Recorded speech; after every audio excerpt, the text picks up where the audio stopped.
Now you check. Not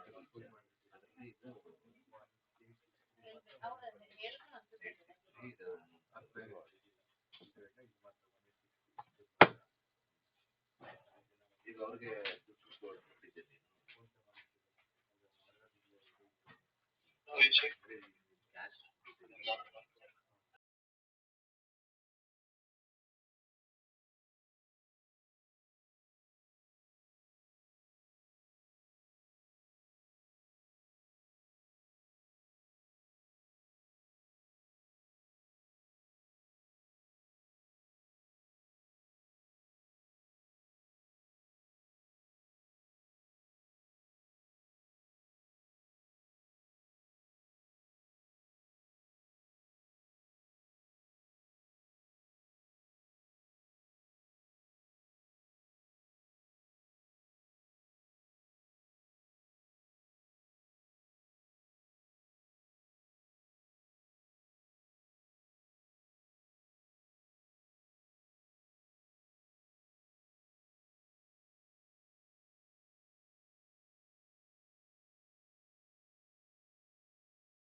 of the international conference that we are organizing at IISc Bangalore on 1st and 2nd of December.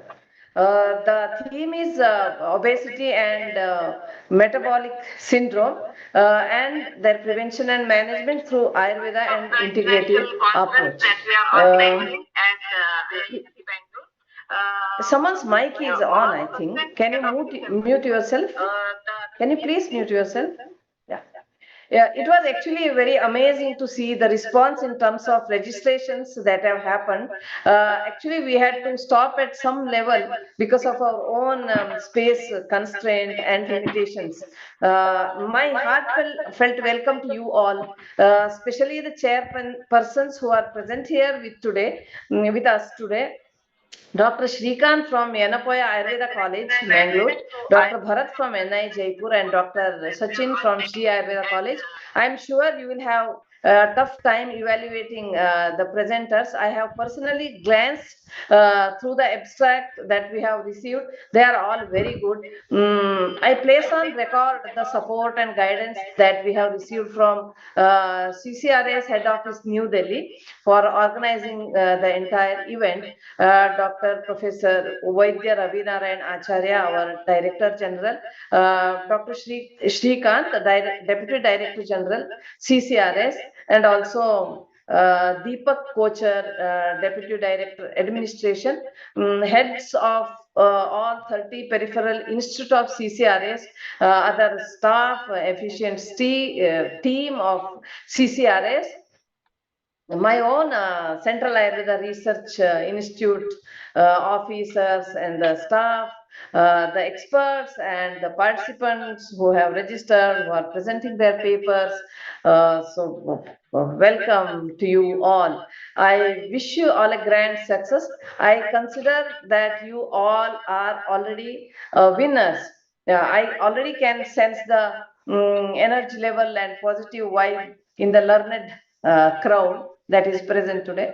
I request all of you also to attend first and second conference at IISc positively to witness the grand presentations by the stalwarts and also to receive your certificates physically from us. Rest will be communicated to you from time to time. Please follow the guidelines that are set up by the masters. Now I hand over the forum to Dr. Raghavendra Nayak, who is the Sutradhar of not only the today's event, but for the entire technical sessions. Thank you all. Thank you all the supporters. Thank you all the organizers for making it possible the today and the entire event. You can see the details of the events happening starting from today on our website. There's a portal that will be shared with all of you, and you already have been shared on WhatsApp group, etc. Thank you, one and all. Over to you, Dr. Ravi. Thank you, madam. Thank you very much for your introductory remarks and words of encouragement. Now we move towards the technical sessions. To chair today's presentations, we are privileged to have three eminent faculty members from different institutions with us. First, I warmly welcome Dr. Shrikant PH, Professor, Department of Samhita and Siddhanta, Yanapoya Ayurveda Medical College, Bengaluru. Sir has a rich academic and clinical experience and is well known for his deep understanding of basic principles of Ayurveda and their contemporary relevance. On behalf of entire organizing team, I welcome you, sir. Thank you for joining us. Thank you. Next, we have Dr. Sachin Chandalia ji, Professor and Head, Department of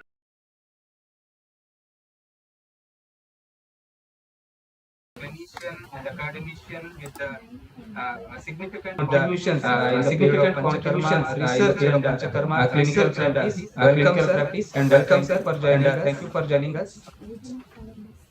We also have with us Dr. Bharat Pada, Assistant Professor, Department of CARI NIA Jaipur, who completed his MD and PhD from IIT Jamnagar, and he's a dedicated academician, clinician, and even the researcher known for his scientific work in the areas of obesity and metabolic disorders.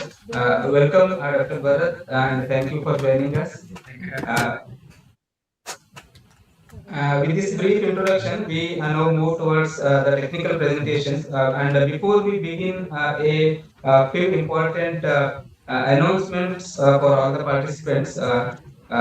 Please be ready with your presentations and kindly keep your cameras on if possible. And please adhere strictly to the allotted time, that is 5+1 minutes, as it is one of the key criteria for evaluation of your presentations. And ensure that your audio and connectivity are stable during the presentations. And please keep your mics off or mute whenever you are not presenting. With this, we begin the technical sessions. I now call upon our first presenter, Dr. Annapurna KP. The topic of the presentation is Ayurvedic insights into obesity and metabolic disorders. Next presenter is Dr. Shaurya HR. Please be ready after this presentation. Dr.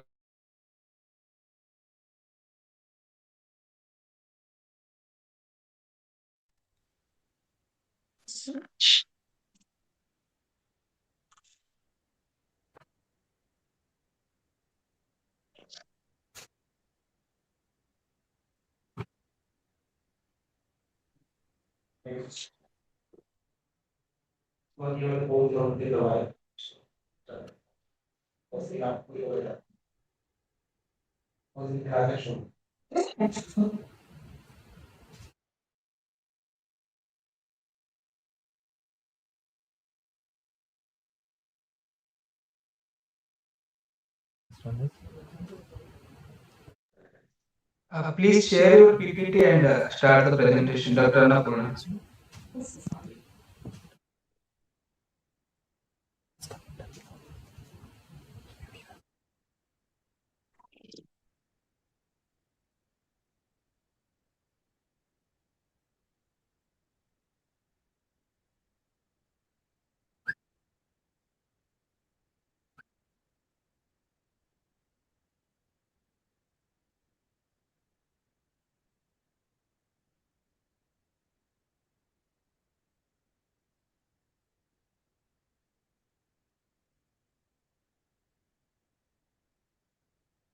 Sir, only host can share.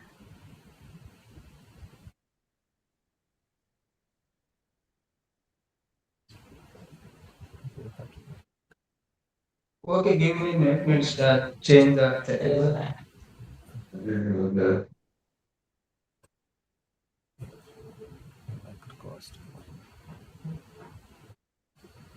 I think now you can share. Yes.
If there is any problem, I can share your PPT. Is it okay? Yes, sir, you can share, sir. Okay, I will share.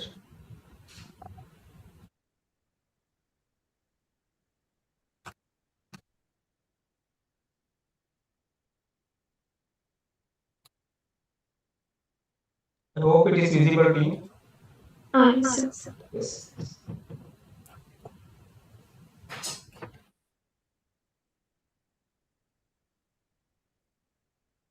Shall I start, sir? Yes, please start. Good morning, everyone. Myself, Dr. Annapurna, second year PG scholar, Department of Panchakarma, Ayurveda Mahavidyalaya, Hubli. Today, I am going to present on topic of Ayurveda insights into obesity and metabolic disorders. Next, we move on to introduction.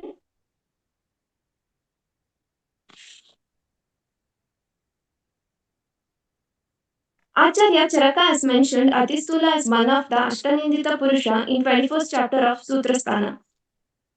According to Charaka Sutra, 21st chapter, 9th shloka, Meda Mamsati Ruddhi, Meda Mamsati Ruddhi, Tvachasvi Gudara Udarastana, Ayoto Upachayasvaha, Naro Atistula Uchate. That is, due to excessive increase of Mamsa along with the Meda Dhatu, person can become disfigured and lack of enthusiasm and as pendulous in swift Udara and Stana. This is called Staulia.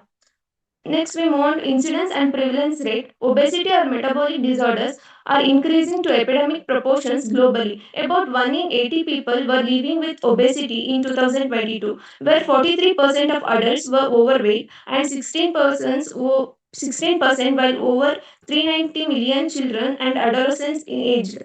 In India, there has been a smudge in obesity across all age groups with recent data showing the prevalence for about 65% for those aged about 15 to 49.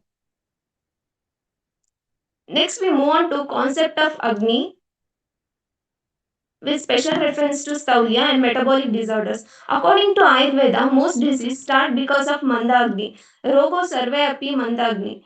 Ayurveda compares digestion to fire Agni. Just like physical fire breaks through down, the body's Agni break down food into simple parts so the body can absorb and use it. This process is what we call digestion and metabolism.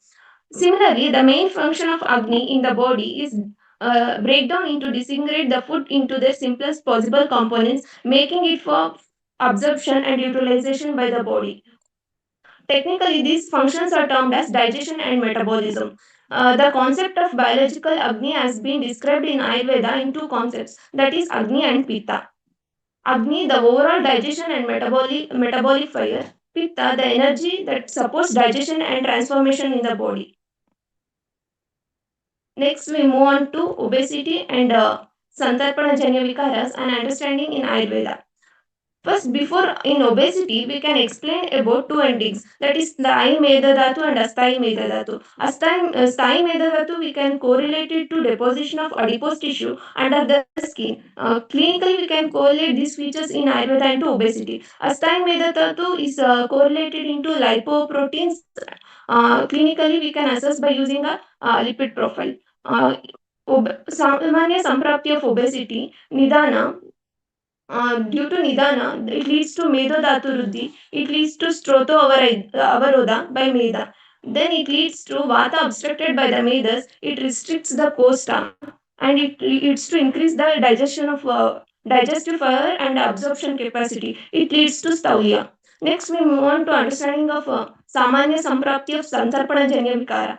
Due to Nidana Sevana, it leads to Agni Dushti, it leads to production of ama and vitiation of kapha, it leads to excess of anabolism, that is lipogenesis and glycogenesis, it leads to dosha dusha samuchana, it leads to various diseases caused by jvara, kushta, pidaka, prameha, staulya, etc. Next, we move on to Chikitsa. Before going to Chikitsa part, we are understanding about Dosha, Dusha, Mala and Agni Srotas. Dosha, mainly it is Kapha predominant. Dhatu, mainly Sapta Dhatus are involved. May predominantly Rasa, Mamsa, Medavaha Srotas. Mala, as we know, Sveda is the Mala of Meda. And Agni, mainly Dhatva Agni is involved. Sangha, Avarna take place. Sroto, Rasavaha and Mamsavaha Srotas are involved. Any disease we can treat under mainly three headings, that is Nidana Parivarjana, Samshodhana and Samshamana. Nidana Parivarjana avoid causative factors. This meeting is being recorded. Samshamana, oral medications, Vyayama and dietary management. Samshodhana, mainly it does Apatarpana. For that reason, we can go for Shodhana. These are mainly 2 parts: Shodhana therapy, Bahirparimarjana Chikitsa and Abhyantara Samshodhana. In Bahirparimarjana Chikitsa, Udvartana, Havagaha, Pariseka, Lepana. And Abhyantara Samshodhana, Vamana, Virechana, Nasya and Niruha. The next slide. When we go through research activities by using a PubMed, by using a keywords like Ayurveda and obesity, we got 4,677 articles, and Panchakarma in Staulya 21 articles, Panchakarma in obesity 3,250 articles, and Panchakarma in Sandarpana Janyavikara we get 3 articles, Ayurveda in Staulya 23 articles. By summarizing those research articles, mainly we got to know that is studies highlight that kapha predominance and agni impairment meda dhatu ruddhi as the major ayurvedic mechanisms in obesity. Next slide. Panch- Panchakarma therapies mainly involved here Udvartana, Omana, Virechana, Lekana Basti shows measurable benefits in weight reduction, BMI improvement, and lipid lowering and metabolic correlation. Then Rukshana's therapies like Udvartana mainly it helps to reduce the subcutaneous fat and waist strip ratios. Vamana and Virechana reported to improve insulin sensitivity and correct Agni Srotas imbalance. Lekana Basti found effective in reducing meda and improving gut-based metabolic parameters. Ayurvedic formulations like Triphala, Gugulu, Musta, Shilajatu based components show anti obesity and lipid lowering effects. Research suggests that Ayurveda offers holistic metabolism and regulations through Agni enhancement, dosha balance, and detoxification and lifestyle correlation. Evidence supports that Panchakarma as an adjuvant therapy in the obesity, dyslipidemia, and lifestyle metabolic disorders. Conclusion: Ayurveda views Staulya as kapha predominant metabolic disorder involving Agni Manda and Meda Ruddhi and Srotorodha.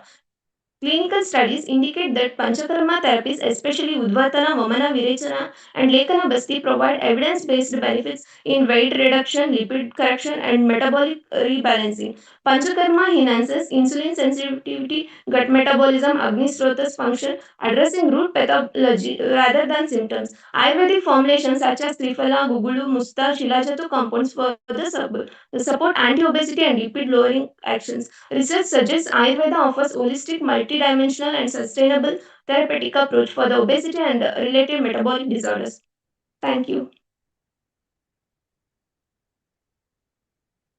Thank you. Chairs, please note that the time taken by the presenter is around 6 minutes 59 seconds. I request the session chairs to please ask questions they may have. Dr. Annapurna, Yes, sir. may I ask one question? Yes. Can you, how you will think or how will explain the effect of Udvartana on that Thai Meda and Asthai Meda pathology? Because those are going to convert into the stolya, na? The defect in this metabolism will directly affect the stolya. So how they are going to be cured by Udvartana? So mainly it is like Apatarpana line of treatment we can use in a Rukshana line of treatment. So main adipose tissue. Mainly it is sthai dhatu in mainly deposition of adipose tissue is take place under the skin. So which is so mainly it can be treated under Rukshana therapies and Apatarpana line of treatments. Okay.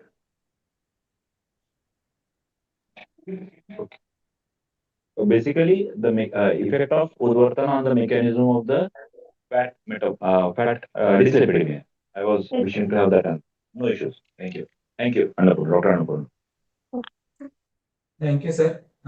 Thank you very much. The next presenter, I call upon Dr. Shaurya HR, and the topic is Ayurvedic insights into obesity and metabolic disorders. After this, the presenter is Dr. Rashmi Moshi. Please be ready with your presentation.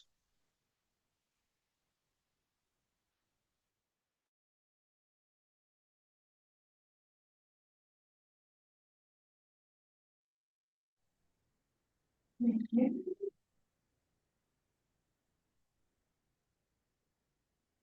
morning, all.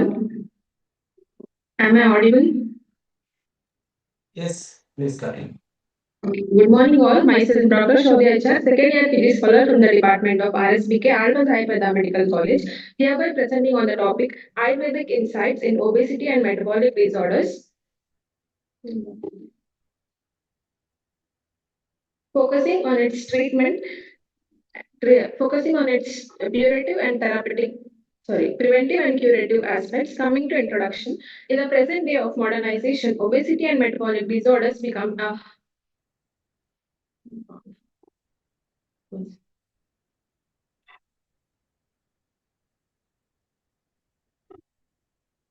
In the present day of modernization, obesity and metabolic disorders are becoming a rising concern. Busy schedules and unhealthy diets are making individuals suffer from problems associated with excessive weight and metabolic disorders. Metabolic disorders are primarily understood as issues with Agni and this leads to ama. According to Ayurveda Samhita, Staulia is Santarpanchanya Vyadi, which is described in Ashwinindriya Adhyaya in Sutrasthana of Charaka Samhita. The holistic approach focuses on restoring balance through diet, lifestyle changes, herbal medication, and detoxification to address the root cause and rather than just symptoms. The steps of treatment of obesity is to avoid the causative factors, that is Nidana Parivachana and Langana therapy, and Langana, especially in Shishira Rutu, is advised as per the Vagbhata. Among the Shadvida Upakramas, Langana and Rukshana therapies are more appropriate for the management of obesity. Coming to Chikitsa Sutra, management of Saulya, Guru Shapatarpanam Shreshtam Stulanam, it's as per Charaka Sutra, 21st chapter. Guru and Apatarpana Dravya Upayoga, the medicines as well as the food possesses the properties of Guru and Apatarpana. Guru Dravyas help in treating Agni, while at the same time, due to Apatarpana property, it reduces excessive meda. The medicines, diet, and all the measures which are Vatagna, Kapagna, and Medohara should be used. Basti with drugs having Tishna, Ushna, and Ruksha properties, Lekana Basti and Ruksha Udvarthana should be administered. Following Vihara should be adopted for Staulya's treatment, that is Prachagarana, Vyayama, Chinta. All these Viharas should be adopted and their intensity should be increased gradually. The drugs having Virukshana and Chedana properties are indicated in Staulya treatment. Coming to the line of treatment, that is Shamana treatment, Langana, Amapachana, and Ruksha Udvartana that have the properties like Vatahara, Kaphameda Vilayana, Angasirikarana, Prasadana.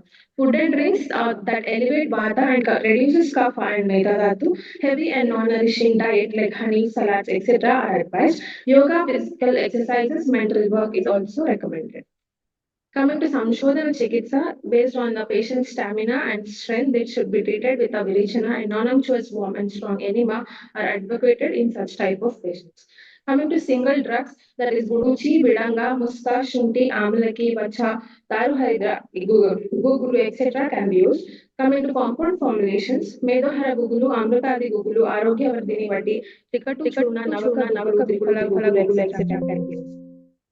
Diet plays an important role in case of obesity management. A diet consisting of Priyangu, Shamaka, Yabaka, Yaba, Kodrava, Adaki, along with the Patola and Amalaki is very efficient in tackling obesity and maintaining good health. Regarding the physical exercise, it not only reduces body weight but also counteract metabolic adaptation by regulating nutritional balance setup.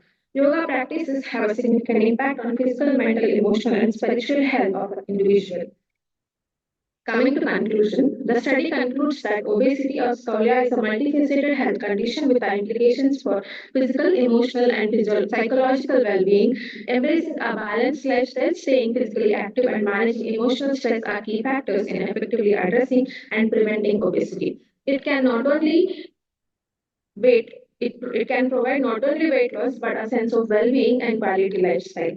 A well-integrated diet, lifestyle modification, and Nidhana Parivachana give excellent result in obesity as well as in other lifestyle diseases. This type of strategies is most cost-effective and safe as compared to other medicinal and surgical interventions, particularly in the patient with excessive weight and comorbidities. Thank you.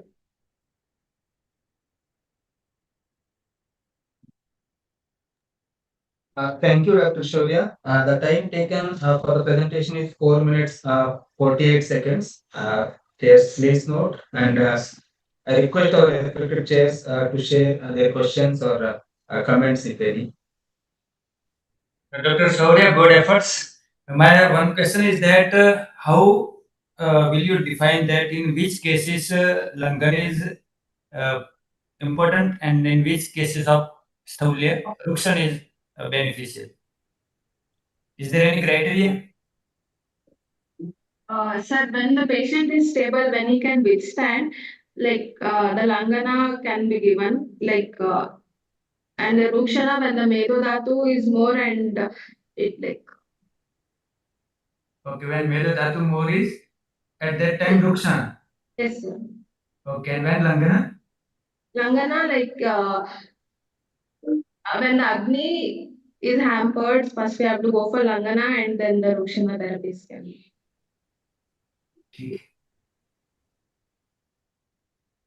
So, Dr. Shaurya, Yes.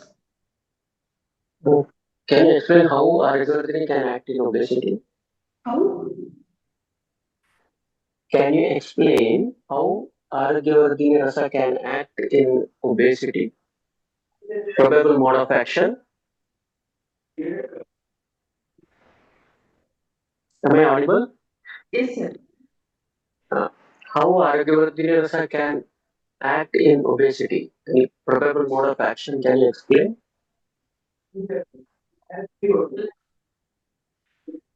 Arogya Vati ways. Yeah, you have mentioned in one of the slides while telling the medicines, the compounds. So Arogya Vati acids we give imbalance the doshas like kapha dosha it is mono so that it will act on the kapha dosha and an imbalance between the calories intake and the energy expenditure will be more because of langana and all so that it will act. Any studies have been carried out so far? Any articles on that? Not sure, sir. I have not seen. Whether in the Falashruti of Argyrodhini rasa Sauli is mentioned? No.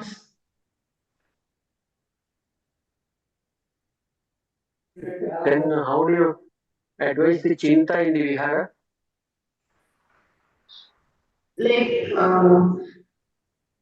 It is told like achinta when the patient is free from all the chintas, they may get the excessive when they'll be free of all the thoughts, so they'll get increase the main in the kapha dosha. So I have included that.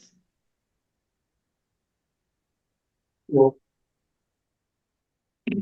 This in the same line, the same question I was having. How the obesity generated by the emotional stress can be cured by the chinta or chinta modality, or how the from Ayurvedic point of view, what will the mechanism to treat the obesity created by the or generated by the stress? As you have mentioned in your concluding slide, that emotional stress and all those things. So kindly throw some light on that. Usually, stress is also a main objective. Like in case of obesity, stress increases the obesity, so it can stress will increase physical stress. Take. Thank you, JJ. And I invite the next presenter, Dr. Rashmi Moshi, and the title is A Conceptual Study on Staulia as a Nidhanarthakara Vyadhi in Metabolic Disorders. Dr. Rashmi Moshi, please. And I request the next presenter, Dr. G.S. Sahana, to please be ready with your presentation.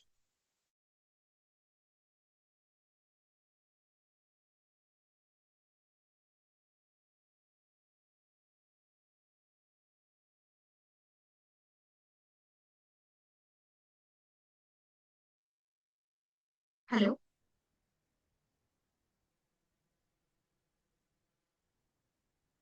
Hello. Hello, sir. Yes, you are audible, Rashmi. Please continue. Is my slides visible, sir? Yes. Kindly start the slideshow. Okay, sir. Is this visible, sir? Yeah, it is visible. Good morning, everyone. Myself, Dr. Rashmi Moshi, second year PG Scholar, Department of Roga Nidana, JMC, Bengaluru. So, topic of my presentation is conceptual study on Staulya as a Nidhanatakara Vyadhi in metabolic disorders. So, coming to the introduction, Staulya is described as a Medo Pradoshaja Vikara and known as a Santarpranita Vikara by the Charaka, where we can observe the excess abnormal Medo Dhatu in an individual. So, obesity is a lifestyle-related disorders where, because of the unhealthy dietary habits, sedentary lifestyles are the main nidhanas of the obesity. Actually, Charaka explained the concept of Nidhanakara Vyadhi, where a disease acts as a positive factor for the disease. So, here obesity is such as a nidana for some disease condition like diabetes, hypertension, cardiac problems, etc. So, the Ayurvedic understanding of Staulya as a Nidhanakara Vyadhi offers a profound lens through which the modern metabolic disorders can be interpreted and addressed. So, coming to the Nidhanatakara Vyadhi, Nidhanasartha Prayojanam Vyadhi Jananam Tat Karotiti Nidhanatakara Vyadhi Janaka Ittaka. Chakrapani quoted like the disease, the entity which is responsible for the formation of the disease is termed as a Nidhanatakara. Here, the Vyadhi itself acts as a Nidhana for the production of the other disease, so it's known as a Nidhanatakara Vyadhi. Tepuram Kevala Roga Paschadhyatata Karinaha, Ubhayatakara Dushtata Tataivikata Karinaha. Here, the Charaka quoted the disease first acts as a normal disease and later it acts as a etiology for the production of the other disease. So, coming to the Staula Hetu and the Samprapti, Rasanimtameva Staulam Kashamcha. Rasadushta is the Karana for the Staulya, and because of the Shleshmalahara Vihara Sevi and the Adhyashana and the Avyaya Divasopna, the main Hetus of the Staulya, and it leads to the Snehul Medu Janeti and production of the Staulya.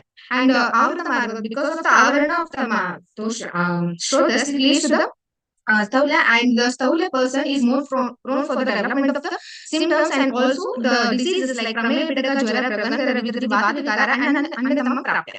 Sarva Chasya, Rogo Balavanto, Bhavata, Shrotasam. And these disorders are become more powerful when there is a Shrota Avaroda. Coming to the Samprapti, when there is a Nidana Sevana, this leads to the excess kapha accumulation, and this kapha does increases the meda because of the Gunasameda, and Mudra is a cheap precursor of the meda, and it leads to the obstruction of the vata. When there is obstruction of the vata, it leads to the Agni-vardhana, and a person craves for the more quantity of the food, and he eats the more quantity of the food and leads to the Staulya. Due to the due course of the time, the combination of the both Agni and the vata are more powerful. As the forest fire destroys the forest, similarly, it destroys the body. Due to the enhancement of the Muida, all the three doshas are aggravated and leads to the symptoms like symptoms and also the diseases like Prameha, Pitaka, Hridroga, etc. Coming to the Staula and its Nidhanataka Vyadhi. Staula acts as a Nidhanataka Vyadhi for the production of the metabolic disorders. The first one is the diabetes mellitus type 2. We know that BMI is completely related to the diabetes and insulin resistance. The obese individuals have the increased amount of the adipocans in his body and also the non-acidified fatty acids, glycerol hormones, and pro-inflammatory markers. As these are the responsible for the development of insulin resistance. When there is insulin is resisted, glucose uptake is hampered by the cell. Then this glucose is built up in the bloodstream and leads to the formation of the diabetes in the form of three Ps: polyuria, polyuria, and polydipsia. And second one is the Staula and essential hypertension. Increase of the adipocans leads to the increase of activity of the renin-angiotensin aldosterone system and the sympathetic nervous system. And when these are stimulated, there is a production of the beta-1 receptors of the heart. And these beta-1 receptors are stimulated and it leads to the increase of the heart rate and leads to the hypertension. Staula and atherosclerotic cardiac disorders. Here, increased adipocans in the central part of the body acts on the liver, and they produces the increase of VLDL and the triglyceride and decreases the HDL cholesterol and leads to the atherosclerosis. And in the other scenario, we know that increased adipocans does the increase in insulin resistance, which glycates the LDL cholesterol and it increases the plaque formation. When this atherosclerotic plaque is formed, it acts on the different parts of the body, mainly brain, heart, and the lower extremities. When it affected the heart, it leads to the decreased supply of the part of the body, which leads part of the brain, leads to transient ischemic attack or cerebrovascular accident. And in the myocardium, it leads to the angina and the MI due to the infarctions. In lower extremities, the person present with the complaints of intermittent claudication leads to the peripheral arterial disorders. So next, the Staula and OSA and OHS, that is, and there is accumulation of fat around the neck, it leads to the compression of the upper airways, it leads to nocturnal hypoxia, leads to obstructive sleep apnea, and there is a fat tissue around the chest is accumulated, it decreases the expansion rate of the lungs, and it leads to hyperventilation and leads to OHS, that is obesity hypoventilator syndrome. Then Staulia and non-alcoholic fatty liver diseases increase the cytokine. What does it does is insulin resistance. So there is an influx of the free fatty acids into the liver, leads to steatosis and non-alcoholic steatosis. When there is inflammation of this leads to steatohepatitis, and when there is a continued infection is going on, it leads to the cirrhosis of the liver. So coming to the discussion, the Ayurvedic understanding of the Nidana Vadi in the is very helpful for the understanding of the metabolic disorders, and also we can see there's a key insight includes pathogenesis and systemic impact of the Ayurvedic relevance. Sympathy, subprapti as a staulia, and systemic impact where there is a tridosha get aggravated, and also there is a obstruction of the obstruction and also the medo leads to the disorders like diabetes, hypertension, cardiac disorders. So concept of Nidana bridges the gap between primary and secondary pathogenesis, emphasizes the need for the early intervention. With the help of Nidana Shodhana and the Lekana, we can usually in the help disease progression. So coming to the conclusion, the study highlights obesity is not merely a standalone condition, but as a root cause for the multiple chronic and the life-threatening disorders. So this integrative perspective encourages the early diagnosis and holistic management, validates the classical Ayurvedic principles in the light of modern pathophysiology, reinforces the importance of preventive care, lifestyle modification, and personalized treatment strategies. By aligning the ancient wisdom with the contemporary sciences, we can foster for more effective interventions for metabolic syndromes and improve the long-term health outcomes. Thank you. Thank you, Dr. Rashmi. Now, the session chairs, please proceed with your comments or queries, please.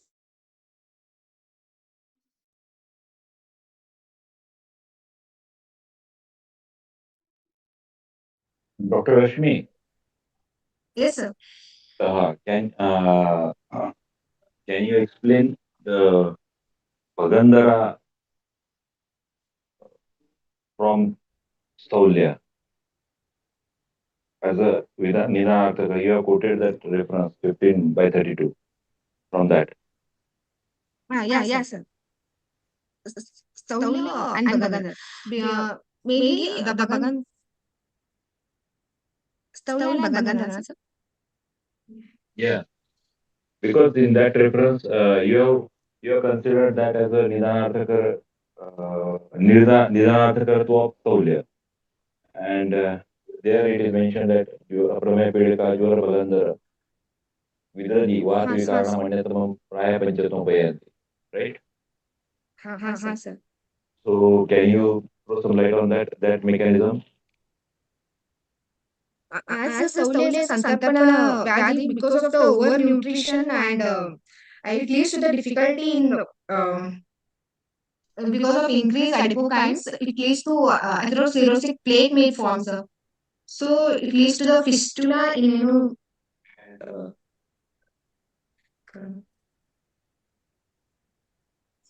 because of the obstruction of the channels, it may lead to the fistula in might be, sir.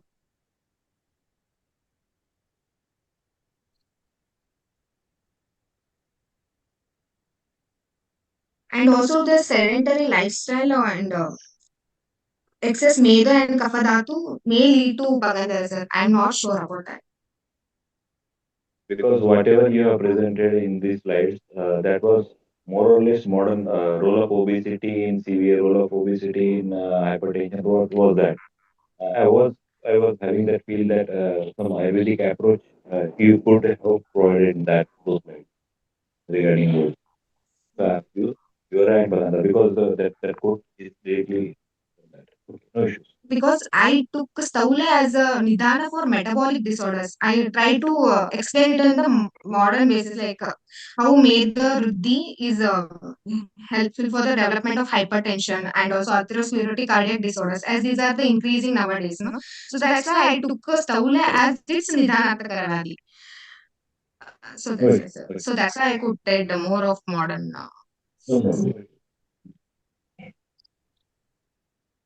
Dr. Rashmi, Yes, sir. yes, how we can differentiate that Staulia is a Nidanarthakar Vyadhi of the disease mentioned as hypertension or cardiac disease? or how can we say that it is a Shankar Vyadhi or Nidanatkar Vyadhi or it is a Upadrava of Sauli? No, we can take it as a not Upadrava, sir. We can take it as a Ekartakari. In Nidarnartakari, we can take it as a Ekartakari. Why? Because the disease, it's a primary disease. So it is the original disease itself, and it later it turned as a cause for the secondary disorders like hypertension and other diabetes. When there is excess accumulation of the adipose tissue in the person, it leads to the increase of the excess adipokines in the body. So it has the pathophysiological role in the development of hypertension as well as the other cardiac disorders and also the peripheral arterial disorders and also for the stroke. So I quoted it not as a Upadrava, it is the Ekartakari Nidanartakara Vyadhi, sir. Do you know the Upadrava of Avarana? Which Is there any kind of Avarana in obesity? has Vata in the Samprapti we can see that the Vata Avarodha we can take. Okay, so read about the Avarana, concept of Avarana in the obesity, and also read about the complications of Avarana. So you will get the answer. But you have done good efforts. Okay, sir. Best basis. I'll read, sir. Thank you. Dr. Rashmi, Yes, sir. what is the difference between Nidanartakara Vyadhi and Upadrava? Upadrava is the complication of the disease. So it's whether Upadrava is a symptom or a disease. Upadrava is a symptom, sir. Actually, what sort of disease? Upadrava Sukul Rogottara Kalajo, Rogashrayo Rogayeva. Rogottara Kalajo, Rogottara Rogayeva. Kalajo, Rogashrayo. Haan, sir. It's a Rogayeva. It has, right?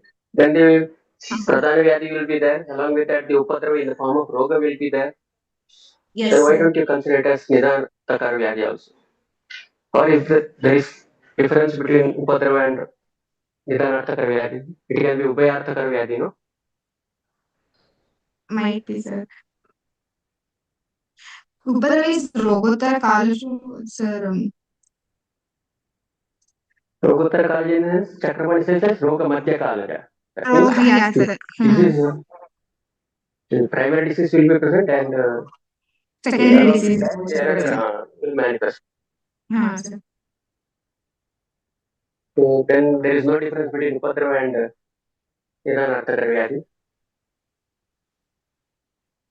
There is difference, sir. Nidanartakara means the disease itself is a Nidana. But in Upadrava, there is Roga Paschat Jayat Upadrava Sanyasa. After the Roga, there is a development of certain kinds of symptoms. That may be the Upadrava, sir. I don't know. Fine. Thank you, Dr. Rashmi, and thank you all judges. I invite our next presenter, Dr. G.S. Sahana, to start the presentation. The title is Pharmacodynamic Perspectives of Dravyaguna in the Regulation of Obesity and Metabolic Dysfunctions. Dr. Sahana, please start. Yes, sir.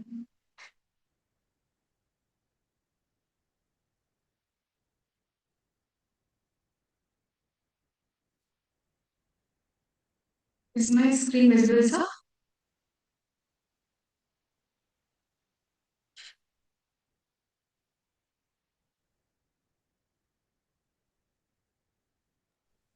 Yes, it's visible. Please make it in presentation mode. Yes. Should I start, sir?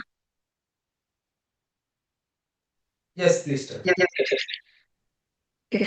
Good morning, everyone. I'm Dr. J.S. Sahana, second year PG scholar, Department of Dravyaguna, J.S. Ayurveda Medical College and Hospital in Mysore. Today, I'm going to be presenting on the topic pharmacodynamic perspectives of Dravyaguna in regulation of obesity as well as metabolic disorders under the theme Ayurveda Insights into Obesity and Metabolic Disorders.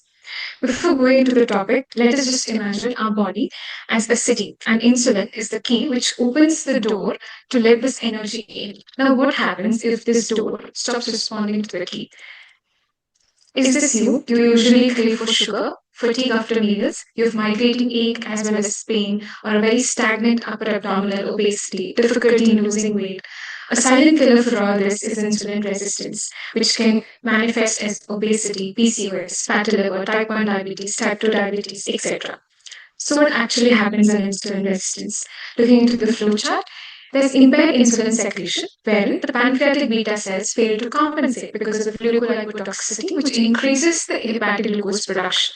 Now, this leads to impairment in its incretin hormone. Now, this lets the alpha cells of the pancreas increase the glucagon secretion. Then it gets reabsorbed via the sodium glucose transporters through renal glucose reabsorption. Now, this has changes in the patient's appetite, their satiety, as well as the cortisol levels and epinephrine levels, causing neurohormonal dysregulation. Now, the muscle and the adipose tissue become less responsive. There can be obesity, inflammation as well in the body, leading to the pathology of insulin resistance. So, how do we tackle the pathways?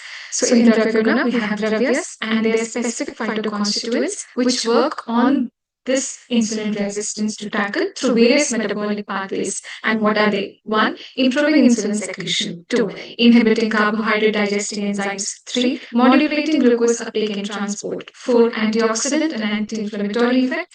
5. Enhancing insulin secretion. And 6. Regeneration of pancreatic beta cells. Let us first see Salasaradigana. There was a clinical study done of Salasaradigana Bhavitharitaki in the management of Sthula Pramehi, wherein Tikta, Kashaya, Katurasa, Ushnaviri and Rukshaguna of this acted as Kapha Meduhara, removed the avarana by Kapha as well as Medas, and increased the insulin sensitivity by peripheral glucose utilization. It was done along with Vijayasaradikwada, but they were both subjective objective parameters were significant, but clinically Salasaradi and Bhavita Haritaki was better. Similarly, there is another study of Salasaradi and Bhavita Shirajatu also. Another drug is Triphala, commonly used, rich source of vitamin C, ellagic acid, beta-cytostirol gallic acid. Now, the components of Triphala have got a potent inhibitory lipid peroxide formation action. So now these increase the antioxidant enzymes, acting as an antioxidant as well as an anti-inflammatory. Another commonly used dravya in this case is methika. Here, just not the methika seeds, but the defatted methika seeds were incorporated into the diet, served during lunch and dinner, and significantly reduce the fasting blood sugar, increase the glucose tolerance test, as well as reduce urinary glucose excretion. Another combination of formulation given is Katka Katiradi Kashaya, where this has got the ability to restore the function of the pancreatic tissue, thereby causing an increase in the insulin output and maintaining the glucose metabolizing enzymes. Specifically looking into Kadra, it has got the ability, wherein it has a Kesha, which has got the ability to increase the level of beta cell, also helps to break down the lipids in the body, and the phytoconstituents here regulate gluconeogenesis and glucose uptake. Another commonly given formulation is Asanadipata. So this was studied for its alpha amylase, alpha glycosidase inhibitory action.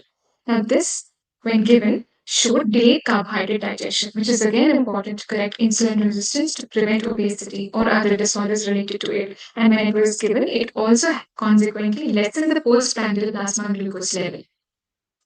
The third formulation is Shivagutica. The phytochemical constitution of Shivagutica has its richest source of antioxidant activity. Now, this also decreases the oxidative stress by amelioration of the body tissues and organs. A clinical study was done on dyslipidemia, and it was randomly selected and orally given 45 days with Navagugulu and Shivagutica, where patients with Shivagutica showed more reduced components of lipid profile. Apolipoprotein B levels also decreased, thereby reducing the risk of cardiovascular diseases. Hence, it can be taken as a drug of choice for overweight as well as obesity and overall wellness. Coming to the discussion and conclusion, emphasizing Ayurveda Chikitsa Siddhanta with evidence-based selection, intended action, keeping in mind Dipana, Pachana, Kafahara, Mehahara, as well as Meduhara, along with personalized use based on dosha and Rupavastha is helpful. Through these mechanisms, one can show significant clinical effects too. Clinical preclinical data also shows effectiveness and safety as compared to modern drugs. Therefore, future studies may target isolation, purification, and characterization of bioactive compounds present in our drugs. Thank you. Thank you, Dr. Sana. The time taken is 4 minutes 59 seconds.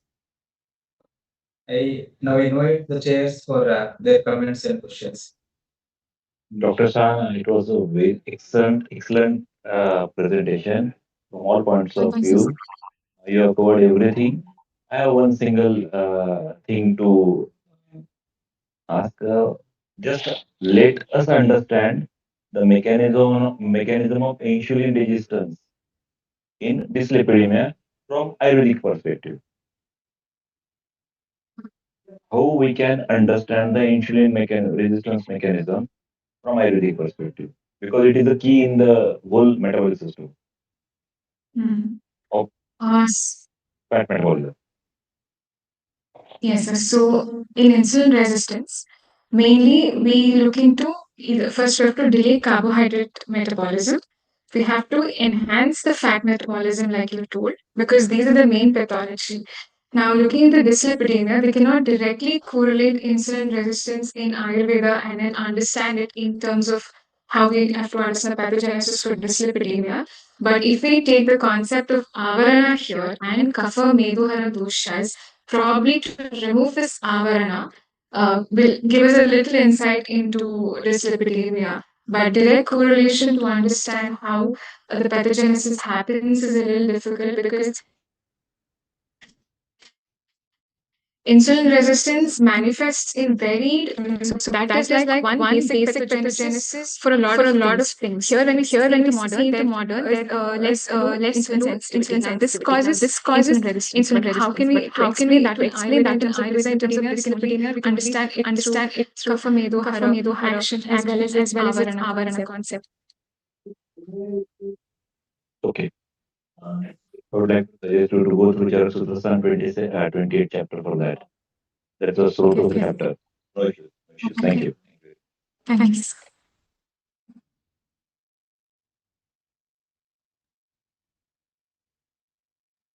Dr. Sahana, you have done excellent efforts to present pharmacodynamic view of Ayurvedic formulations and some single drugs. So my one question is that how we can say that once if you have a formulation and there are many herbs in it, so how will you differentiate that which molecule or which particular drug will affect on which pathway? There may be some interaction between the pathways or drugs. So, what can further be done to explain the pharmacological action of Ayurvedic drugs? Have you thought about it? Yes, so in my conclusion slide, that was what I was trying to convey that we have to learn to isolate these compounds and study them individually first. And then later, we have to apply that kind of data in polyherbal formulations and see which drug has got which majority of phytoconstituent and which phytoconstituent acts on that particular metabolic pathway. For example, in one formulation that I've told about Kataka Katira Kashaya, and over there, it also has Kataka and Kadira. But here, it has got predominantly better action of Kadira, wherein the acacia phytoconstituent has an effect on the pancreatic cell. So when we isolate and study, we get to know it acts. But when we have to understand it in a polyherbal formulation, it's difficult to understand because of many drugs and the predominance of very high number of phytoconstituents in them. Some might act, some might have no role in the treatment also. So probably for us to understand that and incorporate that, we have to individually study, see which has got better concentration of which phytoconstituent, works on which pathway, and then bring it into a polyherbal formulation for better results. It's good, but if nowadays we have a lot of molecules and drugs for the specific pathway, so if we isolate this specific molecule and we will go in the same direction, what will be the benefit? Probably, sir, we can curb it in the same metabolic pathway where it is starting with the pathogenesis. For example, a person could start with having a very constant satiety or constant fatigue. So now if we are looking into only that particular concept of the patient, And then if we incorporate those medicines that can only treat that in the preliminary stage, probably we wouldn't want to, complicate by using so many drugs for so many different actions after the disease manifests. So probably curbing it on an early stage with minimal dravyas, wherein we can identify which pathway it is going to act on will be a better choice in such cases. Good. I appreciate your confidence. Excellent. Thank you. Thank you, sir. No question. Thank you. Thank you, sir. Thank you, Dr. Sahana. Now moving forward with presentation number 5. I invite Dr. Namrata you, and the topic is Ayurvedic insights into dyslipidemia with special reference to Medodha. Dr. Namrata. Yes, sir.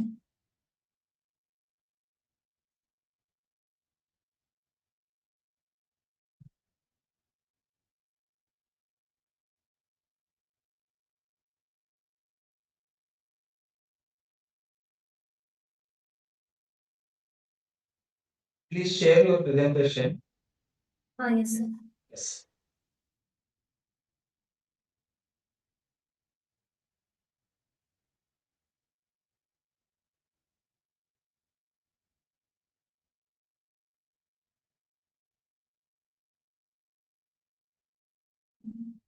Sir, actually, it's not sharing, sir. Can you please share?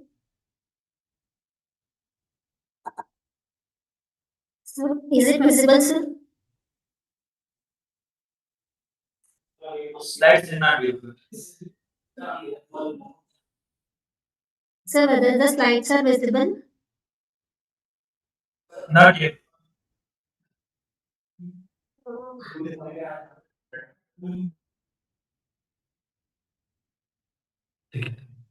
Otherwise, I will share the presentation. Is that okay for you? Sir, is it now visible, sir? Now it is visible. Yes, now it's. You can turn on slides. Yes, sir. Good morning, everyone. Myself, Dr. Namrata, and my topic for the presentation is Ayurvedic insights into dyslipidemia with special reference to Medodhatu district. So, introduction. So, dyslipidemia is one among the most important lifestyle disorders, and it is characterized by derangement in the lipoprotein metabolism, and either it can lead to excessive production or deficiency of the lipoproteins or both. And dyslipidemia can be elevation in the low density lipoprotein, that is LDL, and the triglyceride concentration, and a decrease in the HDL levels. And the increased levels of these lipoproteins can lead to atherosclerosis, and further it will lead to the coronary artery disease, then cerebrovascular accidents, and peripheral vascular diseases, and etc. And when we come to the Ayurveda, so we have the Medo Dhatu. Medo Dhatu, we can consider it as both Sthanaka and as well as the Margaka Dhatu. And Baddha Medas, we can consider it as the Sthanastha Dhatu, and Abadha Medas, we can consider it as the Margaka Dhatu. So Abadha Medas is the Asamhata Medas. So we can correlate Baddha Medas for the adipose tissue and the Abadha Medas for the circulating lipids in our body. When we see the Nidana of the dyslipidemia, we can consider the Nidanas of the Prameha and Saulya for the Nidanas for the dyslipidemia. Along with those, the Meduvaha Sroto Dushti Nidanas like Avyayama, Diva Swapna, then Medhyanam Chati Bhakshanam, so then Varuni Atisevana. All these things can also be considered as the Nidana for the dyslipidemia. Then the Samprapti, Swasthanasya Kayagniramsha Dhatushu Samshritaha, Tesham Sada Atiriktibyam Dhatu Vriddhi Kshayodbhavaha. So it is mentioned that the Agni is the main culprit. So here the Swasthanasya Kayagni means we can understand it as the Dhatu Agni, and here particularly the Medo Dhatu Agni is the reason for this dyslipidemia. And when it is sada, that is when the Mega Dhatva decreases or when it increases, that will lead to the production of the metabolic disorders like dyslipidemia. Then the Samprapti, we can, as I earlier mentioned, the Nidana Sevanas can lead to the Agni Mandya and then Ama, and on the other way, one more nidana is the adrishtavashat. So adrishtavashat means that which we cannot see. So here we can consider adrishtavashat means the genetic causes or the hereditary factors. So both the nidana sevana and as well as the hereditary factor, both of them will lead to the kapha vriddhi and then further lead to the agnimanya and the ama. Then kapha and the Bahula Medo Poshakamsha Rasa is formed. Then that will enter into the Medovah Srotas. Then by the action of the Meda Dhatvagni, so two components are going to form, the Stula Bhaga and as well as the Sukshma Bhaga. From the Stula Bhaga, Baddha Medas is going to form and which is excess, that is going to convert it into the Bahu Abadha Medas. Then from the Sukshma Bhaga, excess of the Sukshma Bhaga which is converted, that is going to convert into the Abadha Medas, and one portion of the Sukshma Bhaga is going to nourish the Asti Dhatu. So both from the Stula Bhaga and as well as from the Sukshma Bhaga, Bahu Abadha Medas is going to form that, and that will lead to the dyslipidemia.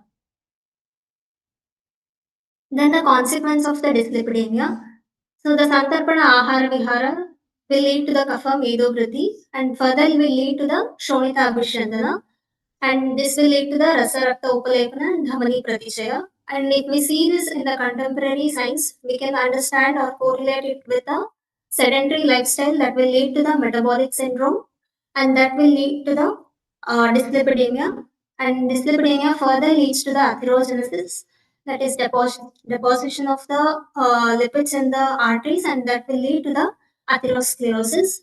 And if we understand this atherosclerosis or the Dhamani Pratichaya in terms of Ayurveda, Dhamani Pratichaya is mentioned as one of the Kafaja Nanatmaja Vikaras, and it is mentioned as Dhamani Pratichayo Dhamani Upalepena Dhamani Nam Pushtatam. Dhamani Pratichaya is the Dhamani Pushtata, and it is related to the correlated as vessels affected by the atherogenesis.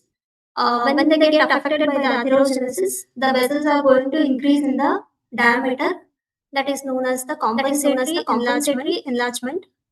And one more reference of the Dhamani Pratichaya is Dhamani Upalepa. Upachaya iti Upalepena tad atishaya pratichaya ati puranam.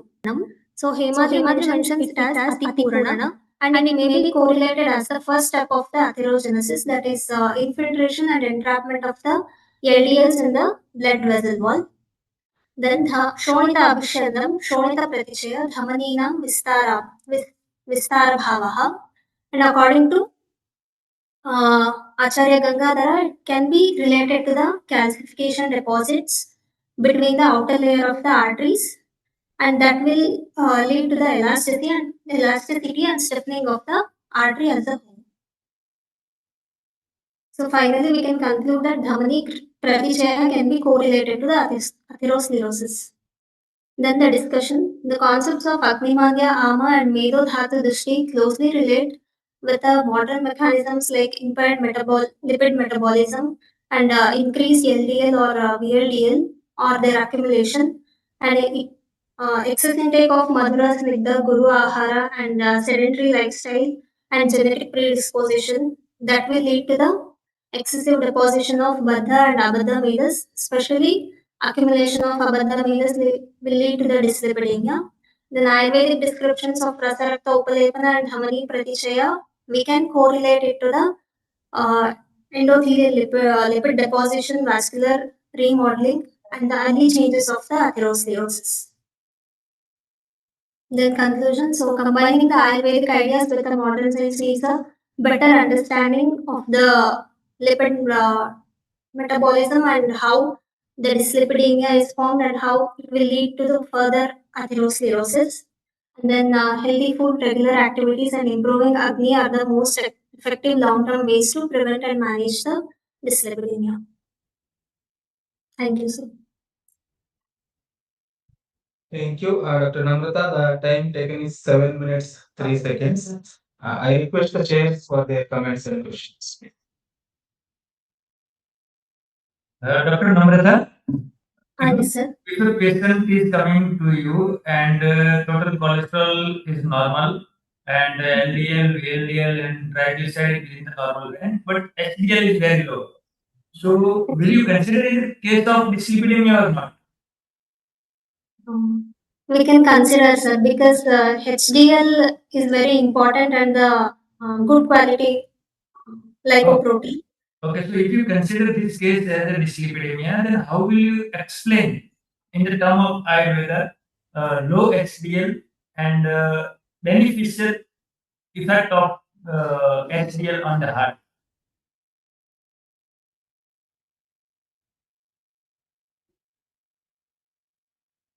Can you explain this case in the term of Ayurveda? Low HDL onset and case of dyslipidemia.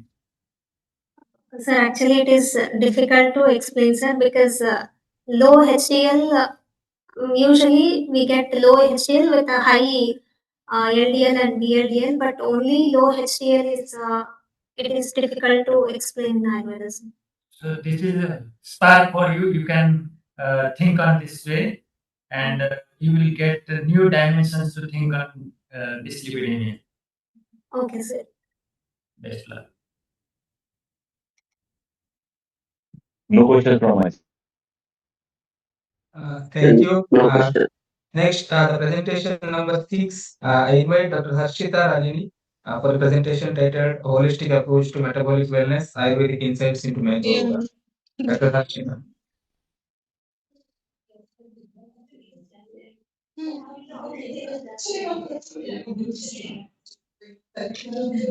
Good morning, everyone. Hello. Am I audible, sir? Yes, you are audible. Make your presentation in PPT in presentation mode and start. We can try research, we can consider. But now Good morning, everyone. Myself, Dr. Harshita, from the Department of PG Studies in CARI, JSS Ayurveda Medical College and Hospital, Mysuru. Today, with the blessings of Lord Dhanvantari, I would like to present my topic titled Holistic Approach to Metabolic Wellness and Ayurvedic Insights into Medoroga. These are the contents of my presentation. Coming to the introduction, so start with the presentation, I would like to give a view on metabolism in both Ayurveda as well as modern science. In Ayurveda, the entire complex of the process of metabolism is elegantly conceptualized under the term Agni. That is the biological fire, which is the fundamental principle of transformation in the body. Whereas in modern science, it is a complex network of biochemical reactions that sustains life, and it is characterized into catabolism as well as anabolism. And it is primarily mechanistic, focusing on enzymes, hormones, and metabolic pathways. So, in today's presentation, my objectives is primarily it is to correlate Ayurvedic and modern pathology, and secondary objective is to outline the holistic management framework. So, the fundamental methodology lies on the single quotation as per Acharya Bhagbata, where he says, Sarve Roga Mandagno, Sutaram Udaraniku. That is, all the disease manifestations are caused by the primary etiological factor, that is Mandagni, where the human body is composed of 13 main Agnis, that is, one Jagragni, 5 Bhutagnis, and Saptadharvagnis. And this Dharvagni is responsible for the metabolism. This metabolism can be understood with the physiological hypothesis like Kedari Kulya Nyaya, Kalekapota Nyaya, and Kshiradadi Nyaya.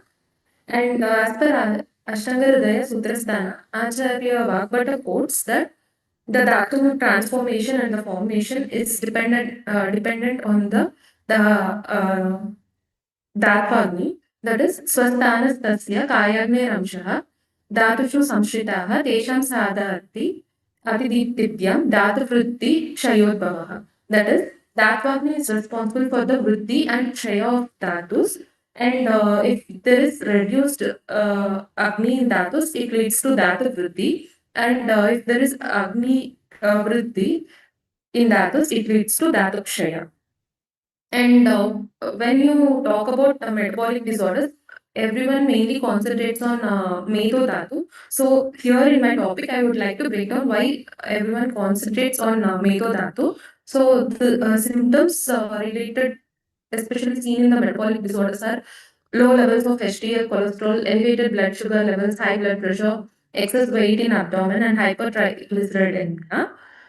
When you talk about Medo Dhatu, you can mainly see the formation of Medo Dhatu, where it involves Prithvi and Atmahabhuta, and the disorders, especially the Pradoshaja Vikaras like Prameha, Atiscalia, etc., are concentrated under Meta Pradoshaja Vikaras.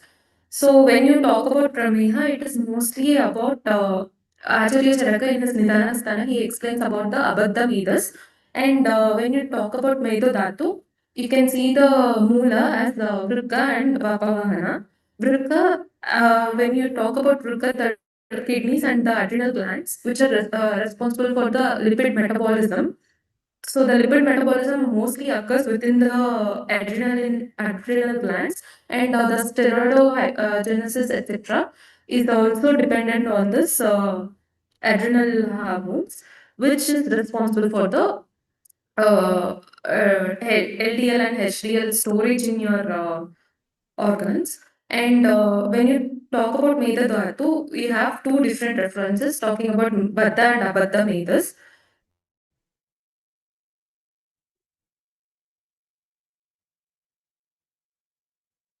So coming to the correlations between Ayurvedic and modern pathologies, etiological factors like Avyayama, Alasya, Cheshtatvesha, etc., can lead to primarily metabolic insult like insulin resistance and systemic inflammation, which can be understood as Agni-mandya and Nama formation in Ayurveda. And this further leads to dysregulation of adipose tissue, where a person can see a visceral fat accumulation and dysfunctional adipokine secretion, which can be correlated to kapha vritti and medabhava strota avarodha, leads to symptoms or clinical presentations like dyslipidemia, central obesity, hypertension, and insulin resistance. In Ayurveda, it can be understood as Medo Dushti, where there is Abadha Medo Dushti and Vada Medo Dushti. Abadha Meda is where the lipids are free and it can be easily circulated into other dhatus like Rasa and Rakta, which are liquid in nature. So the investigations like lipid profile test, etc., can be correlated to this Abadha Medas. And Staulia, when you talk about obesity, there the fats build up in between the tissues like mamsa, etc., that can be correlated to this. And it leads to Arishta Lakshanas or Upadravas like type 2 diabetes mellitus, cardiovascular diseases, and non-alcoholic fatty liver disease, etc. complications. Coming to the Chikitsa, according to Ayurveda, the general line of management for almost all the diseases is divided into three parts, that is Nidana Parivarjana, Samprapti Vikatana, and Prakriti Stapana. So when you come to the Chikitsa, breaking down the Samprapti in the first part, where there is Agni Dushti and Kapha Pradhana Dosha Prakopa, you can go with Nidana Parivarjana. And when there is Samarasa Utpatti and Medo Tatvagni Dushti, you can start with Deepana Pachana and Kapha Medogna Chikitsa. And where there is Upadrava Lakshanas or Uttara Dhatu Dushti is seen, one can go with Shodhana. So for Deepana Pachana, Ekamulika Prayoga, these are the examples. One can choose this drugs. And these are the combination of chunas. One can choose for Deepana and Pachana. And in Bahi Parimarjana Chikitsa, Udvartana, Shirodhara, Abhyanga, and Svedana can be chosen. And Shodhana procedures based on the patient's Bala and Yukti of the Vaidya, one can go with the Shodhana procedures. And a few Medovara yogas like Tripalati, Shurna, Navaka, Gugulu, etc. And Rasa Shadis like Loka Bhasma, Shila Jatu, Swarna Makshika, etc. can be chosen according to the need and according to the Dhatu involvement. One can choose the drugs. Coming to the discussion, conventional medicine manages acute risks by giving statins for high LDL, while Ayurveda addresses the root cause, that is correcting mandagni and eliminating ama. Modern science recognizes adipose tissue as an active endocrine organ secreting adipokines that influence appetite, inflammation, insulin sensitivity, etc. The Ayurvedic concept of Medo Dhatu, when vitiated, systematically disrupts other dhatus, insulin resistance, disturbance in Rasa, Raktadi Dhatu, etc. So future studies has to be concentrated on the effects of Medovara herbs on adipokine profiles. And AMA generated in Medo Dhatu can be correlated with pro-inflammatory cytokines released from dysfunctional adipocytes. So the studies should be focused on these topics. And the therapeutic goal of Amapachana in Medo Roga align with reducing this adipose-driven inflammation. These studies can be focused in future. And according to the Dhatu Poshana Nyaya, every healthy Dhatu is precursor for the next. So in modern science, we can see the clinical associations between obesity or metabolic syndromes with conditions like osteoporosis, neurological disorders, etc. So when you start managing Medo Roga, Ayurvedic physician must also assess the other dhatus, subsequent dhatus, and give the treatment. Please conclude, madam.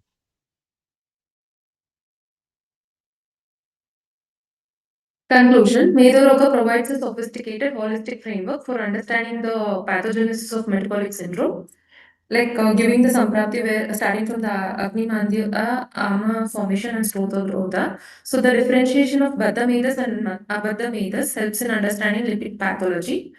And Ayurvedic management protocol encompassing Nidana Parivarjana, Shodhana and Shamana offers a multidimensional, personalized and sustainable approach to restoring metabolic wellness. So I would like to conclude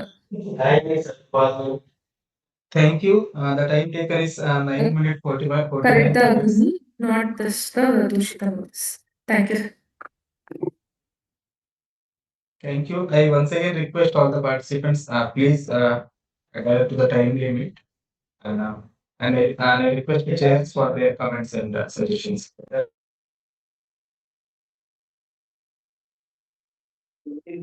No problem. Dr. Harshita,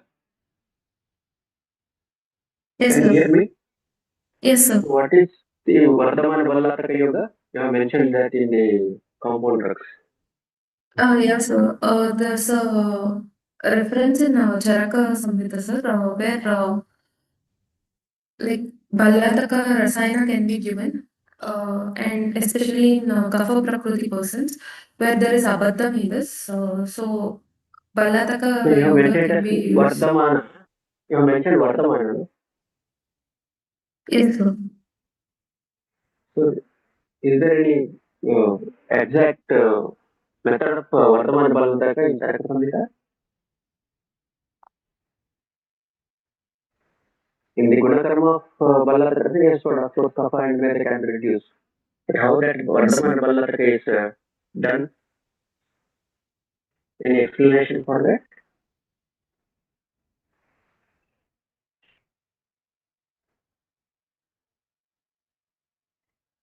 Please go through that once, okay?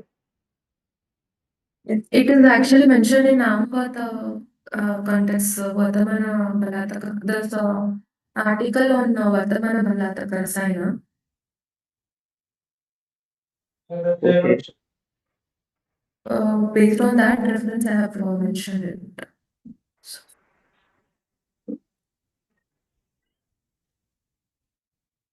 Thank you. Thank you, sir. The next presentation, presentation number 7 from Dr. Pooja Kote. Dr.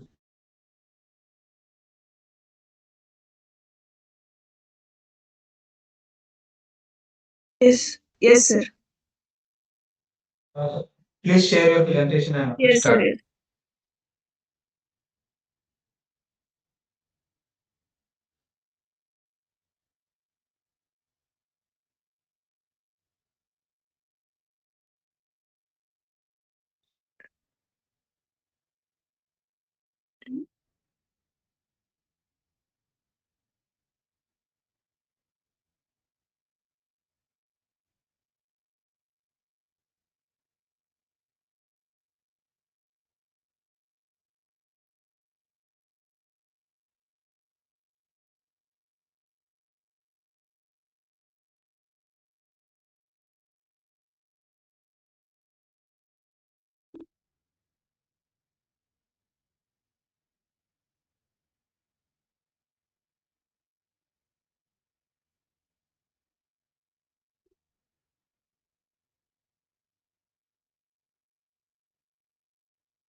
Sir, is my screen visible? Sir, is my screen visible? Your screen is visible, but PPT is not visible. Yes, sir, PPT. Yes.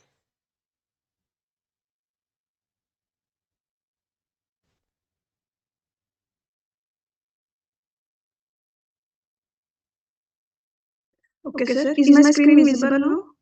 Yes, please start. Okay, sir. A very good afternoon to one and all. Okay, sir. Myself, Dr. Pooja Kote, um, from Dr. B&M Rural Ayurveda Medical College and Hospital, Vijaypura. So, I'm presenting on a topic Ayurvedic and integrated approach to manage Staulia, that is obesity and metabolic syndrome. Introduction. Metabolic disorders and obesity represents a global health crisis driven by lifestyle, genetic and environmental factors. Conventional biomedicine offers pharmacological and surgical interventions, while Ayurveda provides holistic approaches focusing on restoring metabolic balance, that is Agni, and dosha harmony. An integrative approach that merges this system offers a comprehensive strategy for prevention, management, and long term well being. Ayurveda is a science of life. As per Samhita, Staulya is a Santarpanajanya Vyadhi, which is described in Ashtaninditiya Adhyaya in Sutrasthana of Charaka Samhita in detail. In Staulya, disease mainly Medohastrotus is affected, due to which there overgrowth of Medadhatu, and this process eventually manifests as Staulya. The Staulya has Ashtadoshas, that is Ayushvarasa, that is shortening of lifespan, Javoparodha, that is deranged movements, Krichra Vyavayata, difficulty in sexual intercourse, Daurbalyam, general debility, Daurgandhya, foul smell from the body, Sveda Avabadha, that is excessive sweating, Kshudati Matra, and Pipasa Atiyoga. Here, moving on to Nidana of Staulya, Guru Madhura Shita Snigdha, Upayogat, Vyayamat, Vyavayat, Diva Swapnat, Pradhar, Nityavat, Chinta, Diva Chintanat, Bhavacha Upajayate. So, अव्यायामात् दिवास्वप्नात् श्लेष्मला आहारसेविनः मधुरो अन्नरसः प्रायः स्नेहान् मेहो विवर्धयेत्. This is as per Yoga Ratnakara.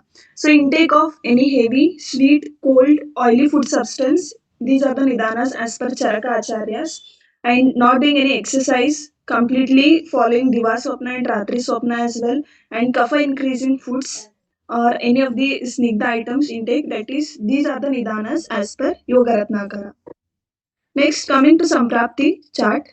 Firstly, due to Nidana Sevana, that Nidana might be due to Aharaja, Viharaja or Manasika, which leads to aggravation of Kapha doshas and leading to disturbance in the Agni, due to which whatever the food we are taking, it remains ama form, that is uncooked, and it turns to Madhura Avastapaka. This ama circulating throughout the body, it produces Meda because of its Snigdhata, leading to manifestation of Staulya. Next, moving on to Upadrava of obesity, as per Acharya Yoga Ratnakara. First is Prameha, next Hridroga, Atisara, Arshas, Shlipada, Apachi, and Kamala. Chikitsa Siddhanta.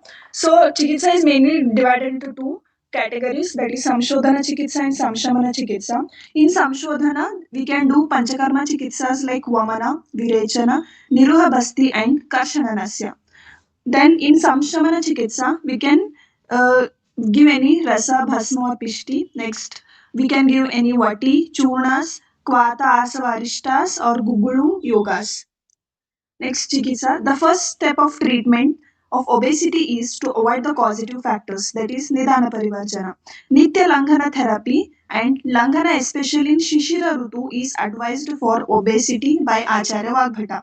Among Shadvida Upakrama, Langhana and Rukshana therapies are more appropriate for the management of obesity. Langhana, the line of treatment for obesity, has been further divided into Samshodhana and Samshamana, which is explained in Vividopakramaniya Adhyaya of Ashtanga.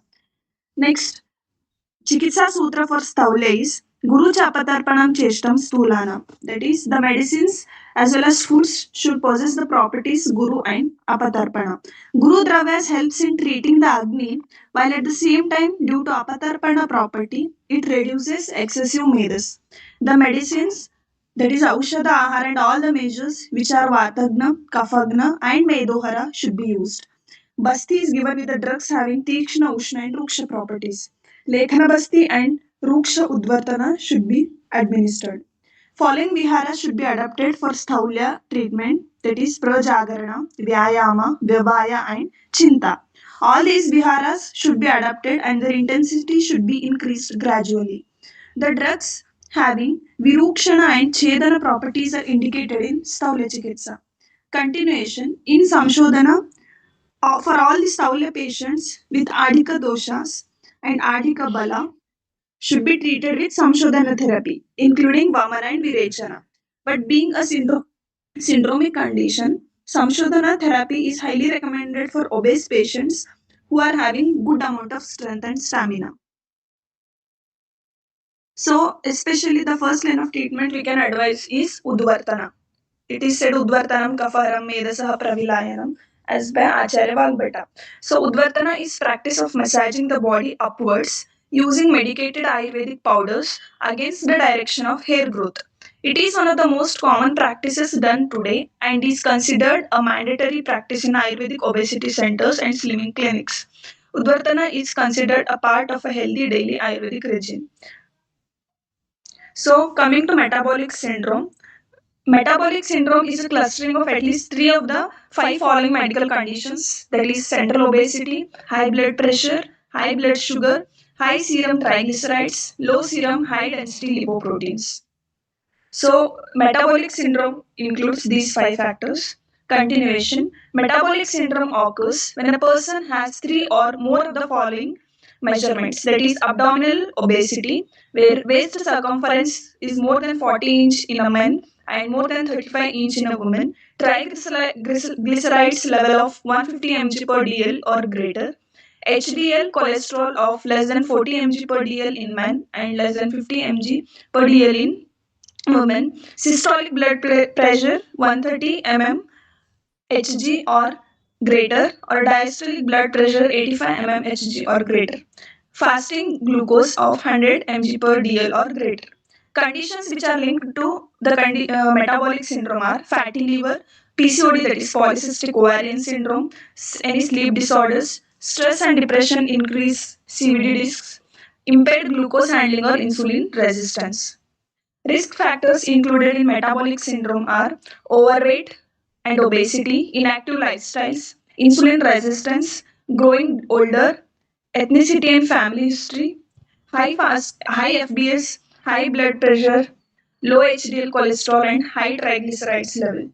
The clinical manifestations included are the key sign of metabolic syndrome is central obesity, also known as visceral male pattern or apple shaped adiposity. It is characterized by adipose tissue accumulation predominantly around the waist and trunk.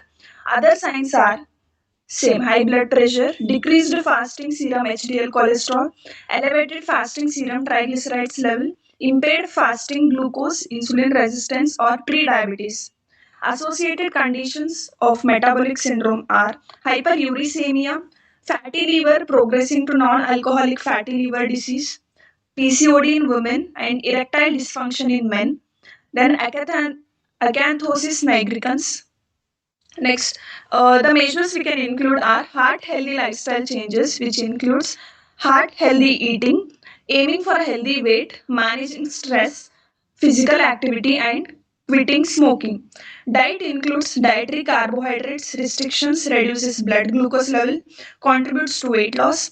Low glycemic index diets and low salt diet helps reduce blood pressure and improves insulin sensitivity. Increased HDL cholesterol can be achieved with increase in marine omega 3 fats intake. So we can also take the medicines as statin medications like atorvastatin, rosuvastatin to control or lower the cholesterol. Diuretics and AC inhibitors may be used to treat the hypertension. Both metformin and thiazolidinol Dion's improves insulin resistance but are only approved therapies for type 2 diabetes, not insulin resistance. So, aspirin Please is often. conclude. Okay. Please conclude your presentation. Okay, sir. Sir, here comes the conclusion where stowel and metabolic syndrome are parallel conditions representing the modern epidemic of obesity and lifestyle disorders. Both emphasizes on the role of diet, lifestyle, and metabolism in maintaining the health. In essence, stowel and metabolic syndrome are two lenses focused on same reality. Ayurveda's qualitative insight into why and modern medicine's quantitative precision into the how can together illuminate a comprehensive understanding of metabolic health.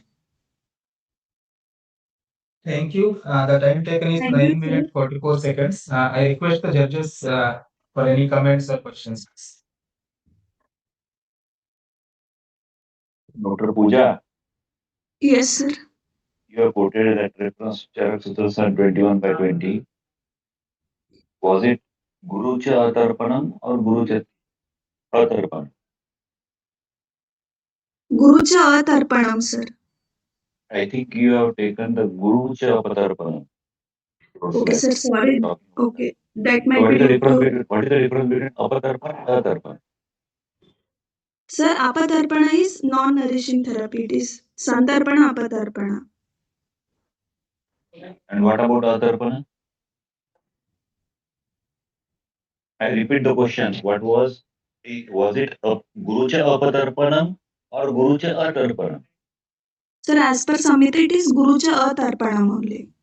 Then what is the meaning of Atarpan? What is the difference between Atarpan and Apatarpan? Sir, which is nutritious. Tarpana means which is nutritious.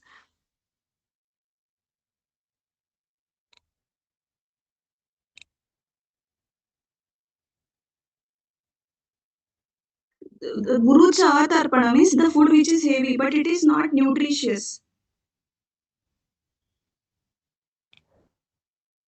Okay. Hello, Okay. sir. Am I audible? Okay. Yeah. Okay. No issue. Okay, sir. Thank you.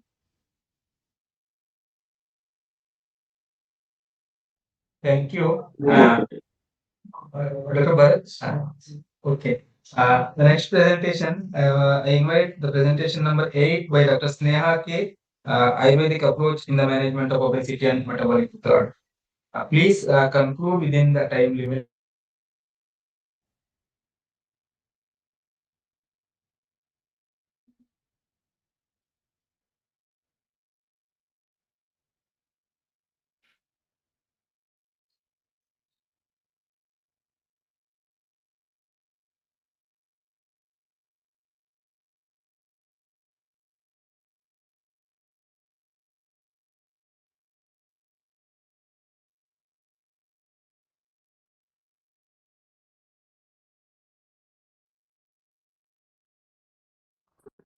Good afternoon, sir. Is my slides are visible, sir? Yes, it's visible. Please continue.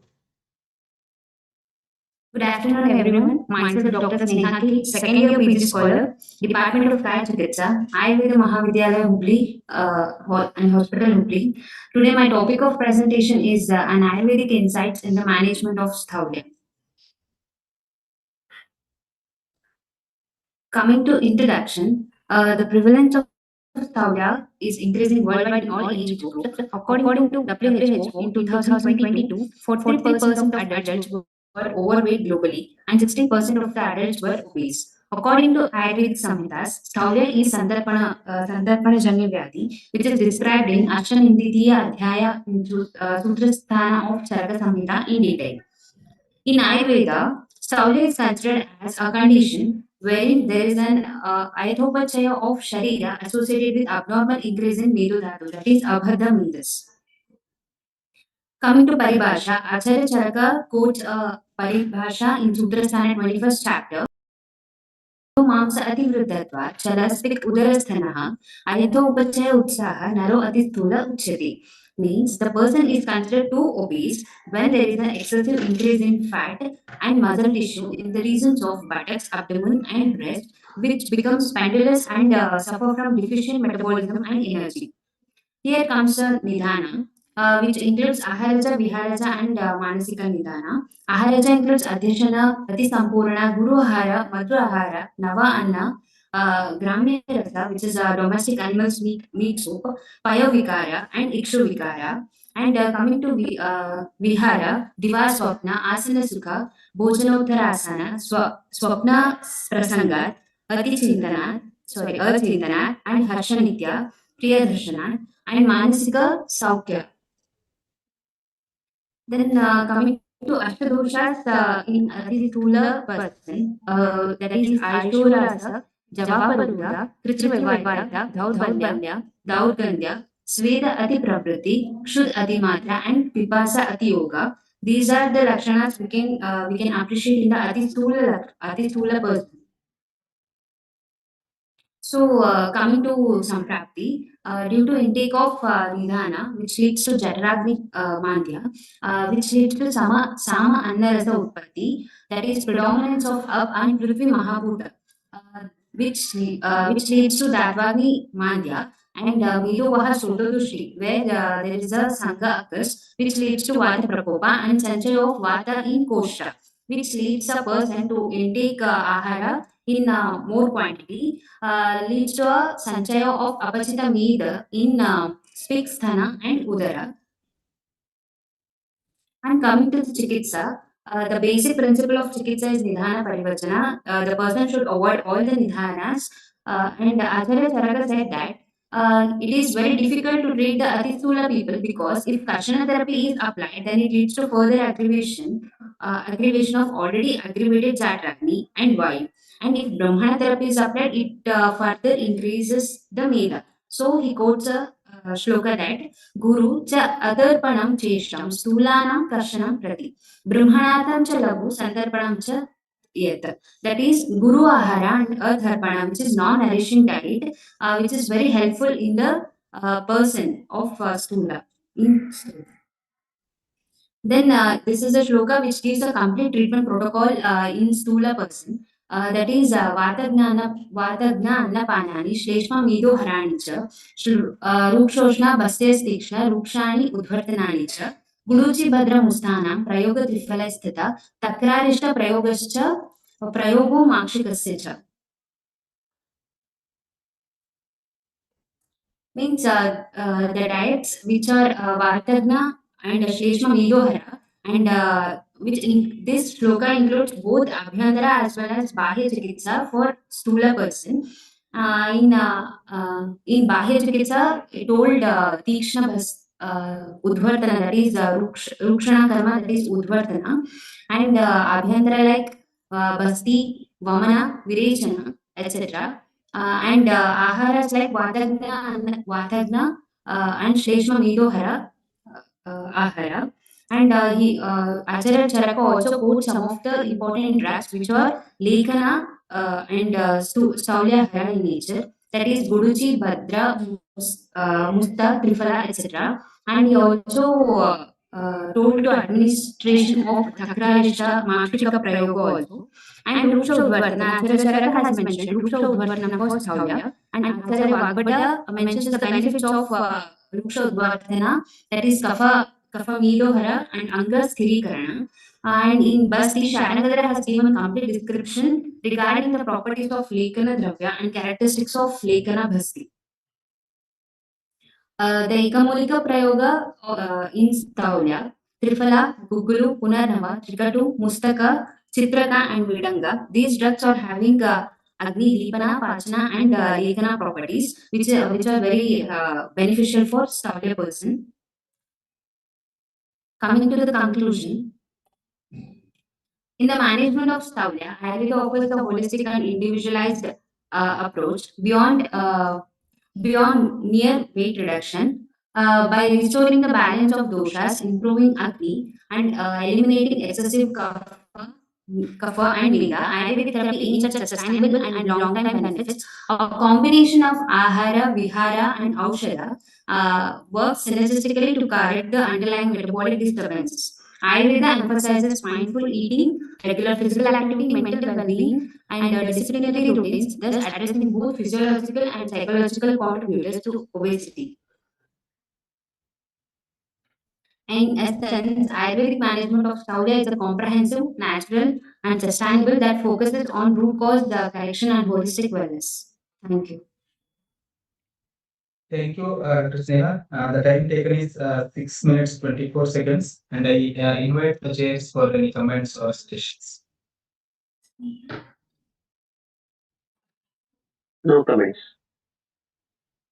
No comments. Only one question. Is there any role of Ahar Vidhi Vidhan in management of Sahulian? Pardon, sir? Role of Ahar Vidhi Vidhan, methodology for taking the food. Specifically, Jirnasana. Okay, read on it. This is for further reading. yes. Thank you. For next presentation, presentation number 9, I invite Dr. Megha Shri JS. The topic a critical review on Staulia and its management according to Vaya and Arni. Dr. Megha Shri.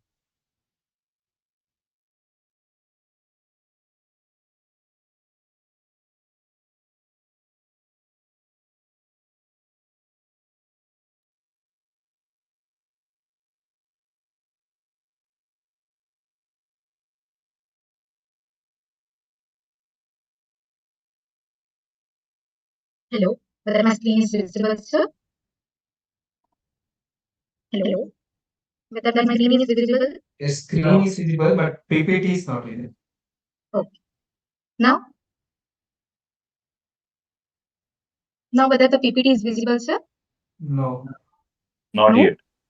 Not yet. One.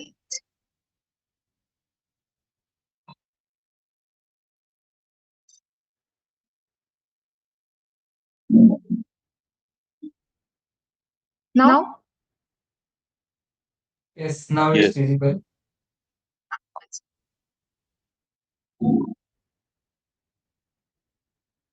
Good morning, everybody. Myself, Dr. Megha Sri J, second year Panchakarma PG scholar, Government Ayurveda Medical College, Mysore.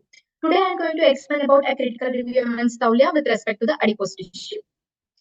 Introduction. The Staulia is one of the most prevalent metabolic disorders. The prevalence of the Staulia is increasing progressively across all the age groups. For example, the prevalence rate in children is 3.4, in women it is 6.4%, and in male it is 4.4%. Hence, the term obesity is coined by the WHO to describe the global epidemic of obesity. The development of obesity depends not only on the balance of intake and energy expenditure, but also depends upon the imbalance of the adipose tissue. Similarly, in the Staulia, the main pathology is seen in the Vritti of an Vedadata. And let us know about the types of obesity. There are two types of obesity, mainly the hyperplastic obesity and hypertrophic obesity. In hyperplastic obesity, there will be an increase in the number of the fat cells, there will be a structural and a quantitative increase, and it is onset in childhood, and its cause can be taken as a mesodorsha as it is congenital and genetic. Reversibility is very difficult, so it can be taken as a krucha sadhya, and by saying this, it can be taken as a gunata riddhi of a maidens. And hypertrophic obesity, here the fat cell enlargement will take place. Here the functional and then qualitative increase of the fat cells will be there. It occurs in an adult, it is acquired, and it is caused due to Nidana Sivanajanya, like dietary and then sedentary lifestyle. And it is reversibility is very easy, so it is can be considered as sadhya, and then it can by considering this, we can tell it as an dravata riddhi of a maidens. Next, obesity according to the ages. Firstly, in the Bala, there will be generally there will be an increase in the cell number. In the Madhyama, there will be increase in the cell size. But in Arudha, there is a different pathology takes place. That it is known as a sarcopenia, in which there is an decrease in the muscle mass, but the total body fat remains same. This then there will be an fat distribution leads to the ectopic fat deposition in the Vruddha.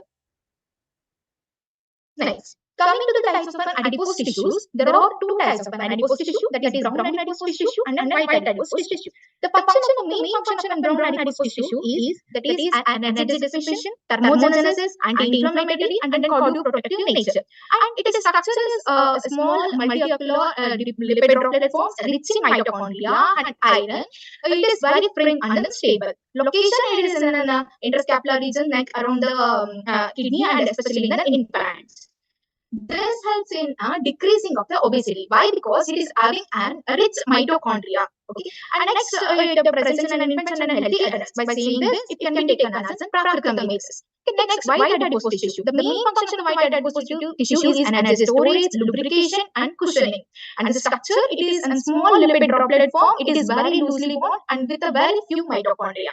Location, it is located in visceral fats and in subcutaneous. It helps it causes the increase in the obesity. It present more in the obese adults, so it can be taken as a Vikrita Medis. Coming to the discussion, the Prakrita Medis karma goes like this: Medaha Sneh Sveda Drudatvam Pustitam Astanamcha. Means that the Prakrita Medis helps in Drudata, Pustita, and the development of an Asthita.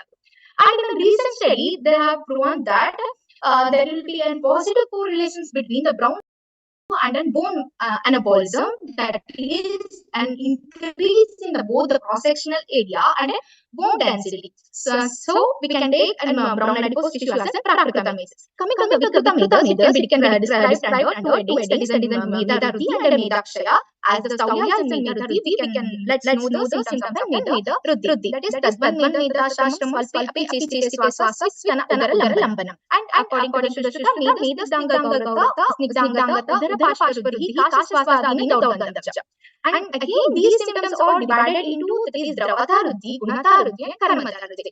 While coming to the under the Dravata Ruddhi, then we can see the symptoms like Snigdangata, Daurganda, Sveda. When it's in Gunata Ruddhi of Meda Dhatu, we can see the symptoms like Stana, Udara, Lambana. And when they will take Karmata Ruddhi, we can see that Shrama, Kasa, and Spasa.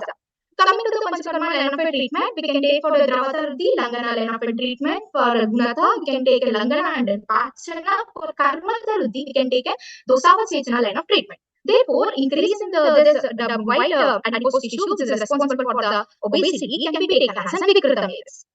And coming to the conclusion, Stavya is a complex metabolic disorder that arises from a qualitative and a quantitative initiation of the Medis along with the other cause. The effective management therefore must be individualized considering the type of a Meda Ruddhi along with the Vaya and a Rogi Bala. I like to conclude this by telling a shloka that is quoted in Bhagavad Gita, that is Yukta Ahara Viharasya, Yukta Chesasya Karmasu, Yukta Swapnava Bodhasya, Yogena Bhavati Dukkaha. That is one who is disciplined in the food, recreation activities, sleep, and wakefulness is free from all the sufferings. Thank you. Thank you, Dr. Megashri. Chair of this session, may please proceed with your remarks and questions. Dr. Megash, it was an excellent presentation. You have brought some new insights regarding the whole year. One just single question. How we can modify the line of treatment based on age, weight? Because you have put that one slide. So what are your thoughts regarding the treatment in obesity based on weight? Generally, while coming to the Bala, there will be an genetical modifications will be there. Usually, during this era, the genetical. So, it is very difficult to treat with the medicines. We have to more concentrate on, as there will be an Agni Bhala will be moderate in the Bala. So, we should tell them to do an Vyayama line of a treatment. Like Langana line of treatment, we have to go in the Bala. But in a Ruddha, there will be a very low Agni. Agni will be very low. So there we should mainly concentration on Agni Deepana and Brudu Shodhana should be given in a Ruddha. And in Madhyama, as there will be an after the stabling of an Agni, we can go for an other Shodhana. Good one. Very good. Excellent. Excellent. Interested. Good. No question. Very well presented. Thank you, sir. Thank you. Thank you, sir. Moving forward with the next presentation number 10, I request Dr. Preeti S. Bandanal to please share the presentation.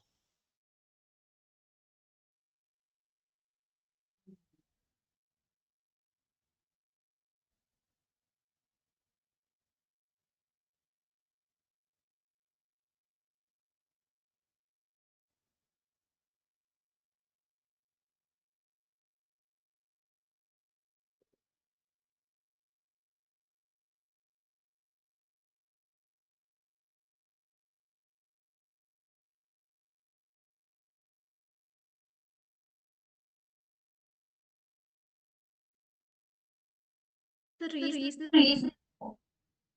slide visible? Yes, it's visible. Please share. Start.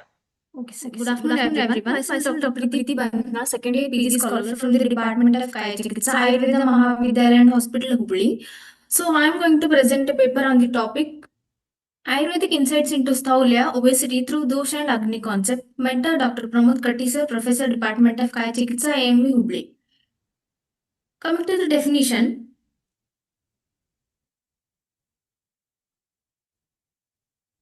reference we get from Charaka Samhita Sutrasthana 21st chapter. Medo Mamsati Vruddhatva Charaspik Uttarastanaha Ayathopache Utsaho Naro Atistula Uchati. The person is considered too obese when there is an excessive increase in fat and muscle tissue in the regions of speak, udara and stana, which become pendulous and suffer from deficient metabolism and energy. Next, coming to the Agni, Jataragni is important factor for maintaining health. Agni is required for the proper digestion of food and nourishment of the body tissues. So, Jataragni can be considered as symbol of life, or life only depends upon Samya Avastha of Jataragni.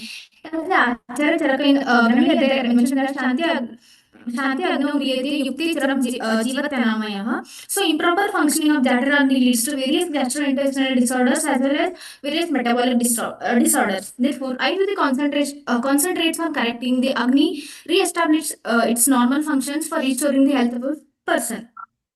The shloka that comes from the Ashtanga Hridaya Sutrasthana 11th chapter, Dosha Vijnaniya, Swasthanasya Kayagni Ramsha Dhatushu Samshitaha, Tesham Sadati Tirtibhyam Dhatu Vruddhi Kshayodbhavaha.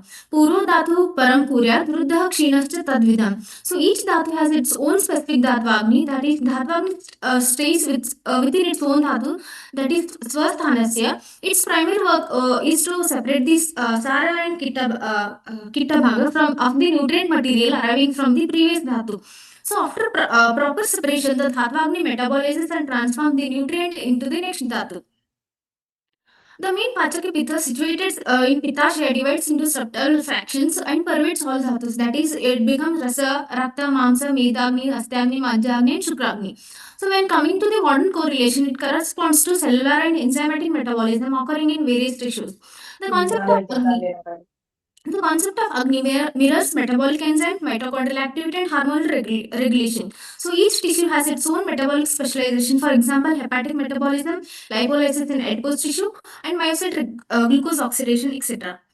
Coming to this Sthaulya Samprapti, so from the Charaka Samhita in Sutrasthana 21st chapter, हेतु अति स्नेह अति गुरु अति मधुर अव्यायाम दिवा स्वप्न आलस्य अति अन्नपान बीज दोष involved kapha meda vruddhi and vata avaran.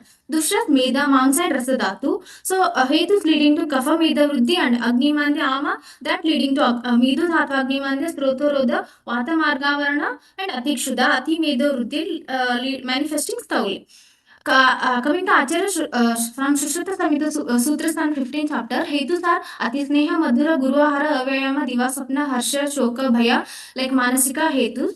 And doshas are Kapha Meda Vruddhi, Dusha Meda Kapha. So same Hetu leading to Kapha Meda Vruddhi, and there will be Medo Sroto Dushti, that leading to Dhatvagni Manda and Meda Vruddhi. Ashtanga Hridaya Sutrasthana 14th chapter, Nidana sar Ati Madhura Atisneha Avayama Diva Sapna Alasya Bahu Bhojana. Doshas are Kapha Meda Vruddhi with Vata Gati Vighata. Dushas are Meda Mamsa. So Hetus leading to Kapha Meda Vruddhi, Agni Manda, Medo Srota Dushta, and there will be Vata Gati Hani and Sthaulya. So integration with the concept of obesity, Jataragni Manda leading to Ama Utpatti, there will be Medo Dhatvagni Manda, Medo Vruddhi, Dosha Prakopa, and there will be undernourishment of other dhatus like Asti, Majja, Shreya and Ama Sanchaya and Srotas, that leading to Sthaulya.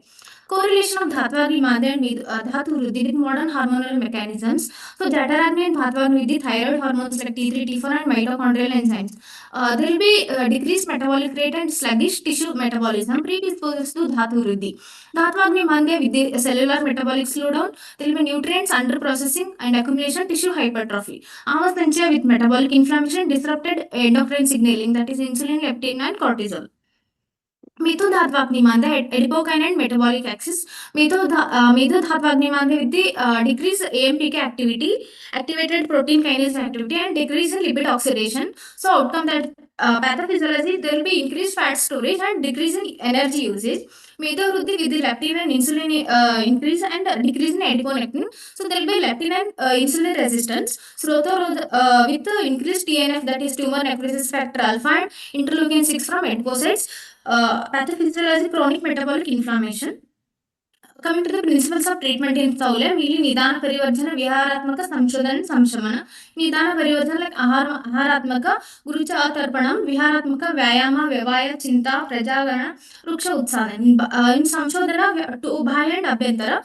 ಬಾಹ್ಯ ವೃಕ್ಷ ಉದ್ವರ್ತನ, ಅಭ್ಯಂತರ ವಮನ ವಿರೇಚನ, ಆಸ್ಥಾಪನ like ಲೇಖನ ವಸ್ತಿ, ಶಿರೋ ವಿರೇಚನ, ಸಂಶಮನ, ದೀಪನ, ಪಾಚನ, ಕ್ಷುಧಾ ನಿಗ್ರಹ, ತೃಷ್ಣಾ ನಿಗ್ರಹ, ವ್ಯಾಯಾಮ, ಆತಪ ಸೇವನ. Coming to the discussion, the interrelationship between Agni and Sthaula is to be studied in detail for a healthy life of a person. So, the most common causative factor for Sthaula is unhealthy dietary habits and sedentary lifestyle, which will result in the vitiation of Agni. So, in the Samprapti, there are two factors, that is Tikshna Jadaragni and Medo Dhatvagni Mandya. So, irrationality between these two levels of Agni makes the disease Krutra Sadhya. Conclusion. So after the brief discussion on relation between Agni and Solar, it shows that Agni is important for digestion, metabolism at cellular level. By the indigestion, due to imbalance of Agni, they produce Sama, which is responsible for production of further diseases and also which includes Taula. So in the present scenario of developed countries, due to urbanization, change in lifestyle disorders having more prevalence rate rather than infectious diseases. So which among them is this Taula? Hence a healthy lifestyle is mandatory for normal Agni and prevention of Thaulya, which is also a lifestyle disorder through the vitiated Agni. Thank you. Thank you, Dr. Preeti, for timely concluding the presentation. The time taken is 6 minutes 10 seconds. I now request the chairs for their remarks and questions. Dr. Preeti, Yes, sir. you have considered Udvartana under Bahya Samshodhana. Is there an exact reference for that? In the last but one slide, you have mentioned Abhyantara Samshodhana and Bahya Samshodhana. And Ruksha Udvartana and Bahya Samshodhana. Chikitsa. You are considering Bahya Parimardana as Bahya Samshodhana. Yes, sir.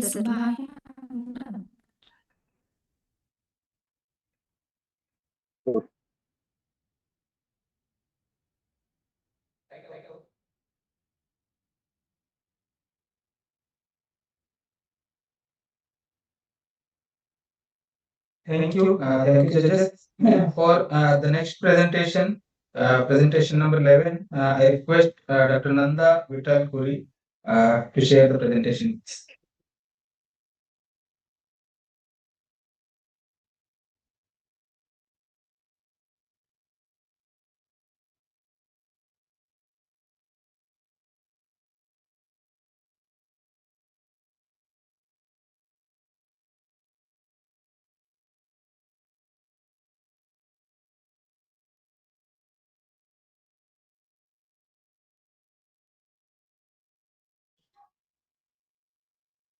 Sir, is my screen visible? Yes, it's visible. Please make it in presentation mode and start.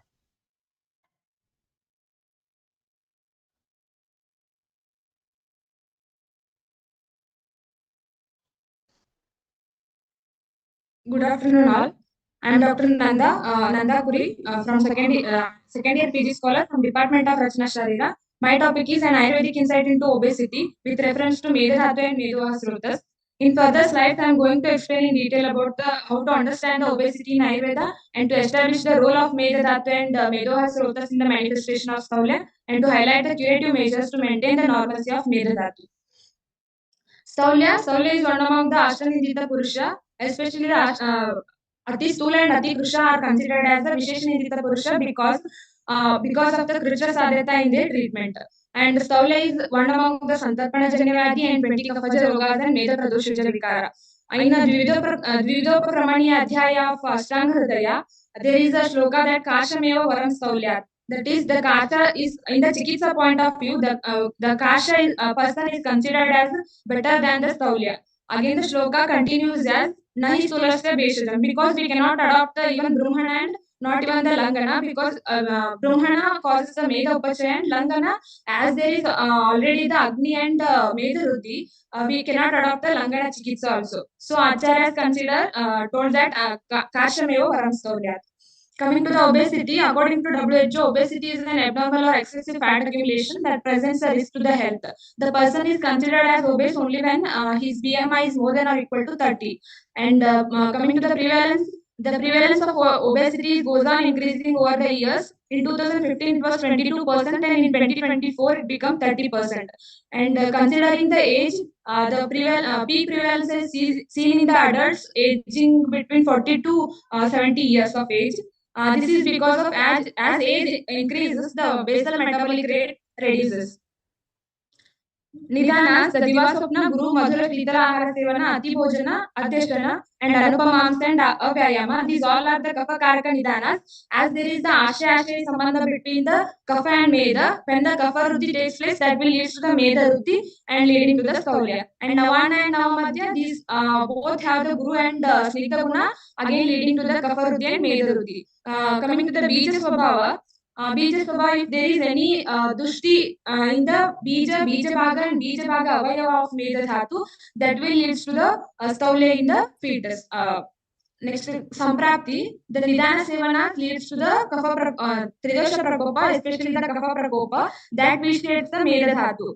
And this Dushta Medas, that does the Margavarodha, and leading to the, whenever there is a Margavarodha, that leads to the Vata Prakopa. This Prakopita Vata enters the Koshta and leading to the Agni Sandukshana. Because of Agni Sandukshana, the person tends to eat more food, leading to the Meda Ruddhi and Staulya. If the person is unable to provide the food whenever there is Agni and Vata Ruddhi, that burns the person as the forest fire burns the forest. The Ashtadoshas of Staulya, that is Ayu Rasa, Daurbalya and Javaparoda. This is because in the Staulya person, the Meda Eva Upachayate, only the Meda Dhatu gets the Upachaya. That's why the person has the Ayu Rasa and Daurbalya and Kruchavayata is because there may be the Shukrakshaya because of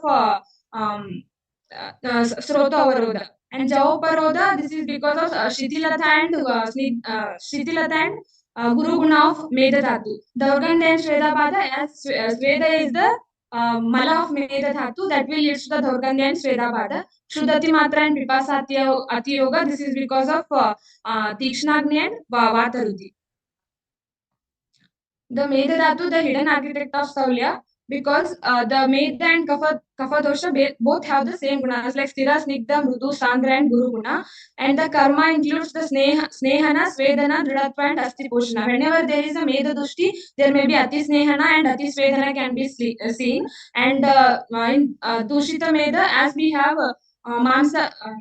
Meda Mamsati Ruddhatva, the Chalaspi Kudarastanaha, the Chalaguna may be increased. That's why the Dridhatva karma get reduced. And Asti Poshana, the Asti Poshana may be hampered because of only the Upachaya of Meda takes place in the Staulya. And Upadhatu includes the Snayu and Sandhi. In complications of Staulya, we can see Snayugata Vata and Sandhigata Vata. Like we can compare it with the plantar fasciitis and osteoarthritis. Such Upadhatu related complications can be seen in the Staulya. Medovasrotas, the Staulya Nidanas and Medovasrota Dushti Karanas, both are similar, like Avyayama, Divaswapna and Medakara Ahara. Coming to the Moolasthana, the word Moolasthana is Moolasthana Miti Prabhavasthana.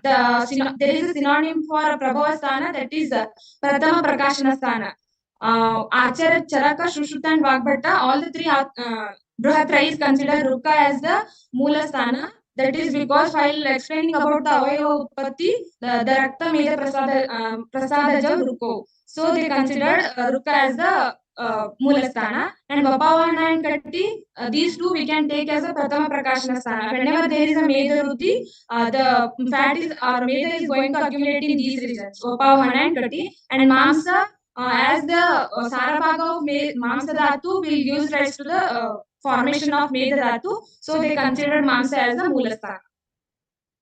And the Meda Pradosha Vikaras, these all Mukha, Thala, Shosha, Pipasa, Nidra, Alasya, Tandra, Malasanchaya, Anga, Supti, these all can be seen in the Staulia persons. And coming to the Chikitsa, the main line of treatment includes the Karshana and Guru and Apatarpana Chikitsa.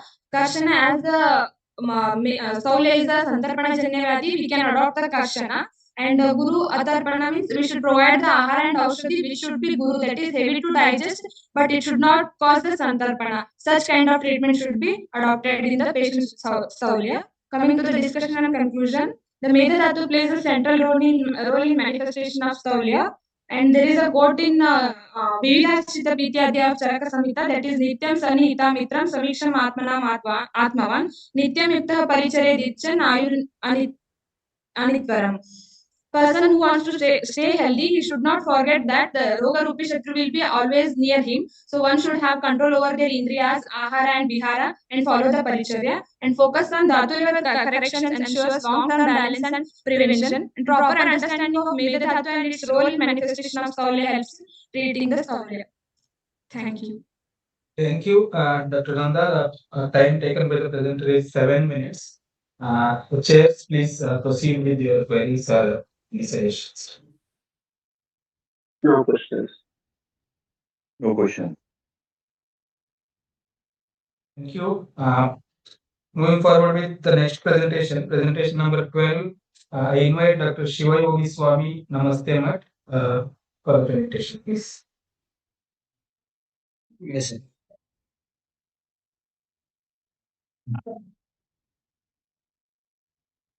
Yeah. Sir, whether the slide is visible, sir? Hello, sir? No, it's not visible. Yes.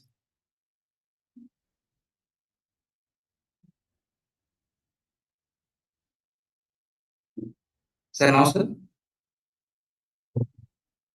Hello, sir? Hello, sir?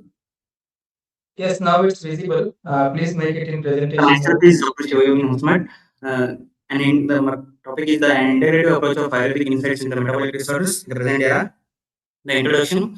Metabolic syndrome is the cluster of integrated metabolic abnormalities that are the central obesity, insulin resistance, dyslipidemia, hypertension, and the impaired glucose tolerance that are collectively increases the risk of Dr. diabetes. Presentation slides are not moving. Please make it in presentation mode and continue. Yes, sir. Yes, no.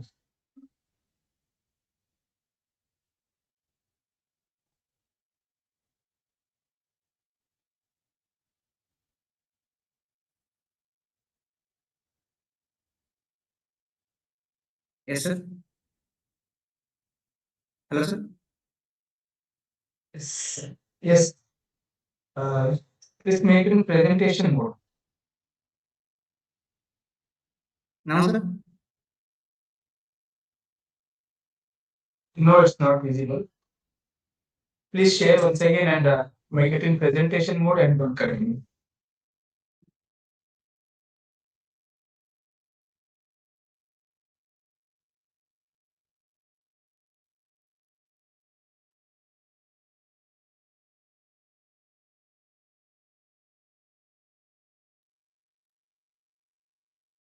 Yes, please continue.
Please continue, sir.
herbal supplementation, yoga and medications, and the panchakarma therapy.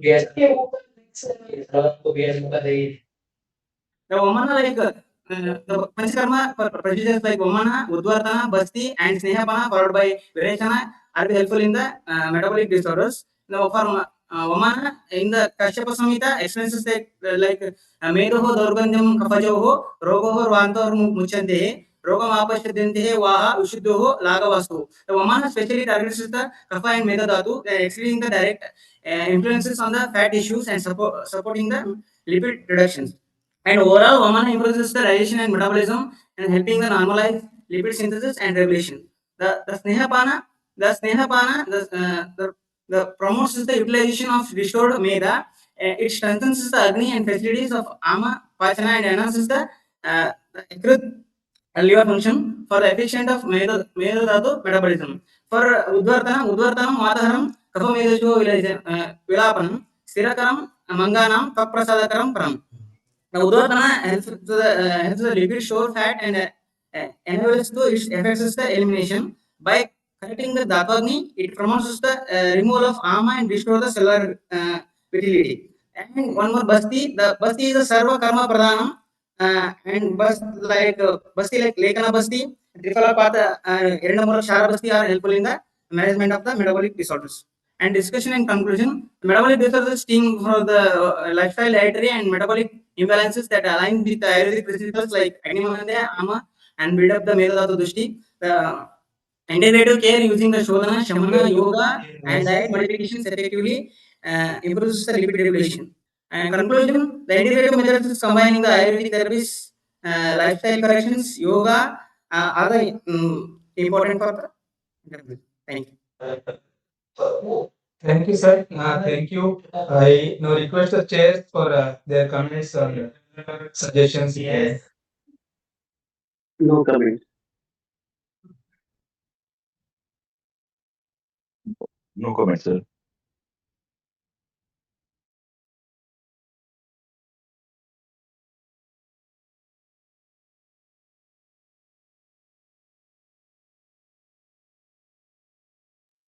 Ravindra, sir, you are not audible.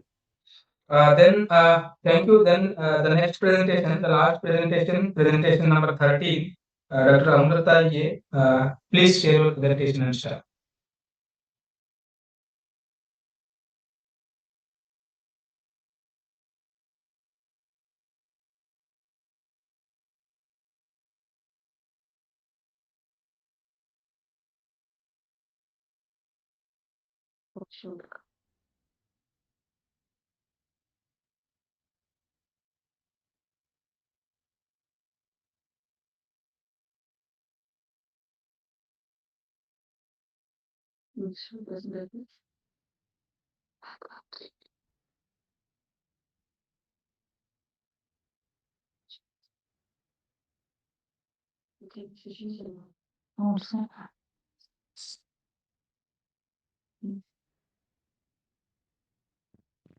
Sir, I'm visible.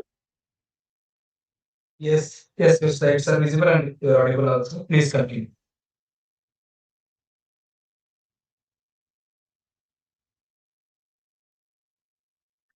Welcome to the presentation. I'm Amrita A, PG scholar from Manovignana Eva Manas Roga, Kari Chikitsa Department, EPSV Ayurveda College, Kottakkal. Manas Agni Metabolic Access Modulation in the Management of Generalized Anxiety Disorder. Generalized anxiety disorder is the most common anxiety disorder with a prevalence of 5.8% in India. The concurrent medical management include psychotherapy and pharmacotherapy, which includes anxiolytics, antidepressants, benzodiazepines, etc., which having side effects like dependence, confusions, drowsiness, etc.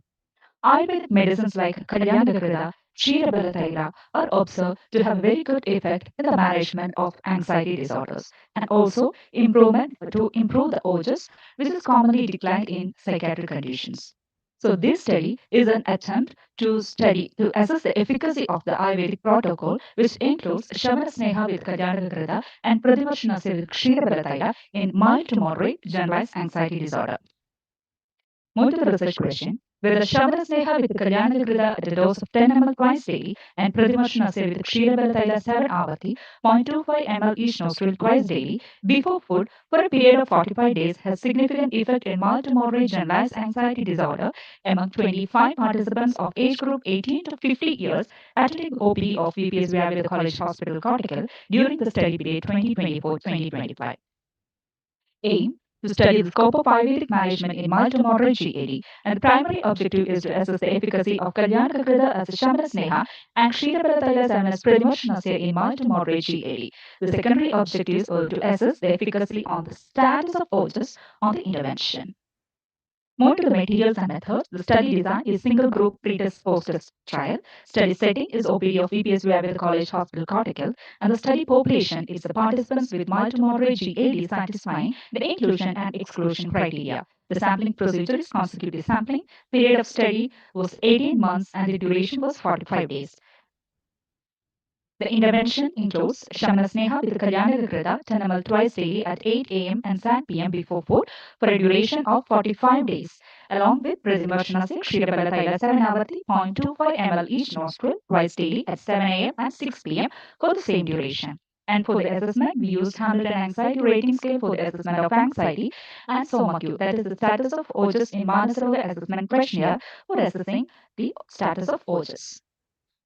So this is the statistical analysis of Hamilton scale, which includes 14 domains. And all the domains includes insomnia, gastrointestinal symptoms, cardiovascular symptoms, respiratory symptoms. We got significant reduction in the scores, p-value less than 0.001. This is the percentage relief of total Hamilton score, in which 67.8% relief was there after 45 days of intervention. Moving to the statistical analysis of SOMAQ questionnaire, it's a physician-administered Malayalam questionnaire with 28 questions categorized under 7 domains. In all domains and in total score, we got significant improvement in the status of ojas at p less than 0.001. Moving to the discussion, in Ayurveda, the condition GAD can be correlated with Chittudvega, which is Vata Pitta Pradhana, and with lakshanas of Rasakshaya and Ojakshaya. Here, the mind and Agni is interrelated. When Agni get impaired, the Rasavaha Srodhas get affected, and also Ojas and Manas, which all have common sthana, that is Hridaya. Here we give Kalyanakrita from Unmada Prakarana, which is also indicated in metabolic conditions like Pandu, Shosha, Prameha, etc. And it is also Rasayana and Ojovartaka property. So here the correction of mind is done by enhancing the Agni and metabolism. We also used Ksheerabalataila, which is Vata Pittahara, Indriya Prasadana, Nidra Janaga, and also have Rasayana property. So these medicines helps for the enhancement of ojas and thus results in the reduction of GAD symptoms. Moving to the conclusion, Shamana Sneha with Kalyanakrita and Pradimarshana with Ksheerabalataila 7 has significant effect in mild to moderate GAD. The intervention has significant effect in improving the status of ojas in mild to moderate GAD. So the alternative hypothesis is accepted. And the recommendations are studies with longer follow-up can be done, yoga, psychotherapy can be incorporated in future studies, pharmacological study on the action on nervous system or neurotransmitter level can be conducted, efficacy in other neurotic spectrum disorders and mood disorders can be done. These all are my references. Thank you. Thank you, Dr. Amrita. I now request the chairs of the session for their inputs. Dr. Amrita, your research work is very innovative. My question is that have you assessed the weight or BMI in your patients or any lipid profile parameters? Not lipid profile parameters is not assessed. In my exclusion criteria, I have included those who are having this dyslipidemia. All are excluded from my study. Okay. Or who So, take yes, have you assessed on weight or BMI? yeah, weight is assessed. Okay. So, Just what was the prior to effect the of study. intervention? Only prior to the intervention, I assessed Okay, the okay. weight Only and prior to on the intervention. yeah. Okay. Okay. So, if you have assessed after treatment, then it was very helpful to connect the mind and Agni and metabolic outcomes. But good efforts. Excellent. Okay. Okay. Thanks. Thank One question from my side. you. Okay.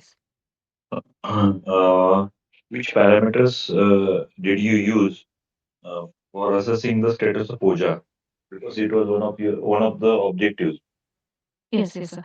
Sir, here And we how you used a questionnaire. Okay, sir. which Sir, which please. questionnaire? Sir, here we used a validated questionnaire, that is the SOMAQ questionnaire, Status of Ojas in Manasroga Assessment Questionnaire. This is a validated questionnaire from from our college itself, and that is for the assessment of Ojas in Manasroga. So the questionnaires, if you check the questions, the questions are very similar to the Hamilton Anxiety Rating Scale, and also it consists of seven domains, and these domains are taken from the Ojakshaya Lakshana, that is Vivedi, Durbalo, Abhikshana, Dhyayati, Veditendriya, Dushaya, Durmana, Ruksho. From that sloga, we selected the domains, and under that domains, the specific questions are there.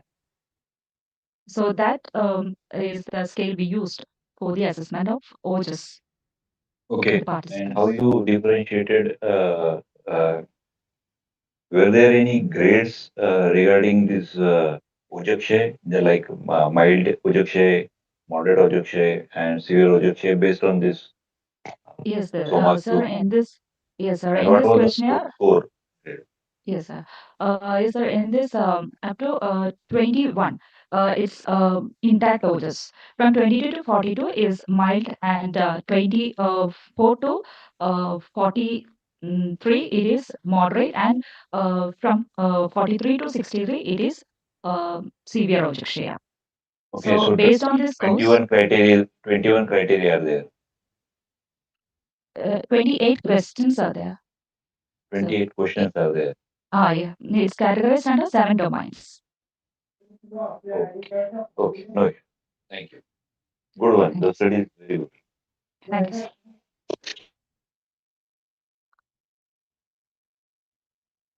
No questions. Thank you, sir.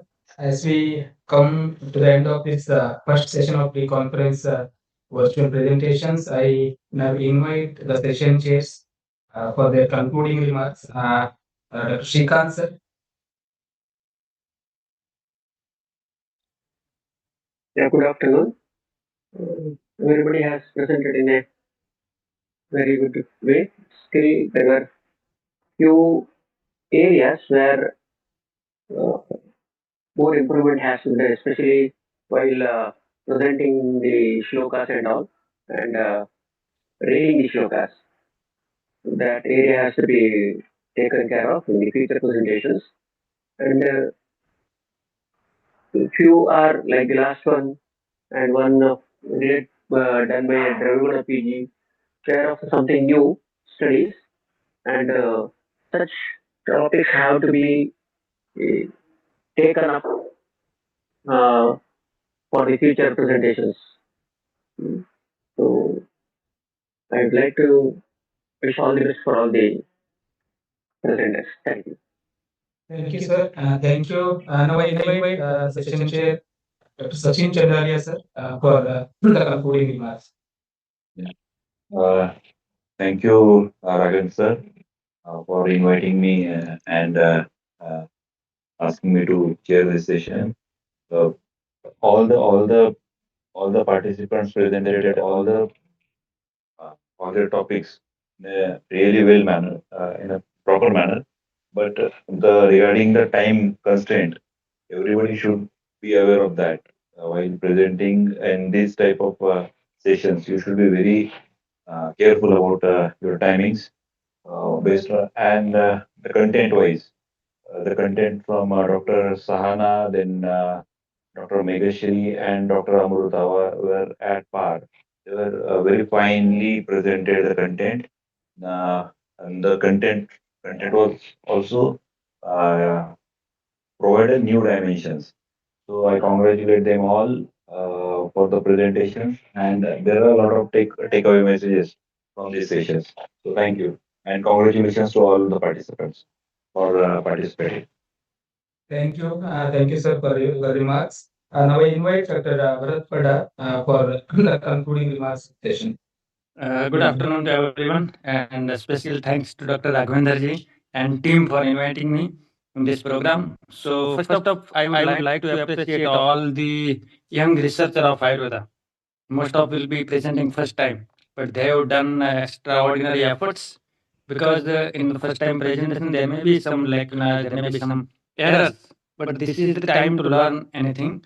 So I appreciate the efforts, and I think that everyone has tried their best to add the new things, and two or three presentations were extraordinary. So I appreciate all the students. My best wishes to everyone. Thank you, one and all. Thank you, Dr. Bharatji.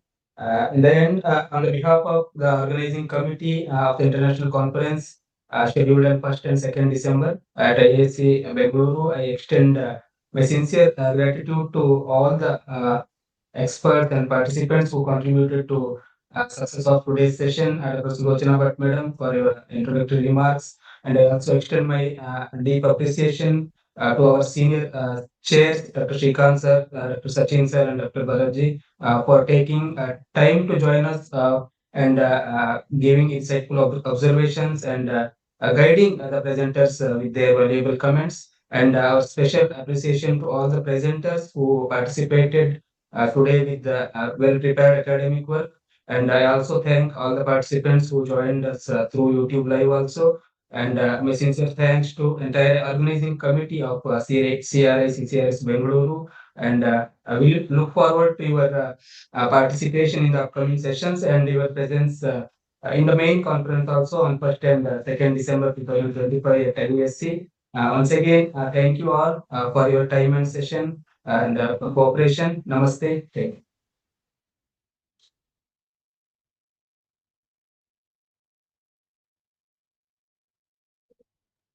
Thank you all.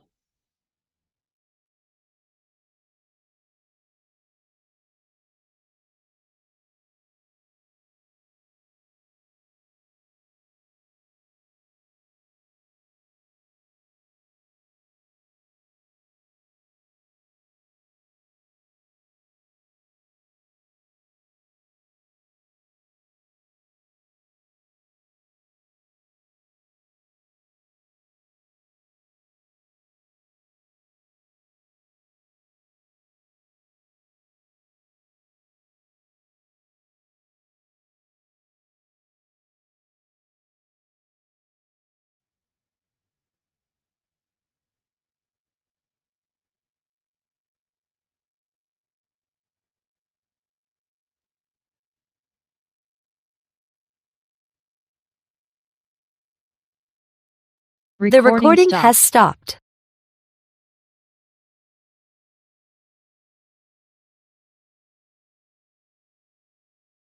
This meeting is being recorded. Namaste and welcome back to the second session of the pre-conference virtual presentations of the International Conference on Ayurveda and Integrative Approach to Obesity and Metabolic Syndrome, which is organized by the Central Ayurveda Research Institute, CCRS Bengaluru at Indian Institute of Science, Bengaluru. We now move forward with our next technical session, and we are honored to have three distinguished experts with us as chairs for this session. First, I warmly welcome Dr. Shripati Adiga sir, Associate Professor, Manipal Academy of Higher Education, Manipal. Sir is a renowned Ayurveda expert, Panchakarma expert with the extensive clinical and academic experience, and his contribution in the field of Panchakarma practice and teaching have made him a respected name in this field. Welcome, sir, on the behalf of entire organizing team. Next, I am pleased to welcome Dr. Anil Korali, sir, Associate Professor from KLE Ayurveda College, Belagavi. Sir has a strong background in quality control and standardization of Panchakarma, and he has also been actively involved in technology developments in Ayurveda sector. On the behalf of entire organizing team, I welcome you, sir, for joining this session. Thank you. And our third chair for this session, Dr. Nitin V, a teaching faculty and consultant physician, Department of Panchakarma, STM Institute of Ayurveda and Hospital, Bengaluru. Dr. Nitin has over 8 years of experience in Panchakarma and currently heads the Panchakarma therapy section at STM Ayurveda Hospital. And he is also the founder, medical director, and chief consultant at IISc Healthcare, a multi-specialty Ayurveda and physiotherapy center.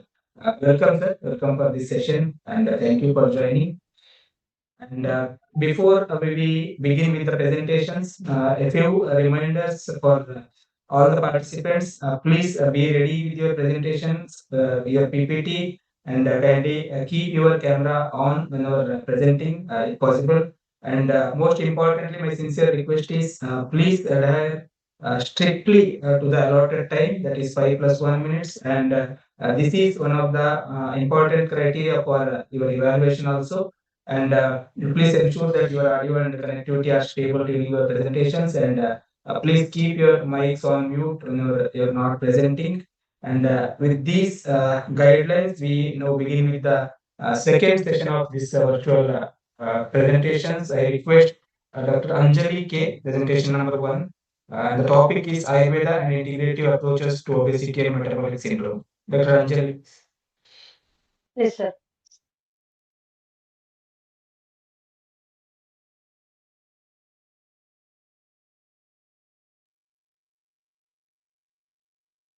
Sir, am I audible? Yes, you're audible.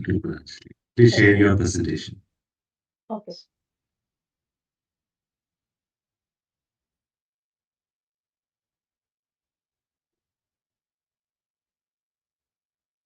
Good afternoon, everyone. Myself, Dr. Anjali, second year PG scholar in the Department of Ayurveda from Tamil Government Ayurveda Medical College, Ballari. Today I'm going to present on the topic of Ayurvedic insights into metabolic diseases. So first comes to the introduction. Nowadays, the obesity and metabolic Sorry to syndrome. interrupt, Dr. Anjali. Please make it into a presenter view and turn your people into full screen. Thank you.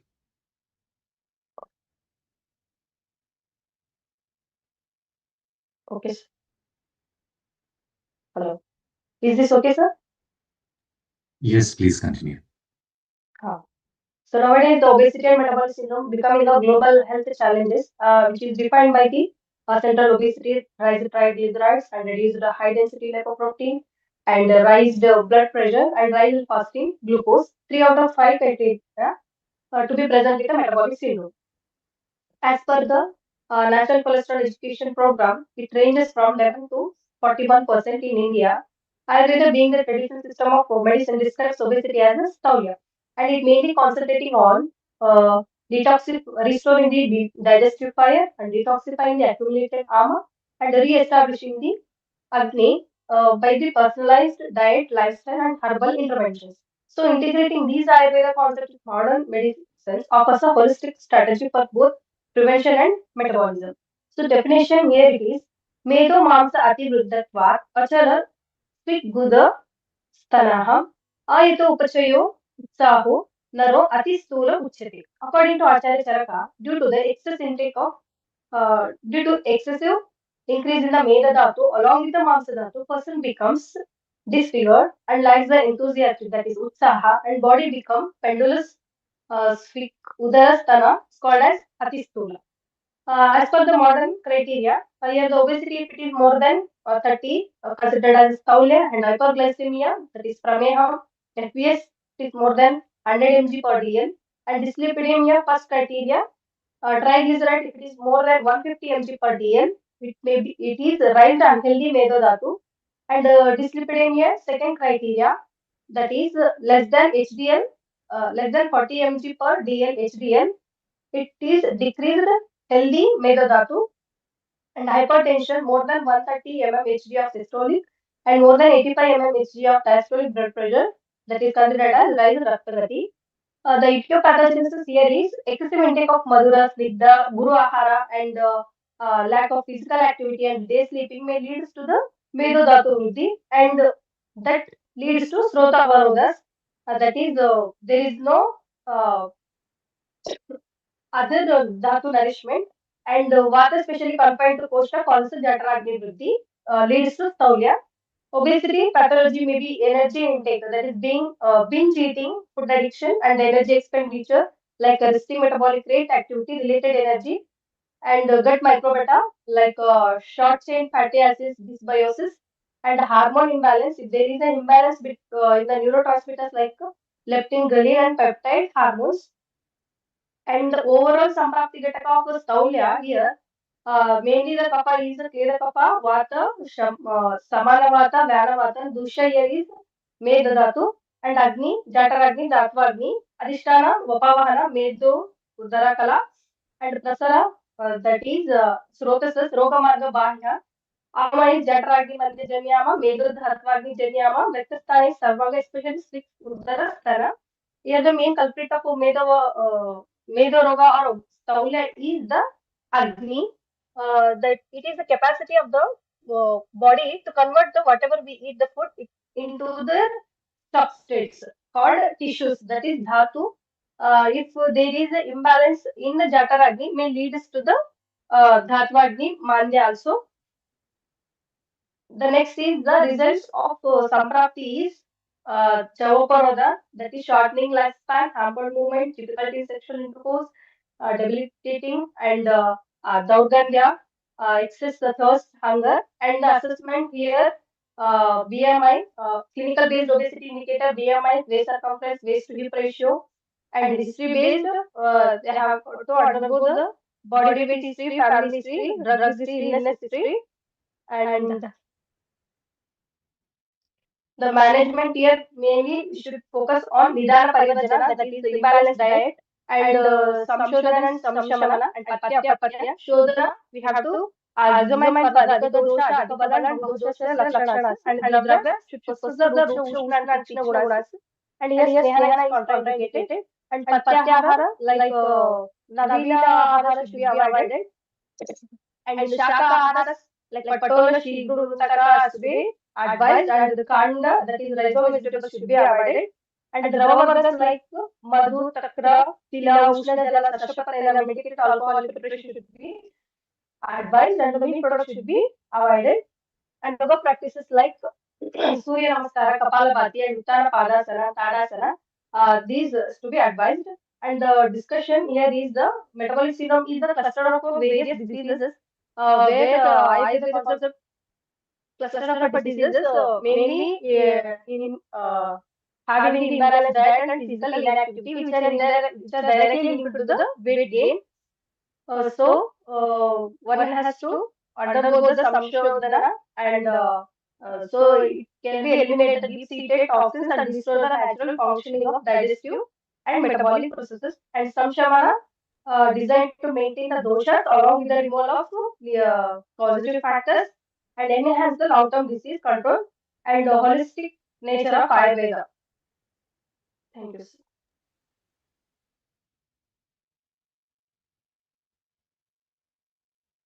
Thank you, Dr. Anjali. The time taken by the presenter is 5 minutes, 6 minutes, 20 seconds.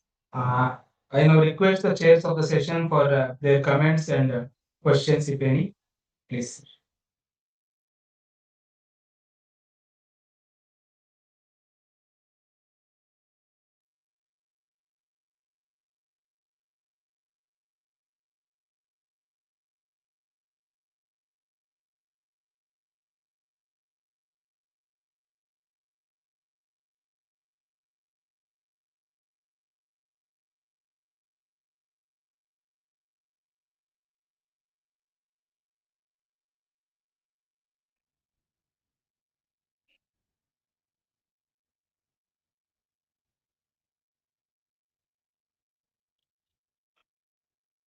Okay, if there are no questions, we'll move forward to the second presentation of this session. I request Dr. Karuna V. Attigeri to share the presentation, and the title is Integrative Medicine Approaches to Metabolic Syndrome with Special Respect to Hypertriglyceridemia.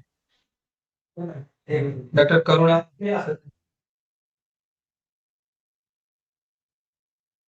One sec, sir, I'm sharing my screen.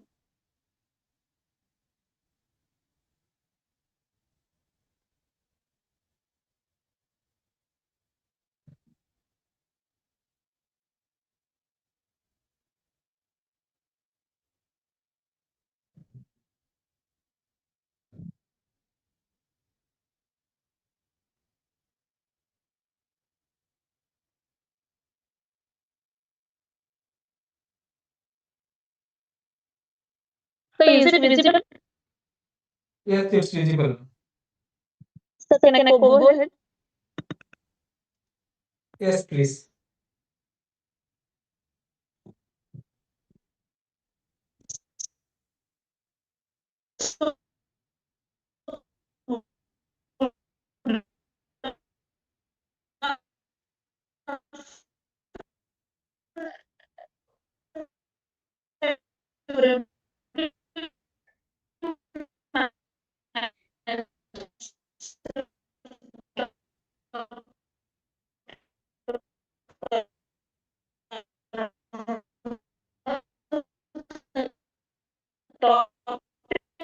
I've chosen for today's paper presentation is integrative medicine approaches to metabolic syndromes. Hypertriglyceridemia is one of the major content because it increases the risk.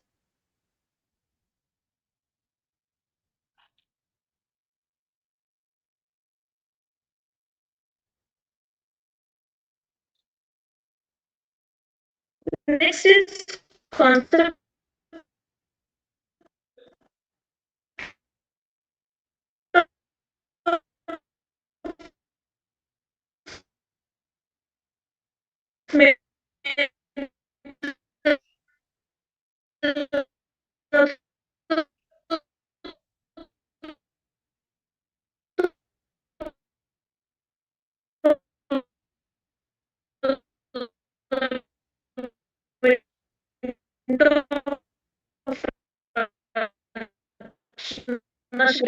Medadatu. Medadatu is one among the sabdhatu which provides Nehana Swedana found in Udara, known as Saratameda, in Anvasti and Mad. With Guru and Snigdaguna contributes to the three intestines to the body, and Medo has increases the insulin resistance and decreases the insulin sensitivity. The triglyceride production is more. When we consume high carb sugars or saturated fat, the glucose level in the blood increases. As glucose level in the blood increases, there is more of lipogenesis in the liver, and this lipogenesis increases the VLDL in the liver. And this VLDL are chylomicrons in pathophysiology, if you understand, causes lipolysis, free fatty acids, and free fatty acid toxicity, causing inflammation and endothelial injury. The risk of pancreatitis is more per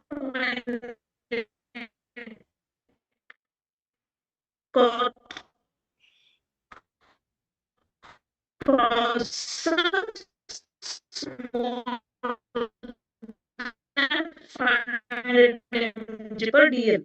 So classification of the disease mild is 150 to 199. Moderate according to conventional science is low carb diet, reduces niacin and statins, IV insulin and plasma pheresis.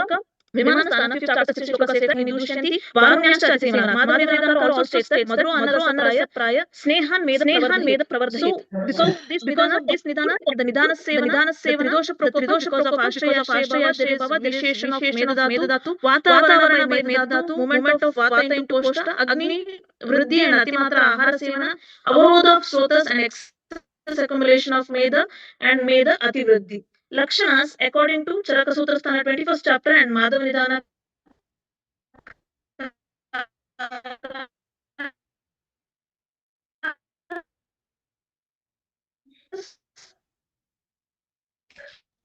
that is Asakta Sarvaka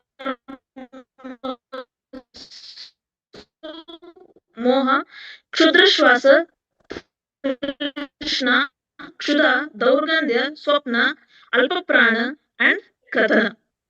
So when we come to the topic proper, which is from Rigveda, that is Ano Badraha Kritavo Yantu Vishwataha, which states that the noble thoughts flows to us from all the directions. So if there is any disease condition, we should seek the preventive and curative approach from all the possible ways. Hence, in this disease condition, I am taking an integrative approach by also certain dravyas which are mentioned in Ayurveda. So first coming to the Daihika Vyayamas such as climbing stairs, swimming, and games. So it increases the fat oxidation, reduces the insulin resistance, and increases the lipoprotein,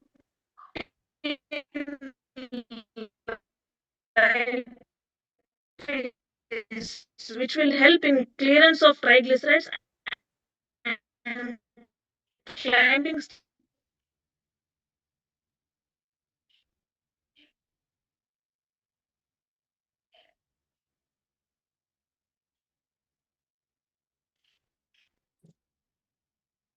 Hello?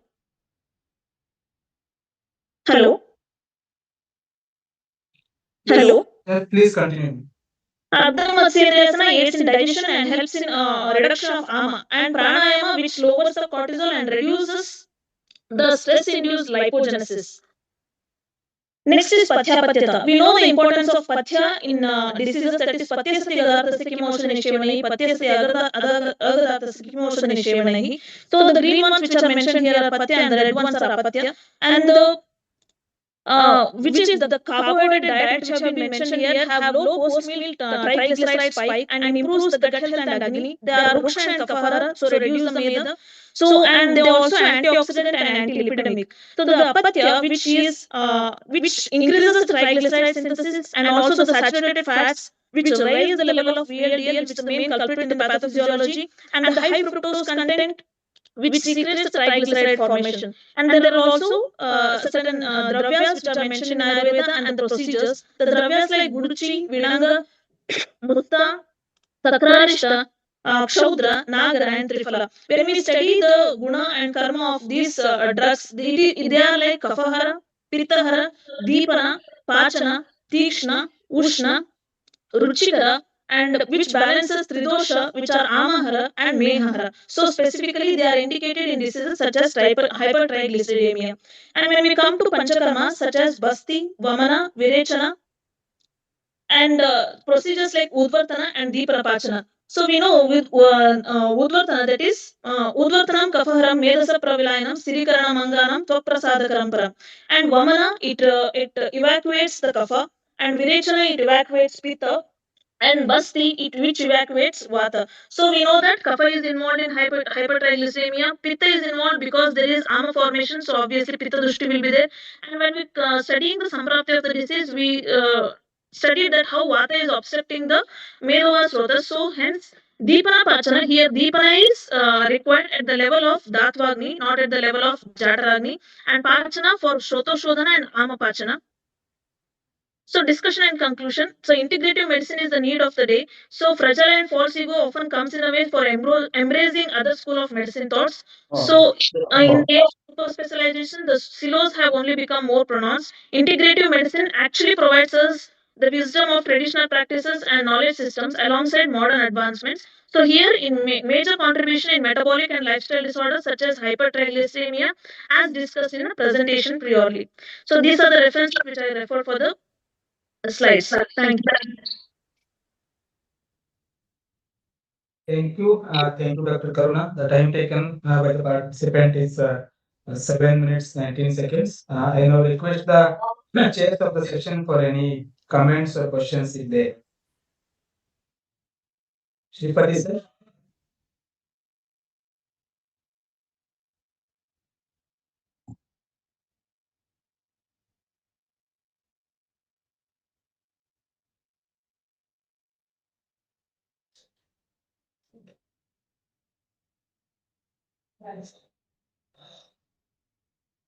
Thank you. Then next I invite the third participant, third presenter, Dr. Kirti BS, to share the presentation.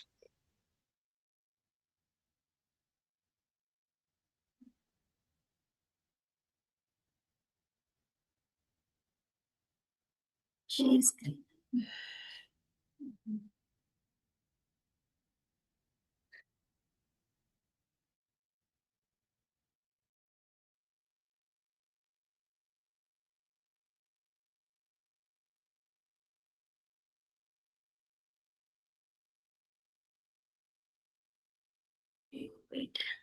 It's coming, shit. Now I will share. Now it's coming. Sir, am I audible? Yes, you're audible, and your PPT is also visible. Please kindly. Good afternoon, everyone. Myself, Dr. Kirti B.S., second year PG Scholar, Department of Chichikitsa, JMC, Mysore. Today, I am here to present on the topic of MASID through Ayurvedic lens, principles, and practices of its Chikitsa. As we know, metabolic dysfunction associated steatotic liver disease is a common metabolic liver disorder characterized by excessive fat accumulation in the hepatocytes without any significant alcohol intake. It affects about 20 to 30% of general population and about 70 to 90% of obese or the diabetic individuals. In modern or in the contemporary science, the pathophysiology which involves insulin resistance, oxidative stress, and inflammatory cytokine-mediated hepatocellular injury, which will further lead to steatosis, steatohepatitis, and fibrosis. Whereas in Ayurveda, there is no direct correlation for MASLD, but it can be taken under the umbrella term of Yakrit Vikara or Santarpana Janya Vyadhi, where Agnimandya, Kaphameda Dushti, and Srotoroda, which plays a pivot role in the manifestation of the disease. So it can be taken as Kafapitta Pradhana Santarpana Janya Yakrit Vikara. The clinical signs and symptoms are like Agnimandya, Gaurava, Udarashula, Klama, which resembles the modern MSLD presentations like malaise, dyspepsia, and hepatomegaly. So, as the both the system, contemporary and Ayurveda, which highlights the metabolic imbalance and impaired liver function as the root cause in the manifestation of the disease, it can be taken as Santarpana Janya Vikara. So, as we know, the mainly dosha involved is and Kapha Pitta Pradhanatri dosha is involved. Dosha is Medha, Rasa, and Rakta, and so this is Rasvaha and Raktavaha. And Adhisthana of the Vyadi is Yakrit and Medha Dhatu. And we can see Jataragni and Dhatwagni Mandya. So moving on to the Chikitsa Siddhantas or the treatment principles which can be employed. As already explained about the pathophysiology which is mainly involved in the disease manifestations, the treatment can be planned as follows like Agni Deepana which corrects the metabolic sluggishness, drugs like Trikatachurna, Chitrakadipati can be used, Ama Pachana which detoxifies the Ama, Panchakula Churna, Vaishwanara Churna can be used, Rukshana which reduces Kaphameda, Udvartana Rukshasveda, Sotoshodhana which clears the hepatic channels, Virechana can be employed for Medoharan which helps in lipid regulation and mobilization, Gulu Shilajit, etc. drugs can be used, hepatic protective and anti-inflammatory, so the drugs like Bunimbaka Shayam can be used, which helps in tissue regeneration and rejuvenation, drugs like Triphalarasayana and Guduchi can be used. Moving on to the detailed treatment protocol, as we know, it is Santarpana Janya Vikara. The main cause for the disease is sedentary lifestyle and salty diet. So we should avoid Guru Siddha Madhuda Aharas, Diva Swapna, sedentary lifestyle habits should be avoided. Second, Druksha Karma, which mainly corrects the Medho Roga and Sotho Roga. We can use Udhartana, Druksha Sveda can be employed. So Virechana, Shodhana. In Shodhana, we can preferably use Virechana. Virechana can be employed because we know the sthana of the disease is Yakrit. Yakrit is the moola of the Raktavaha Srotas. So Virechana can be employed. And we know it is in Santarpana Janya Vikara. We can use Ruksha Dravyas like Churnas or Kashayas can be used for Virechana like Avipatikara Churna, Narayana Churna can be used. It eliminates the Pitta as well as clears the Raktavaha Srotas. Virechana helps in Agni Deepana and Soto Shodhana. And moving using the Shamana Chikitsa, there are many single herbs which has proven hepatoprotective properties, both in clinical as well as the experimental studies. And the drugs which are having hypolipidemic as well as the hepatoprotective properties can be used. Based on the stages, also drugs can be used. Some of the drugs like Aragya Vardhini, Punarnava Bandura, Amrita Bhaksasma, etc. can be used. And moving to the Rasayana Chikitsa, which restores the normal hepatic function and prevents the reoccurrence and promotes the cellular regeneration. Drugs like Triphala, Gugulu, Shilajit, Guduchi, etc. can be used. An example, Gugulu, which has glucosterol, which has been proven to reduce the serum cholesterol and triglycerols, it can be used as a it is to tackle the disease. So moving on to the Patya, we should use, as we know, it is an lifestyle disorder. Aharas like Lagu, Ruksha, Katutikta, Kashaya, Rasa, Green, Gram, Bottle God, Bitter, these drugs can be used, and brisk walk, yogasana, and these all are lifestyles should be adopted. Then yoga, coming to the yoga, Dhanurasana, Bhujangasana, some of the yogas which helps in improves the hepatic circulation, stimulates the liver and pancreas function, digestion as well as the detoxification. To summarize, Nidana Parivachana, Shodhana, Shamana, Rasayana and Patya can be employed to tackle the MASLD through Ayurveda. So, the Ayurvedic management of MASLD emphasizes the holistic correction of metabolic imbalances through Agnidipana, Amapachana, Shodhana and Rasayana therapies. Thank you.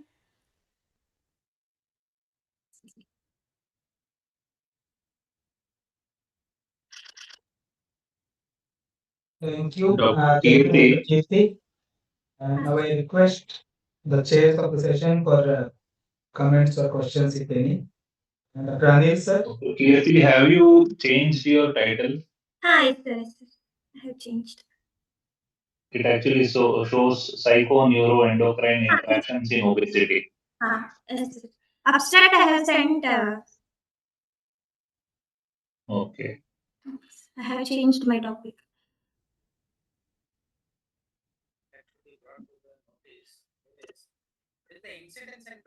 Dr. Shripati, sir.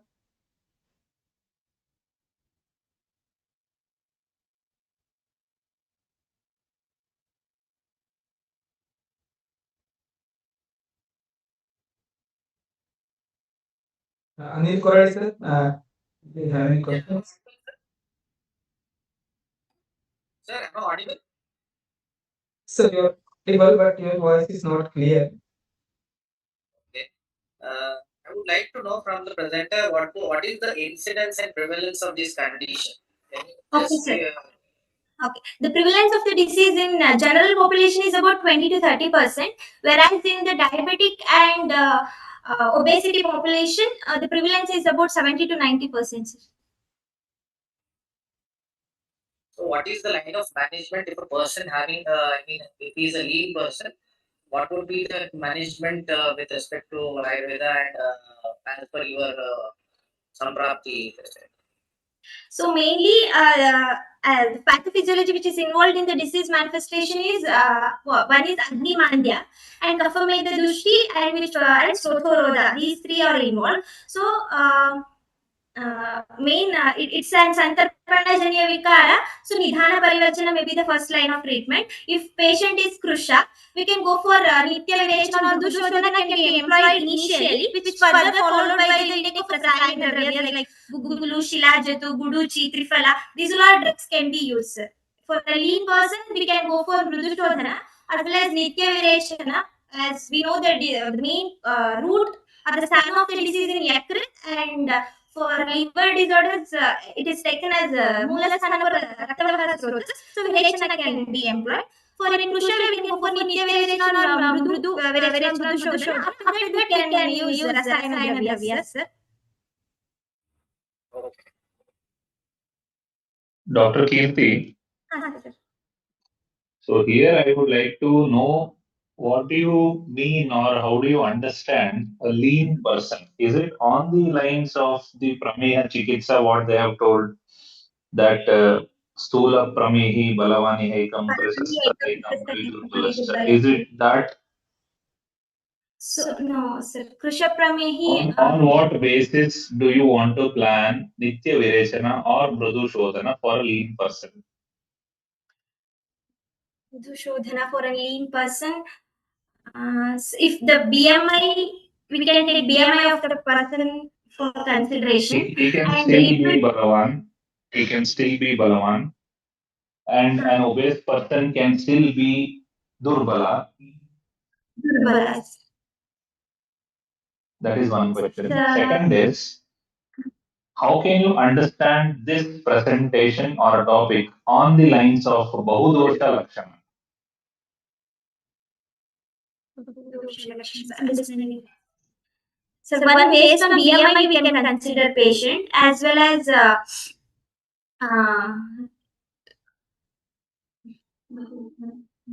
Because when we come across the metabolic syndrome in gross as a whole, I think so all the lakshanas which the acharyas have told, avipako, aruchistaulyam, pandutam, gauravam, plamaha, pitaka, kota, kandonam, etc. Ultimately they say urdhvam shaiva anulomam cha yathadosham yathabalam. So on these lines, which of the panchakarmas would you advise, or rather understand metabolic syndrome through the lens of Bahudosha Lakshana?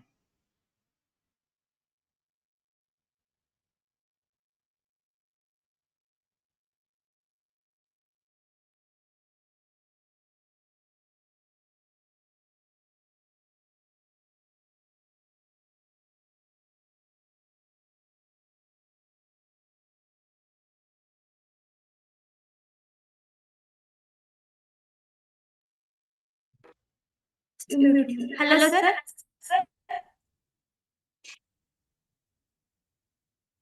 Please continue. Yeah.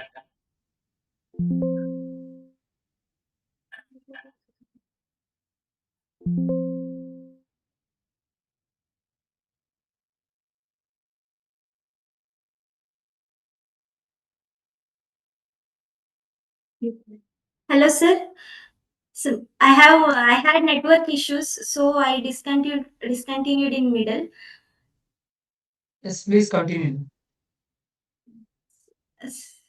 Questions. Emaciated person we can take based on his BMI and Bahudosha Avastha in contemporary or in features we can take as the lakshanas, the features what patient is having. Uh, First stage, initially it's taken as steatosis is nothing but the stage of fat accumulation in the liver. So, what are the presentation patients have, whether he is having malaise or dyspepsia or hepatomegaly?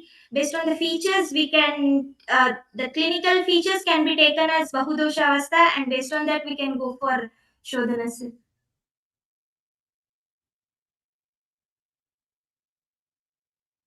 Okay. Kirti? Ha, sir. Yeah. In your presentation, have you included the concept of the pesticides and the chemicals which are like abundant in present day diet? So, is there any role of such thing in the pathogenesis, Samprapti? Pesticides and these are main, sir, in case of Nidhana, food items we can take, sir, but exactly I don't know, sir, how it can be correlated or taken. Okay.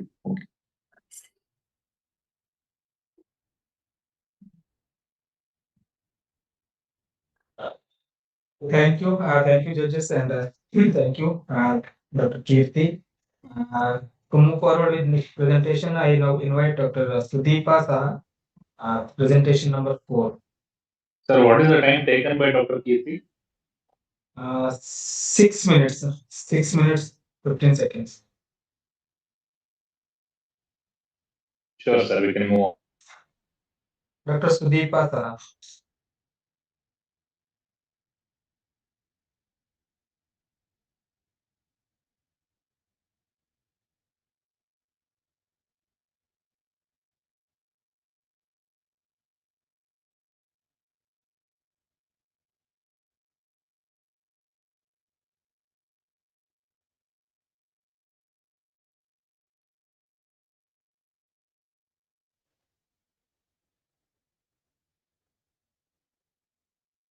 I think she's not there in this session. Next, I invite Dr. Smita Havargi, serial number 5. Dr. Smita Havargi for presentation.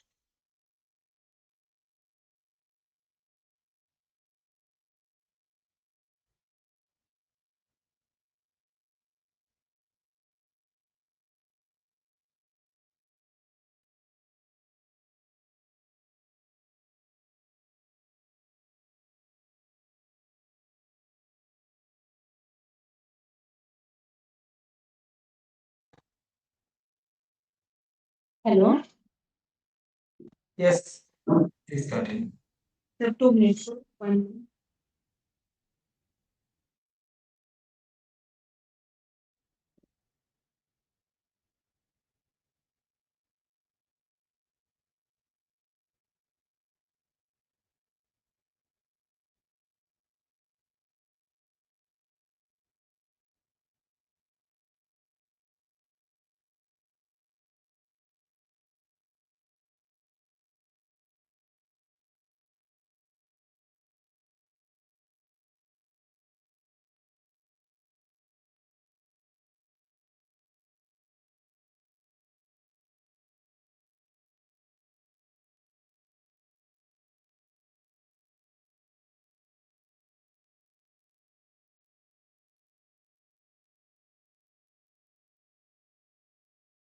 So whether my activity Yes, slides are busy, but please make it in presentation mode and continue.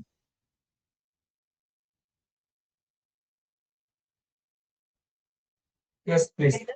Good afternoon, sir. Respected judges, myself, Dr. Smita Havariki, second year PG scholar from the Department of CARI. The title of my paper is A Comprehensive Exploration of Saulya, Integrating Ancient Ayurvedic Wisdom with Modern Scientific Insights. And the main objective of the paper is to correlate the Ayurvedic concepts of Saulya with the modern metabolic science for practical clinical understanding and management. In Charaka Sutrasthana 21st chapter, there is a reference about Saulya. He explains the definition like Meda Mamsatrudatva Saulya Namati Uchate, that which explains that excessive increase of Meda and Mamsadhatu causes Saulya. In the modern, it is like a chronic metabolic disorder due to the excess body fat, that is BMI will be more than 30 kg per meter square, leading to the leading to the endocrine and cardiovascular complications. Saule is considered as a Kapha Medo Pradhana Vyadi. It arises due to the Agnimandya and Kapha Dushti, leading to the improper metabolism and deposition of the fat. And it is one of the Santarpana of the Vikaras. And etiopathogenesis, Ayurvedic causes with modern equivalent. Aharajanidhanas like Ati Madhura Snigdha Guru Ahara, that is high caloric, sweet, high fatty diet. Viharajanidhanas Abhyayama, Diva Swapna, sedentary lifestyles and lack of exercise.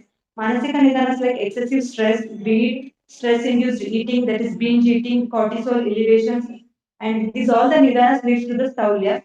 Both in modern and Ayurvedic emphasize positive energy balance, stress, and inactivity as the root cause of Saulya. And pathogenesis of Saulya in Ayurvedic view, Haraja and Viharaja Nidhanas leads to the Agni Mandya that causes Ama Utpatti and Srotoroda, leading to the Medodhatu Ruddhi, Kapha Dushti. It leads to the Dosha Dhatu in Agni Vaishamya, leading to the Saulya. In modern correlation, that is decreased mitochondrial function can be understood as a Agni Mandya, increased reactive oxygen species as a Ama, and adipocyte hypertrophy as a Meda Ruddhi, insulin resistance as a Srotoroda. And clinical features of Ayurvedic description according to Chala speak Udarasthana, Krusha Ruddhi, Sveda Adikya, Alpa Vyapaya Vyavahara. Flabby abdomen, hips, excessive appetite, sweating, and weakness.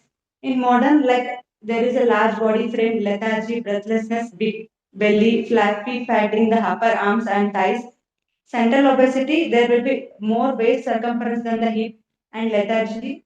Dyslipidemia, it is also associated with some of the complications like dyslipidemia, hypertension, type 2 DM, and understanding of the Ashtadoshas of Saulya in modern terms. In Charaka Sutrasana 21st chapter, he mentioned the Ashtadoshas of Saulya, that is Tadayushor, Ayushor Rasa. Obesity is linked to the reduced life expectancy due to the higher risk of complications like cardiovascular disease, DM, hypertension, stroke, and certain cancers. Javoparada leads to the sluggishness, reduced physical endurance, joint strain, and limited mobility. Krucha Vyavaya correlate with the erectile dysfunction in the male and ovulation lead to the libido in the female. The despite of excessive weight, obesity individuals have a low muscle mass and poor muscle strength. Daurganda is caused by the excessive sweating, skin-borne infections, and bacterial decomposition of fatty sweat. fatty sweat is medically referred as bromhydrosis, Swedavada, that is hyperhidrosis due to the poor heat dissipations and body and increased body insulation. Shuddhita Matra related to the leptin resistance and insulin resistance causing persistent hunger and overeating. And when coming to the treatment, Charaka Sutrasthana, it is mentioned Guru cha Atarpana Cheshta Sulanam Kashna Prati Kushanam Brahmanatam cha Lagu Santarpana Mevachit. Apatarpana, that is caloric restriction fasting and intermediate fasting. Langana, like reducing body by lowering caloric load and improves Agni. Lekana Karma, that is scraping of excessive fat tissue, lipolytic, thermogenic and detoxific intervention. Agnipana and Ama Pachana, that corrects the metabolic inefficiency and clears the toxins. And understanding the Panchakarma in modern science. That Vamana, we know that it expresses the kapha and ama dosha from the GI tract. It alters the gut-brain axis, improves the insulin sensitivity, and resets the gut microbiota. Virechana expels the pitta and meda dosha. Meda dhatu increases the bile flow, lipid metabolism, and liver detoxification. Lekana basis reduces the medas, correction, and absorption also enhances the gut-liver axis regulation. Udvartana with Chuna, Trifala Chuna, it dries the subcutaneous fat, increases the circulation, improves the lymphatic drainage, local fat metabolism. Svedana, that is sudation therapy, liquefies the metas and opens the throatus. It is induces the sweating and increases the thermogenesis. And some other formulations with mode of action. Trifala Chuna, it is the antioxidant and anti-obesity, anti-obesity and gut microbiota modulator. Medu Navakulu, Gugulu, they are gugalosterones, they are lipid lowering action, and they also stimulate the thyroid. Punarnamadi Kashaya can be given. It is diuretic and hepatoprotective, anti-inflammatory, Vacha and Shilajuttu, they are thermogenic, adaptogenic, mitochondrial activation. Vidanga, Chitraka, Pipali, they increases the Agni and Amapachana. That we can understand in the modern like they are helpful in thermogenesis by via beta androgenic activations. Trikatu and Loha Basma, they enhances the metabolic rate and iron mediated lipid oxidation. Thank you.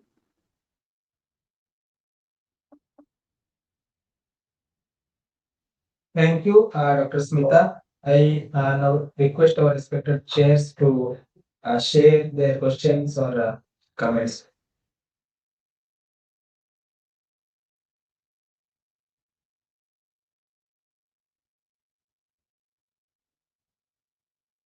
Rita, can you support your views of the Panchakarmas, especially Vamana and Virechana, with further explanation in this particular context?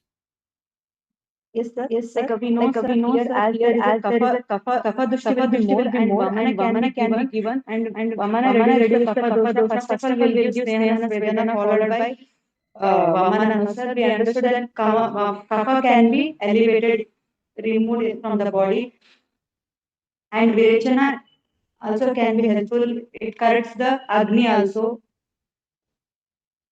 And we know that the Virechana Dravyas mainly acts on the Agni, whereas the Kapha Dravyas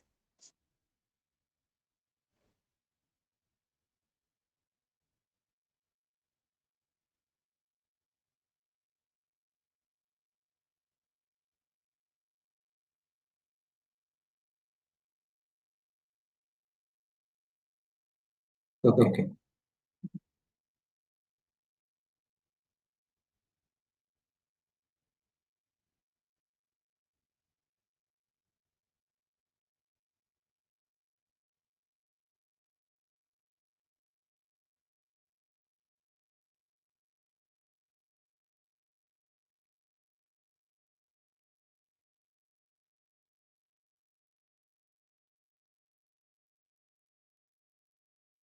कर लीजिए आप देखो expression में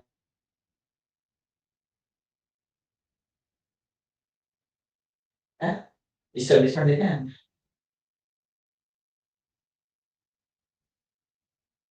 Moving forward with the next presentation, I now invite Dr. Seema Desai, serial number 6 for presentation, and the topic is role of Basti in Stavli. Am I audible, sir?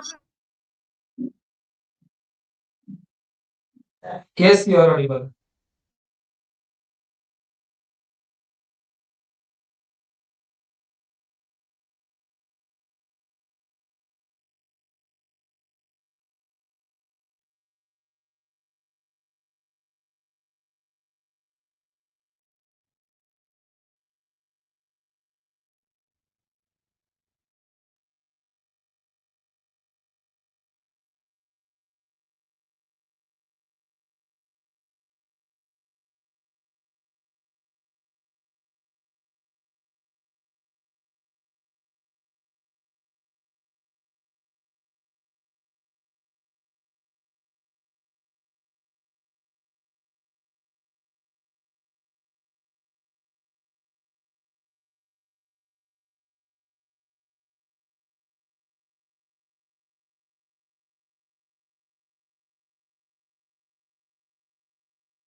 Dr. Seema, I think you are on mute. Please unmute yourself and continue.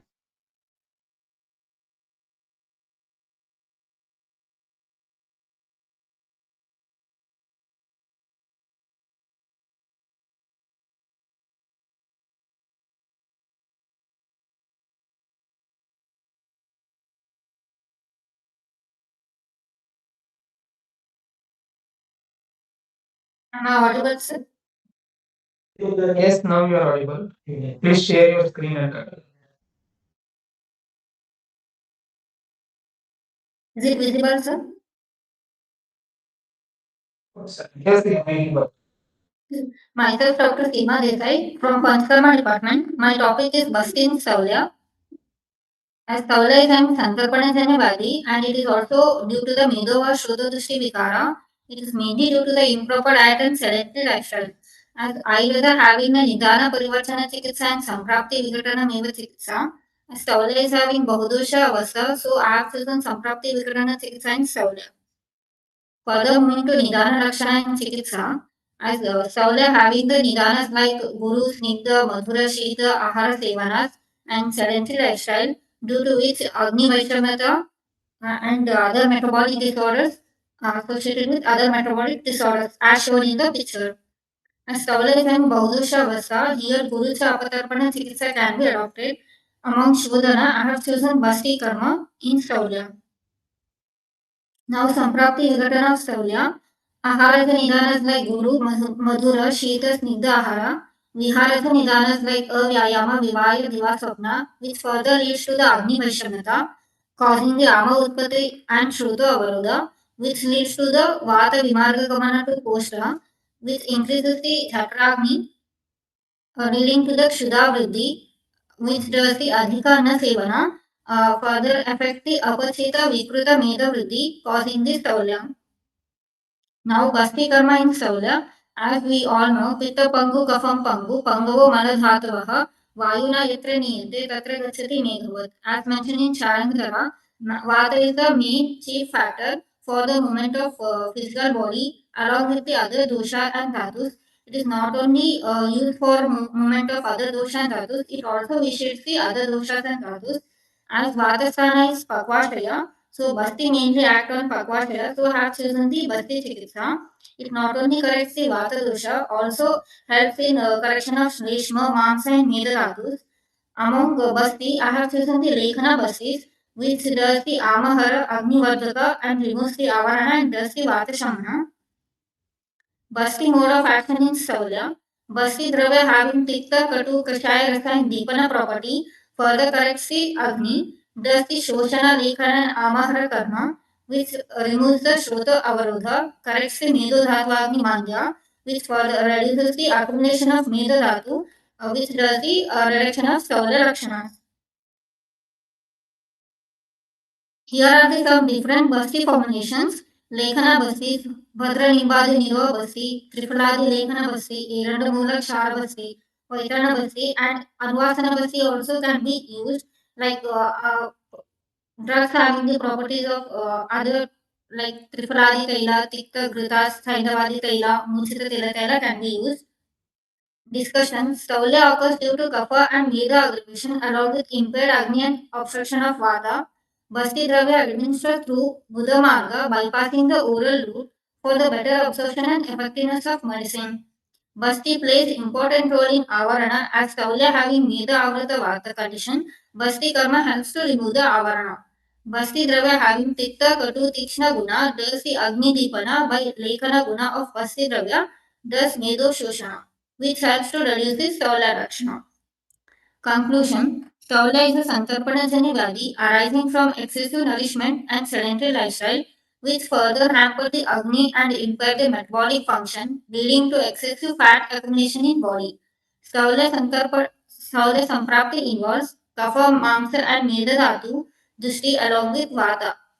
Shodhana Chikitsa is given for Bahudusha Avastha of Staulia, where Basti Karma can be indicated because Staulia Samprapti involves Vata Avarana by Meda.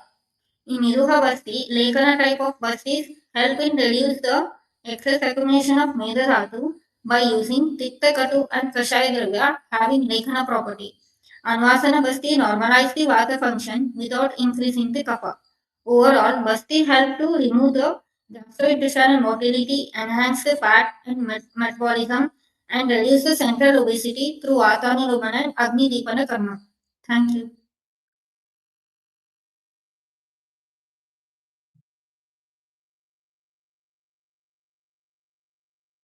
Thank you.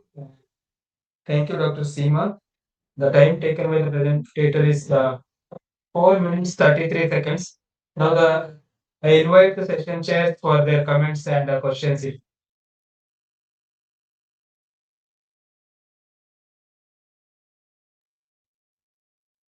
Okay. Even you have mentioned that there is a Tripaladi Lekana hopefully it is from the Sushruta Samhita, and Ushakadi Avapa, in which Rasaushadhis are mentioned.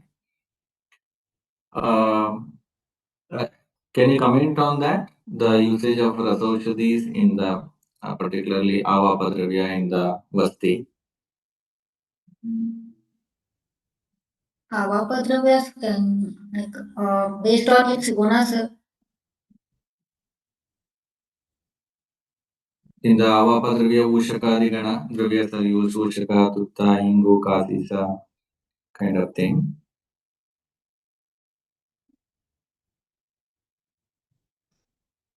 Here, Yavakshara and Gomutra can be used as Avapadravya.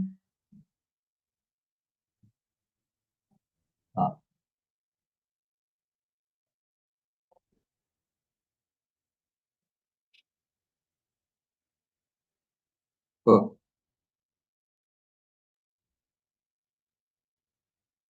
Thank you. Thank you, sir. Dr. Nitin. Dr. Seema, Yes, sir. may I please know how would you design the Basti schedule for a patient of Staulia? Whether would you like to give in Yoga Basti pattern, Kala Basti or Karma Basti? And what criteria would you consider to plan the Basti in this course?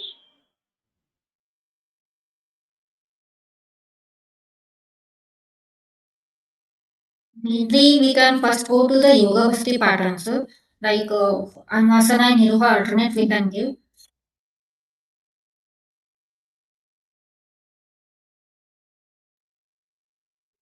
Now, my question is, on what basis would you like to plan Yoga Basti or Kala Basti or Karma Basti? If more Kapadosha is there, involvement of Baudosha is more, sir, then we can go for further Kalavasti and Karmavasti. If the more doshas are there. All right. Is that the only criteria, or would you take into consideration the Vaya, Bala, and the nature of Kosta? Yes, sir, we can consider the Vaya Bala also, sir. Along with that, the doshas also can be considered. And Sattva of the Purusha can be considered, sir. Yeah. A small correction here. Rather than we can consider, I would like to say we must consider, Okay, sir. because though Basti is considered to be a simple procedure and a safe procedure, but it has the potential to cause very serious issues if not administered in the particular recommended pattern based on these parameters. Okay, sir.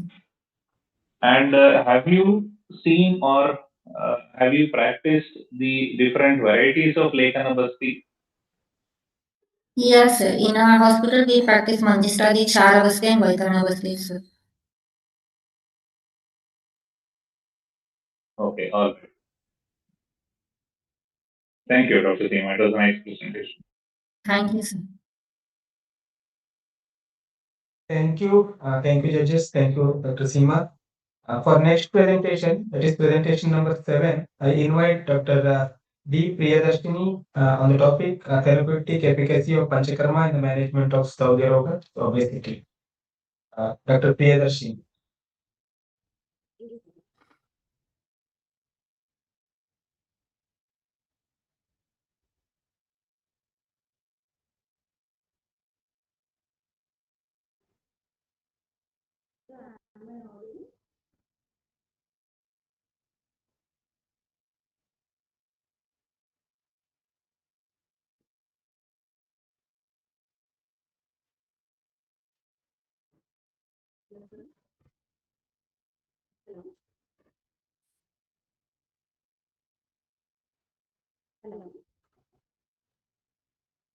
Yes, Dr. Priyadarshini, you are audible, but the volume is very low.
Please share your screen once again and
Sir, I think we can continue with the next presenter and come back to Priyadarshini later.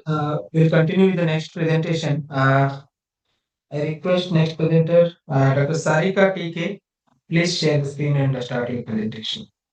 Yes, sir.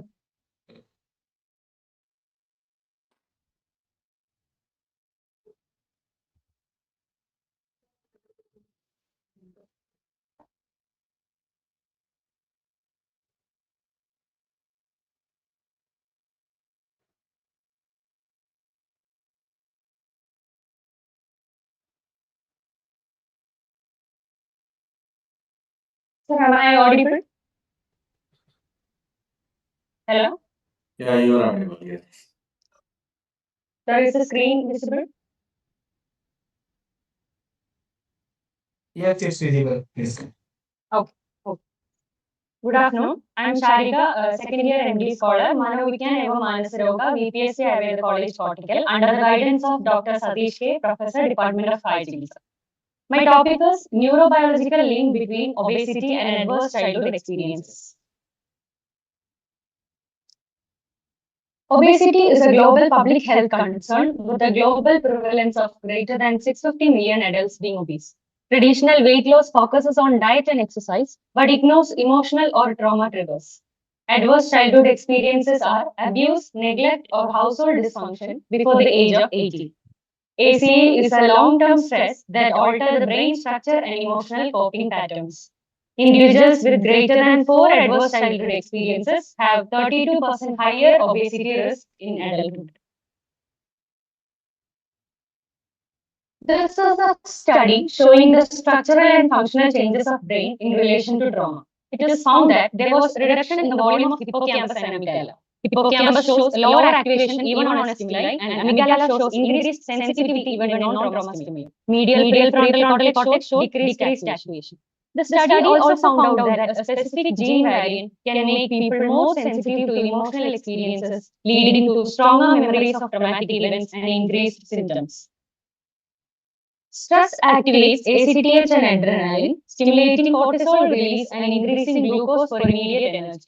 In the absence of physical activity, this unused energy triggers excess insulin secretion, causing hunger, overeating, and increased fat storage, ultimately leading to weight gain. Role of stress in obesity. Cortisol suppresses leptin and increases ghrelin, leading to increased hunger and increased fat storage due to excess cortisol. Serotonin depletion due to stress impairs emotional regulation and leads to emotional eating.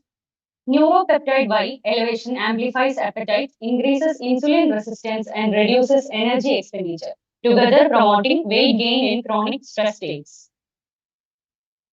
According to Ayurveda, Staulya is Medo Mamsa Adi Vridhatva, Chalasvik Udayastana, Ayado Bhaje Ulsaho, Nairo Adistula Uchede. Staulya is excessive increase in fat and muscle tissue in the regions of buttocks, abdomen, and breast, and it will lead to deficient metabolism and enthusiasm. It is caused due to overnourishment due to heavy sweet, cold, and fat, lack of physical exercise, abstinence from sexual intercourse, sleeping during the day, uninterrupted cheerfulness, lack of mental activities, and hereditary factors. The samprapti of obesity and stress are due to Chinda, Shoga, Bhaya, and Udvega, Manasika and Sharika dosha Vaigumya occurs, which causes Rasada Agudushti. This leads to Jadarakni Vaishamya and Dhatvakni Mandya, resulting in Ama formation and finally causing Medovriddhi. Chinda, Shoga, Bhaya, Udvega also causes Pranavayu Dushti, which affects Samanavayu, leading to Adhyashana and finally resulting in Kaba Medovriddhi. Integrated management includes addressing stress physiology through cognitive behavioral therapy and yoga, nutrition optimization, and physical exercise. Pharmacological management combines SSRI to restore serotonin mediated mood regulation and reduce emotional eating with GLP-1 agonists to enhance satiety and metabolic control, addressing neurobiological and metabolic consequences of chronic stress. Ayurvedic management focuses on Nidana Parivarjana of both stress and obesity and to restore metabolic and psychological balance through Snehavana, Shodhana, Shamana, Rasayana, and various Kriya Kramas. These are the references. Thank you.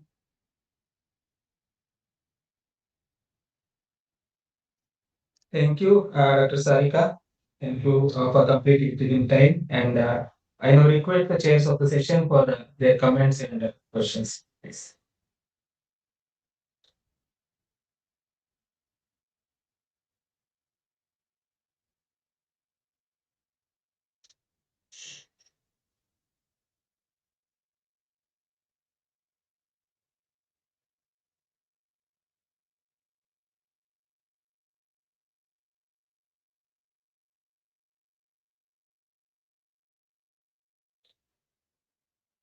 Dr. Anil, sir.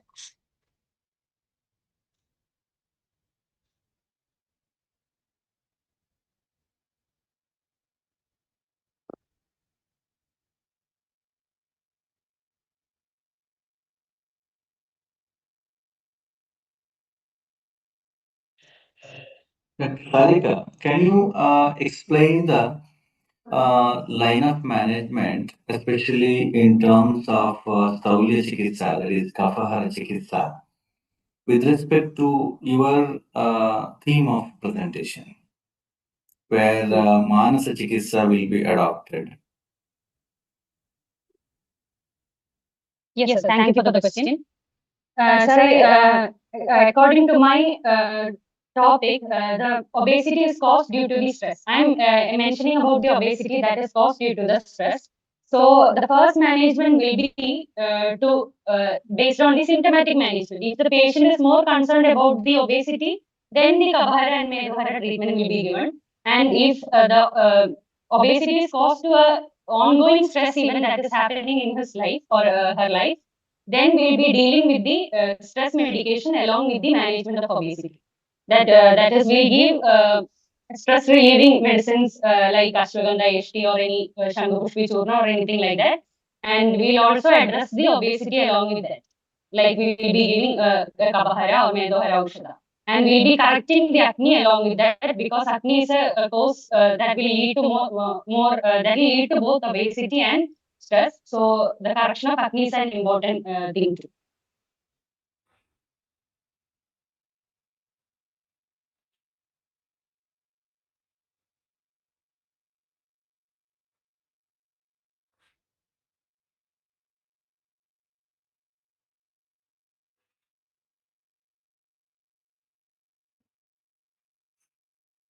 Sarika, can Yeah. you throw Yes, some sir. light on this, how this emotional trauma facilitates in causation, how Ayurveda can contribute to explain this factor of emotional trauma in causing obesity?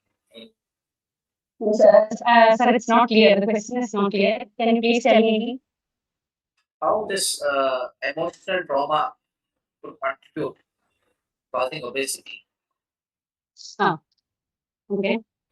Sir, actually, due to this emotional trauma, the cortisol will be increased.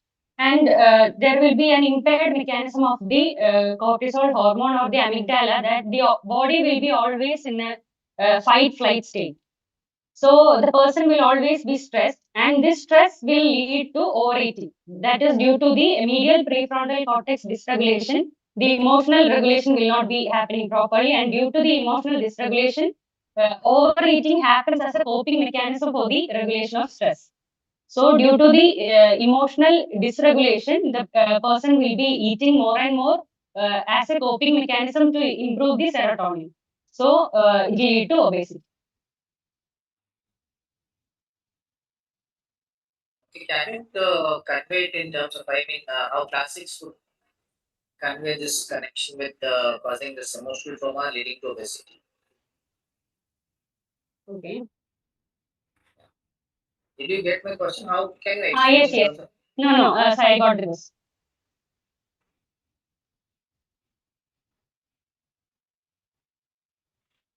So I think the emotional dysregulation will cause impairment in the acne. I think it might be mostly the samana acne, and the acne will be impaired, and the pitta will be in vidagda, or pitta will be increased. So the pitta will be in vidagda state, which will cause the body in a confused state that whether it is good pitta or the bad pitta. That is, the body may not be able to identify if it's the real hunger or the hunger caused due to the Pitta Vidagda. So I think the person might be eating more due to the improper increase in Pitta, and I think that will lead to the obesity.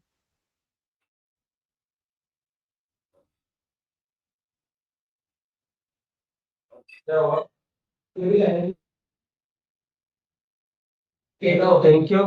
you, sir. Thank you, Dr. Sarika. I now invite Dr. Priyadarshini D. Please share your screen and start the presentation. Thank you, sir.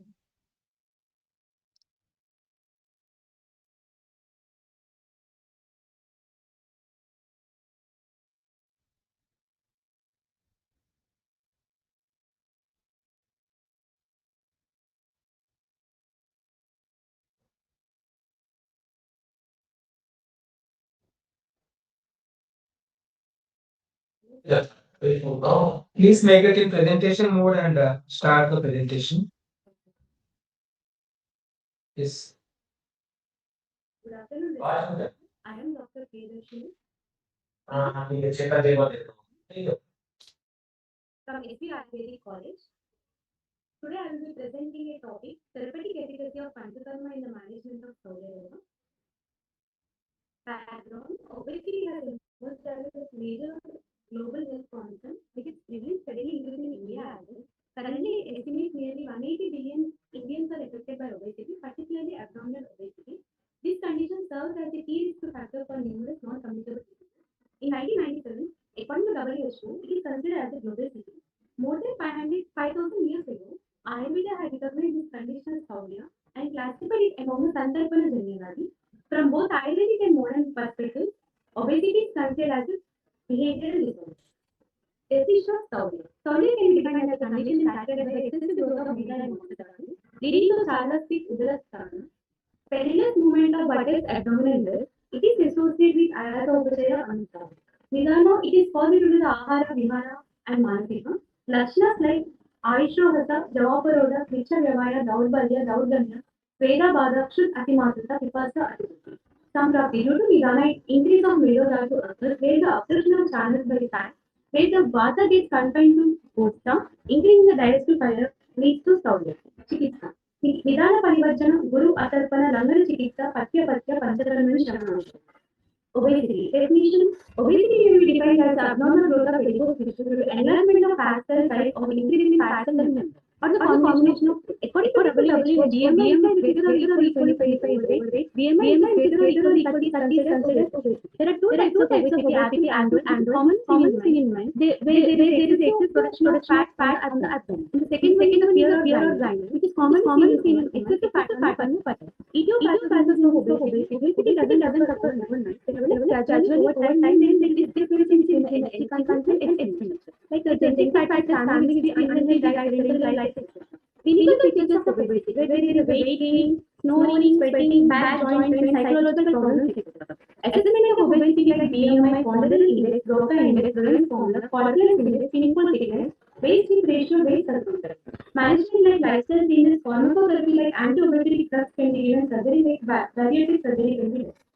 Material, according to Serka and Bhagavata, clearly mentions story as Bhagavata and his story can be performed.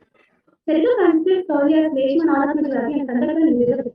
There are two types of Shodhana, Bali Shodhana and Abhinata Shodhana. In Bali Shodhana, Udvatana is mentioned as a part of Dinacharya and first Saurya, Udvatana is becoming because it is Kapahara made of Pravila and Tirakara Mantra. Serka specifies Krishna Udvatana first Saurya. Therefore, Tripala Chuna and Pola Pulakara Chuna can be used.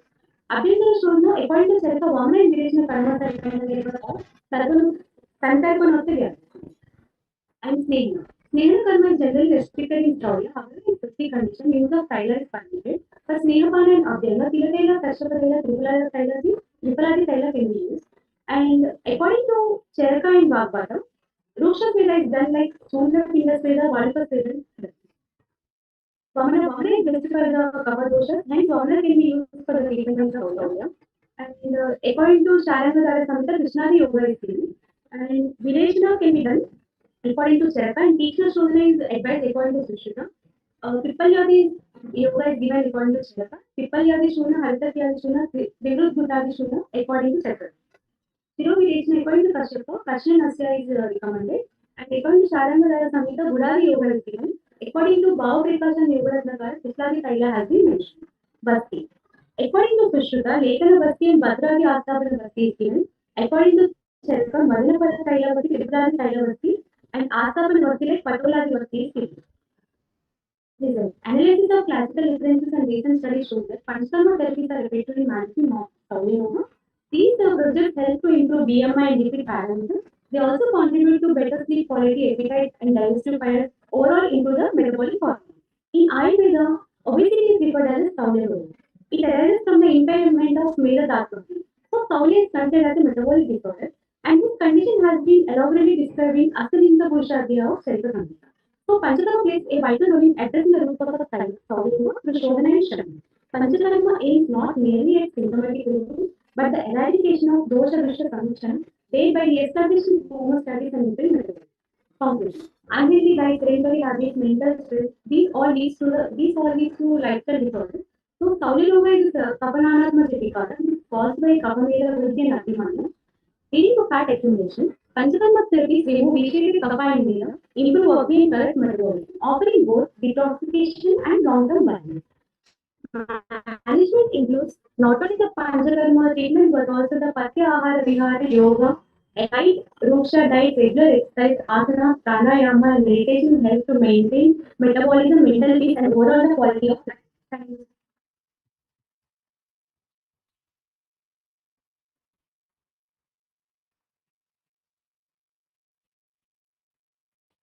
Thank you, Dr. Priyadarshini. I now invite the chairs of the session for their inputs and their questions. Please.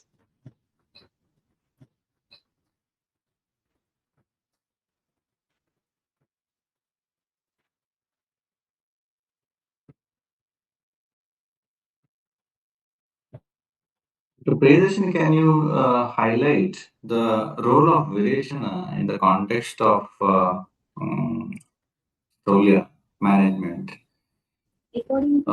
Being the Samprapti of the entire Solia is focusing on the Medo Dhatu as well as the Vata. According to Charaka, Vireshana therapy is recommended for Pipalyadi yoga is mentioned. Vireshana not only removes the pitta but also the kapha dosha also.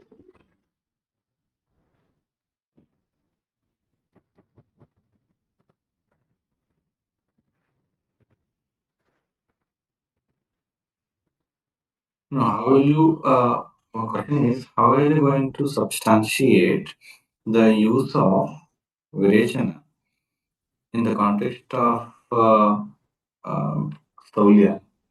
Because Medhasavrata Vatatvat, at the same time, the Vata, if it is aggravated to some extent, it can further do the Tikshnata of the Agni. And how far and to what extent you can use the Virechana for the Chikitsa of the Saulya? Is there any critical line where you are not supposed to cross it? Doing Vireshana, the Agni maintains the metabolism will be maintained so that the kapha dosha is maintained. Like, the Samprapti of Megaroga is Jataragni will be increased. By doing Vireshana, first it decreases it maintains the Agni.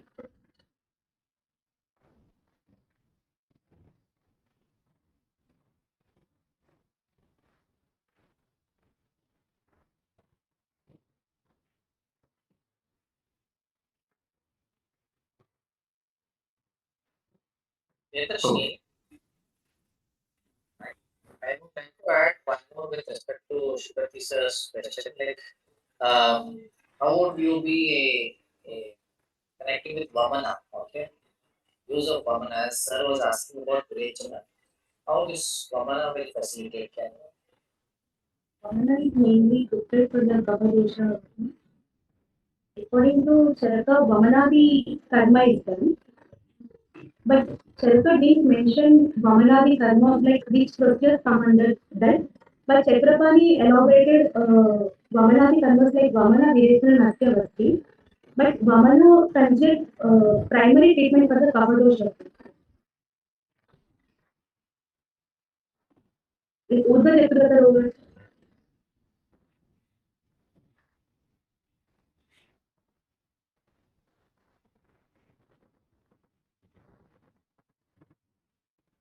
Thank you. Thank you, sir. Thank you, Dr. Priyadarshini. And for next presentation, that is presentation number 9 of this session, I invite Pallavi for the topic role of Virechana in the management and prevention of stroke. Dr. Pallavi Chandrakant Kodi. Yes, sir. 2 minutes.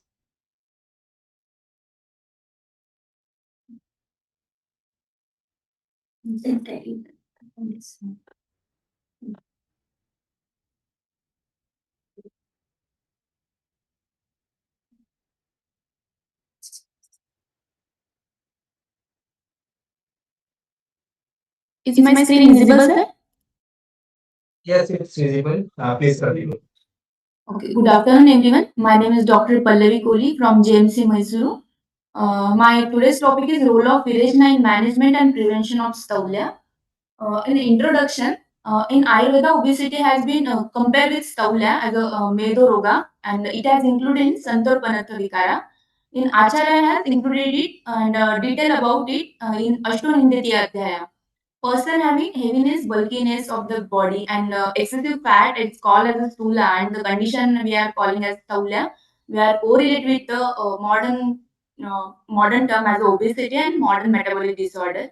The significance of the obesity is increases the risk of diabetes and hypertension, cardiovascular disease, and other metabolic syndrome. In the etiology of this is three main factors I have included in this PPT. It is a doshik imbalance, which is predominantly kapha aggravation and meda dhatu visheshan also. But it also in vata avaranjanya staulia is also we can include it. The next one is lifestyle factor. In that sedentary habits, unhealthy or excessive diet, stress and irregular routine. The third one, genetic and metabolic factor, which is the family history of obesity and altered metabolism and hormonal imbalance. The pathophysiology of Saula is the accumulation of Meda Dhatu, which is the excessive fat tissue formation, which conclude in the imbalance in the Meda Dhatu. Agni and impairment, Agni and digestive fire impairment, which is a weak digestive and metabolic fire leads to improper digestion and fat accumulation. Third one is metabolic disturbances, which disrupt the lipid and carbohydrate metabolism in the body, which leads to obesity. These one factors contributes to obesity and related to metabolic disorders like diabetes, hypertension, and dyslipidemia.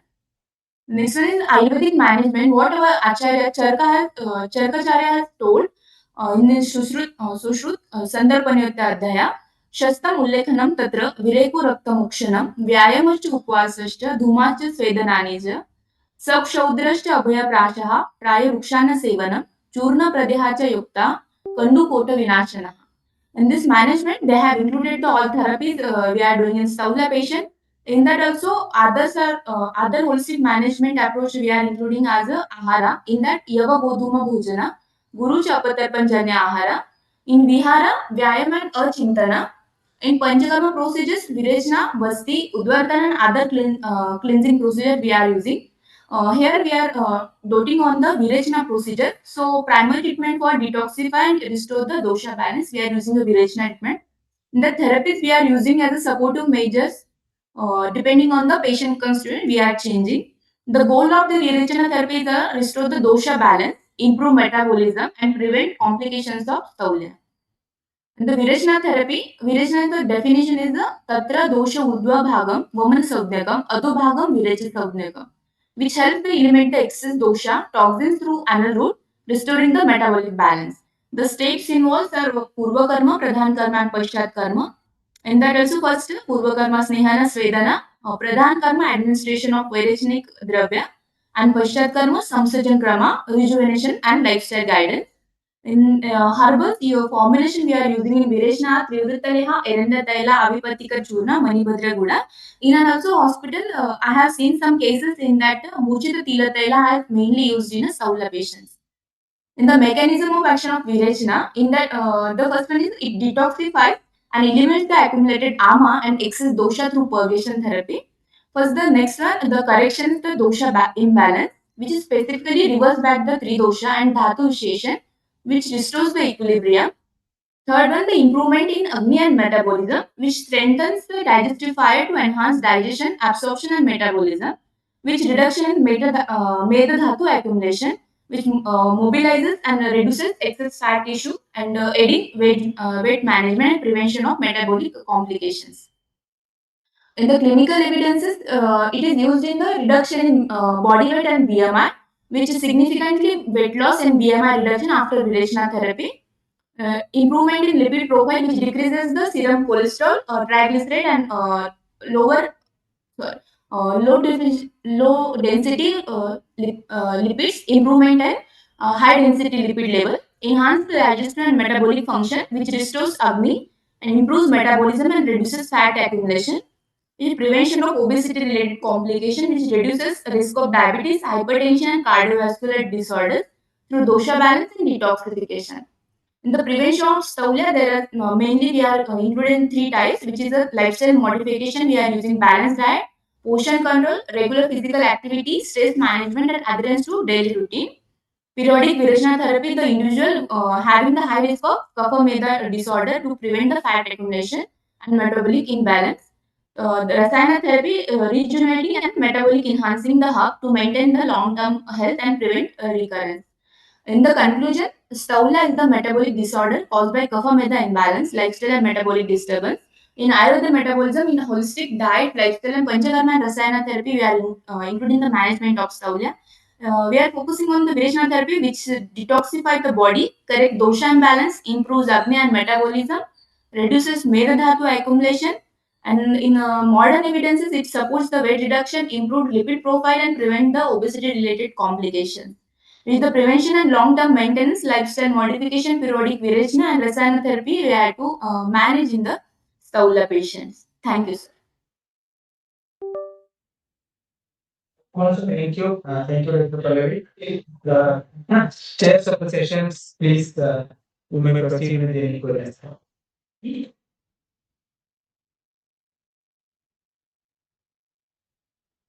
Dr. Pallavi, in your presentation, you have highlighted the use of rasayana at the end. Yes, sir. Can you elaborate, like which type of rasayana you wanted to prescribe in the context of Staulia management or Staulia chickis?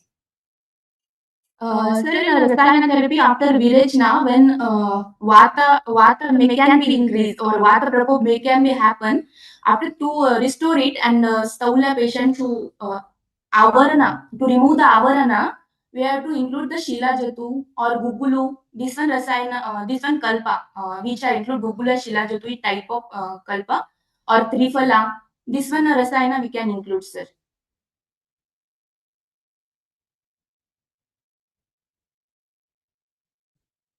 Basically, you want to prescribe some kind of rasayana. What's that, sir? You wanted to prescribe kind of rasayana. Yes, sir. Which rasayana, which kapha prakopa, it will be also not happen, and meda dhatu will be. Today, I focus on industry government collaboration for employees. Stay.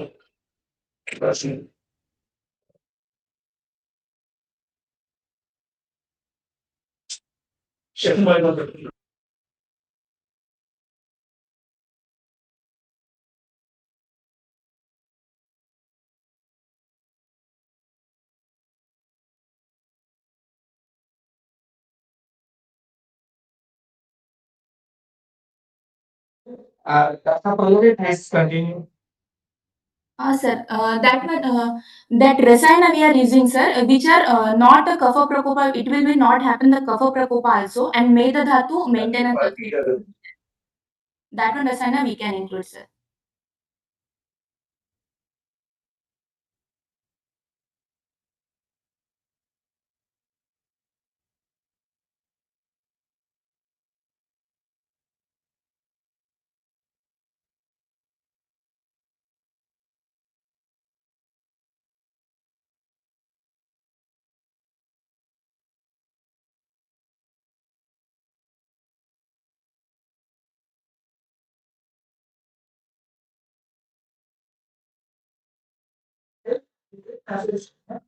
Thank you, Dr. Pallavi, and thank you, sir.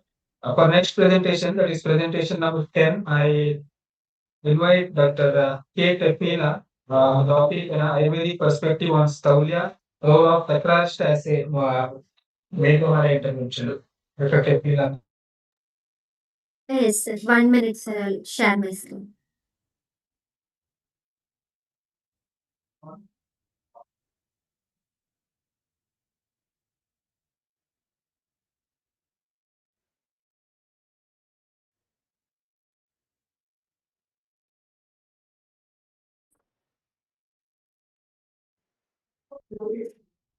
Sir, sir, whether I am audible? Yes, it's visible and you're audible also. Please make it in presentation mode and Presentation.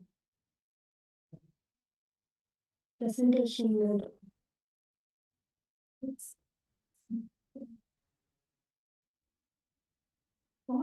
Presentation bits.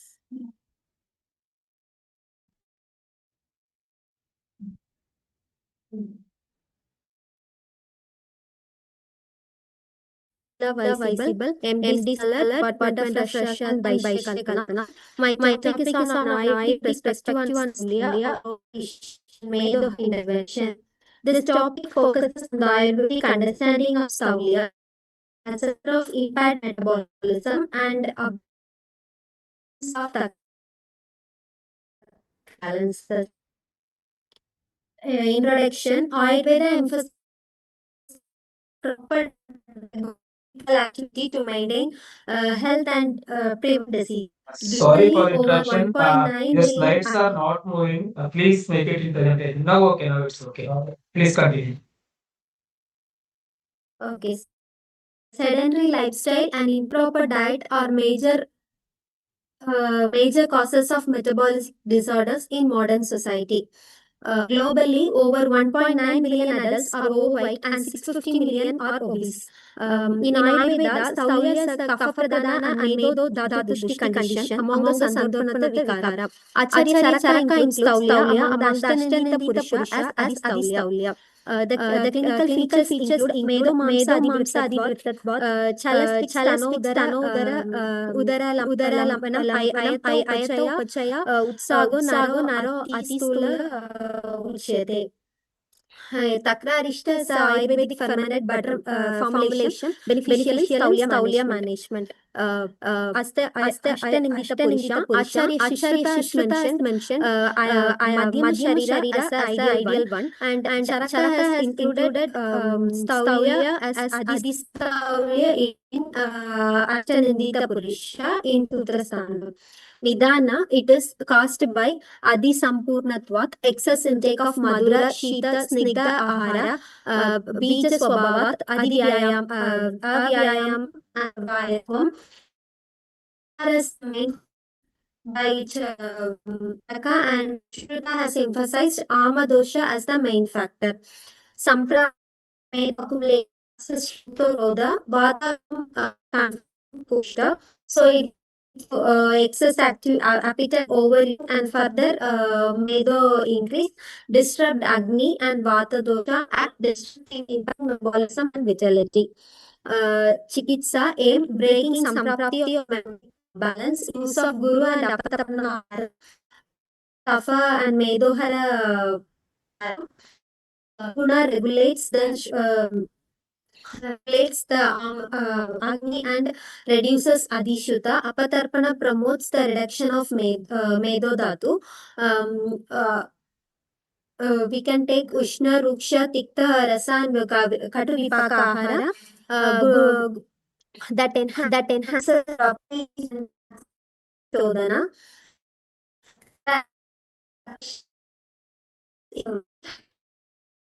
And Shlana, Pita, and three plus key Panchalaksha Amaki is taken and long and till it once it got fermented, that is it becomes Arishta, can be used. As Katu, Lagu Guna, Ushna Virya, and Madhura Vipaka. This Arishta is having Vyavaya Guna that it increases the potency to act fastly. Ashtadoshas of Stavliya, Aishokrasam, due to Medodhatu Vishesh and there will be life expectancy will be less. Kritra Vyavayatam, excess Medas causes Dhatu Paripaka, imbalance of Shukra Shrotoroda, impairing Vata and Shukra Dhatu formation. In Takarishta, the Haritaki helps in Ringala, helps in lipid metabolism. Java Paroda, Kapha and Medo increases causes Gaurava and Steinithya, obstructing Vata and reducing the physical activity. Here there will be reduced mobility. The Takrarishta have Medohara effect and the Pachanam effect makes the Kapha Meda gets Shrota Shodhanam and it leads to mobility.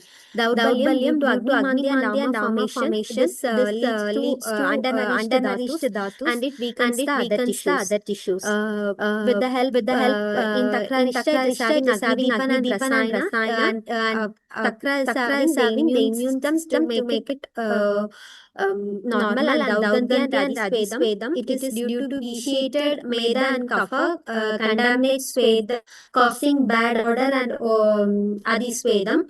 Excess fat here that leptin hormone acts as a mediated thermogenesis and the Yavan Pipali in Takra Arishta acts as Agni Deepanam and clears the Svedavaha Shrotas, Adishuta and Pibasa. This aggravated vata confined to Koshta overstimulates the Agni and it causes excessive hunger and thirst.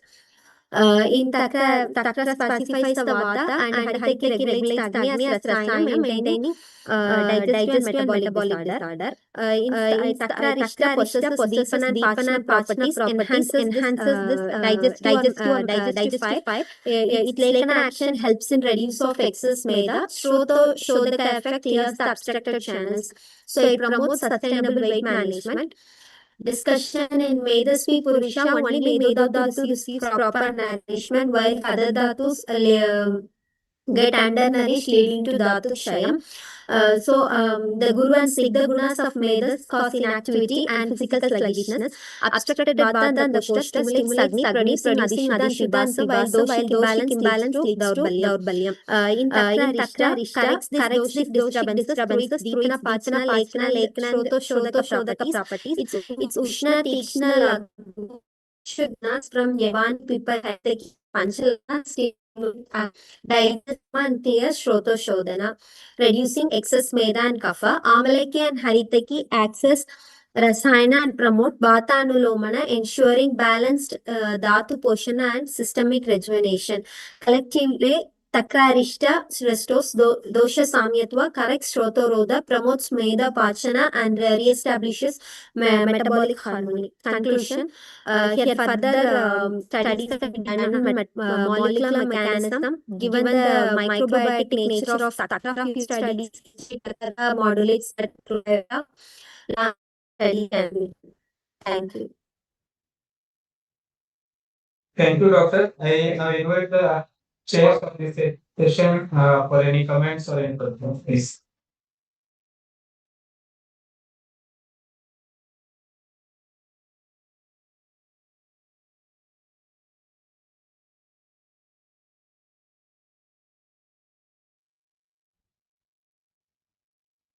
No comments. Just carry on.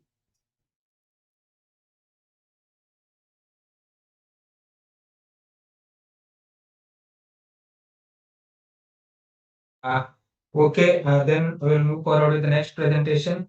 I invite Dr. Vasundhara S for presentation number 11 of this session.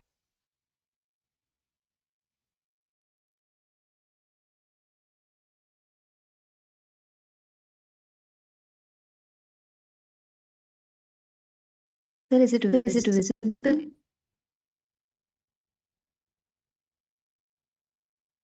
Hello. Yes, your screen is visible. Please start. Good afternoon, everyone. Myself, Dr. Vasundhara S, final year PG scholar from the Department of IISc, JSS AMC, Mysuru. I am going to present on the topic clinical research and evidence-based evaluation of Ayurvedic treatments in the management of obesity. Coming to the introduction, obesity is not just a lifestyle disorder, but is also a metabolic crisis, and this is also a multifactorial disease which is linked to the various factors like dyslipidemia, inflammation, and many other related symptoms. And Ayurveda, it has mentioned long way before, where it is considered as a Santarpanottara Vyadhi, where it is due to the overnourishment, which leading to the Kaphamethu Agni and Ama. Unlike the symptomatic management, Ayurveda always targets as well as the Dhatu equilibrium. And based on all the clinical studies and the research articles which have been published till now, the interventions are majorly due to the Trifala, Gulu, Kalpana, Udvartana, Virechana, and Lekana Bastis. They have significantly reduced the fat and it have improved the metabolism. This presentation it mainly aims where I have collected the various research articles and I have showed how the evidences of what all the medications are helpful in management of the obesity. Coming to the global concern, over 1 million people are obese worldwide, and also since 1995, the incidence and the prevalence has been tripled till 2024. And coming to the scenario in India, India has ranked globally in the obesity prevalence, and also 33% of urban adults and 36% of women are overweight, and also childhood obesity is also doubled from the past decade. And this shows that the India has transitioned from the land of malnutrition to the nature of the metabolic syndrome in just one generation. Next, coming to the materials and methods, the study design that has selected is all the meta-analysis and systematic review from the 2010 to 2025, almost 48 research articles, and the aim is to evaluate the clinical efficacy and safety of the Ayurvedic interventions in obesity. The data sources are from the various research journals like PubMed, Ayush, and Dhara, where the inclusion criteria is a randomized clinical trial and observational studies and the case reports, where the BMI is more than or equal to 25 kg per meter square has been selected, and also which are based on the Ayurvedic principles. And among all those 48 studies, it is showed that Tripala Churna has been taken as Shamanaushadhi and a duration of 12 weeks, Gugulu Kalpana as a Rasayana for 8 to 12 weeks, and Lekana Basti as Shodhana for 15 days, Udvartana as a Bahya Karma for 21 days, and Virechana Karma as Shodhana for 7 to 14 days. And the outcomes that have been measured in all these articles were primarily it was on BMI, body fat percentage, and waist circumference, and the secondary measures were on total cholesterol, triglycerides, HDL, leptin, and adiponectin. And based on the Ayurvedic parameters, they were on the Amapachana, Medoshamana, as well as the Bala and Varna. And coming to the results, among all those clinical studies, the average duration was in 21 to 90 days, and all showed the statistical significance, like the BMI has reduced from 2.5 to 4.5, waist circumference from 4 to 8 centimeters, total cholesterol, triglycerides, and HDL has been increased, and total cholesterol triglycerides have decreased significantly. And among all the mentioned yogas, among that, the mean BMI has been more in 3.8, that is because of the Udvartana as well as the Virechana, which was given for the duration of 21 days, has showed the best result. And coming to the biochemical parameters, the total cholesterol is also improvement in total cholesterol, triglycerides were seen, and HDL has been increased from 10 to 15%.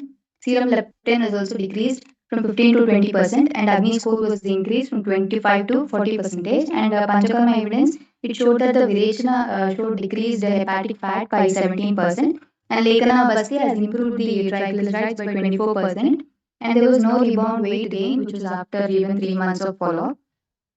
Next, coming to the discussion, Looking after all these research articles, what can be considered as the Ayurvedic concept and the modern equivalent relevance is that when we can take Agniman as a decreased mitochondrial activity, Ama as the increase of the free radicals, and Kapha Medu Dushti as the increase of lipogenesis, and Agni Lipana and Amapachana as increased metabolism via AMPK and PPR activation, and Lekana and Shodhana Karma as the detoxification, improved gut liver axis. And coming to the probable mode of action, Triphala, it activates the AMPK pathway and it enhances the fat oxidation and glucose uptake. And the glucosterols, they act on the thyroid hormones. And Udvartana, it improves the lymphatic drainage and peripheral circulation. Virechana, it enhances the bile acid turnover, which will cause for the better lipid metabolism, and eventually it will reduce the hepatic fat. And Panchakarma is shown to improve the gut microbiota diversity, which will lower the systematic inflammation. And based on these results, what I have shown, it showed that the Medoharasine and Panchakarma and the diet therapy, they have showed significant improvement in the BMI, lipid profile, and the inflammatory markers. And among all these, what are the challenges that had to be identified at the large-scale randomized control trials are required, and there are variability in the formulations and the dosages between the studies. And what are the scientific validation? More modern biochemical and imaging tools can objectively measure the Ayurvedic treatment efficacy, and integrating the Tridosha assessment with biochemical parameters can enhance the evidence-based validation.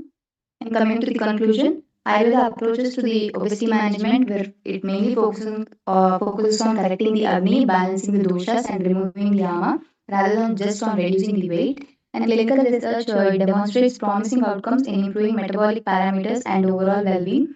Integration of Ayurvedic principles with modern scientific validation, it strengthens the credibility and the global acceptance. And what are the future recommendations are the large-scale conduction and the multicentric and double-blinded clinical trials should be established for safety and efficacy, and the standardized formulation should come into effect, and interdisciplinary collaboration should also come into effect, and it also should explore more on the molecular mechanism and biomarkers for the Ayurvedic interventions.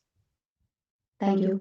Thank you. Thank you, Dr. Vasundhara. I now request the chairs for their comments or questions, please.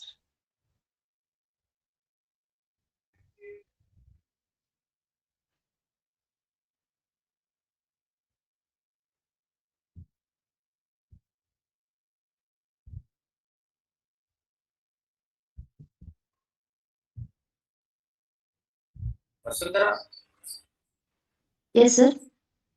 you got any works related to any inflammatory markers or any markers which have been evaluated with respect to this obesity? Sir, markers, I've not got any articles as such, sir, based on the markers. I've, yes, sir.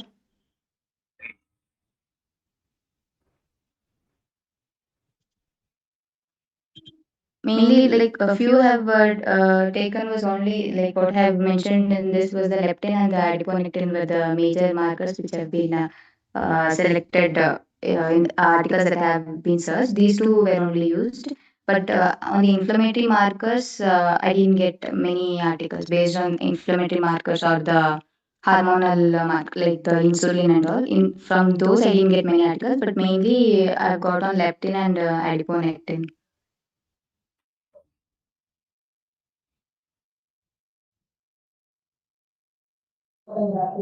Thank you. Thank you, Dr. Vasundhara. Thank you, sir. To move forward with next presentation, I now invite Dr. Prerana Goyal to share presentation on integrating AI with the Ayurveda for obesity management.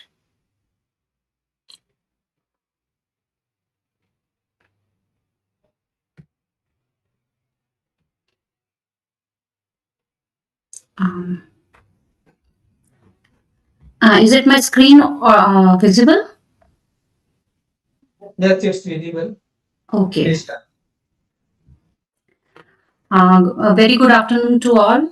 I'm Dr. Prerna Goyal. I'm basically assistant professor in Videshri College of Pharmacy, Bangalore, Karnataka. My field of interest is basically Ayurveda only, but I'm not an expert of Ayurveda.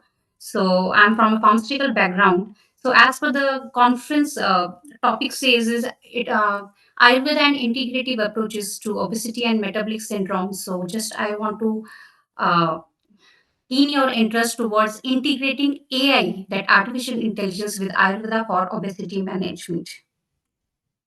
So, as everybody knows, that Ayurveda are the basic roots for treatment of any type of disease and even any type of medicinal system. All are arising from the Ayurveda. I'm a strong believer of the Ayurvedic system of medicine, although I'm from a pharmaceutical background.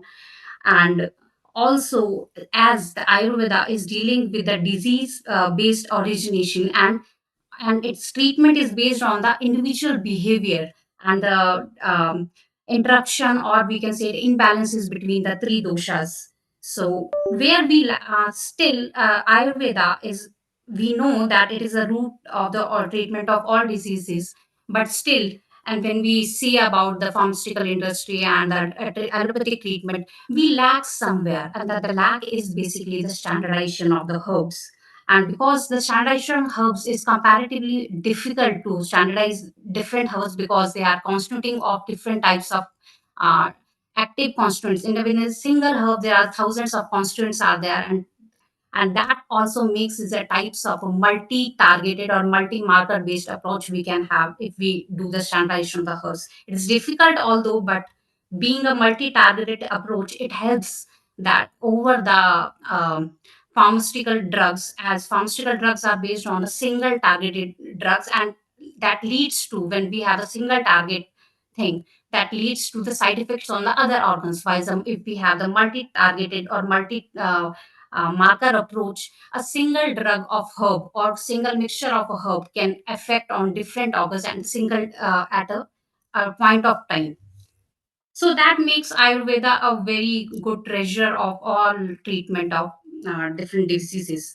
However, now this is the time of AI, that artificial intelligence in every field nowadays, from the pharmaceutical to all CA fields, from every medicinal field, they are using the AI integration, so to reduce the time, so to um, have better analysis in very less time. So it's important that if we want to be at the top, that if we have to show that Ayurveda and our traditional system of medicine to the worldwide, we needs that we also will go along with the integration with AI tools. So there are different domains of Ayurveda where we can integrate AI, like our Prakritic analysis, then Nadi Pariksha, then disease diagnosis, then drug formulation, Panchkarma optimization, telehealth, and then iogenomics, that we will study one by one. Then first comes is personalized diagnostic.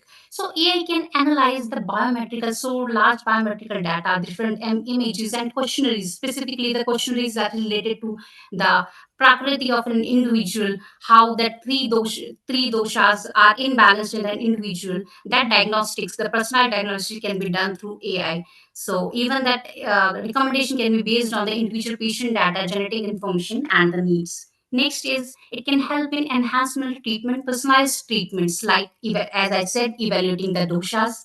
Then precise treatment plans can be can that align with the traditional Ayurvedic principles can be prepared. Then Nadi Pariksha can be monitored, as Nadi Pariksha says about the pulse rate, heartbeat rate, and BP rates. They can be better analyzed through the machine learnings. AI can also help in the decision making in different conditions like gestational diabetes and its management.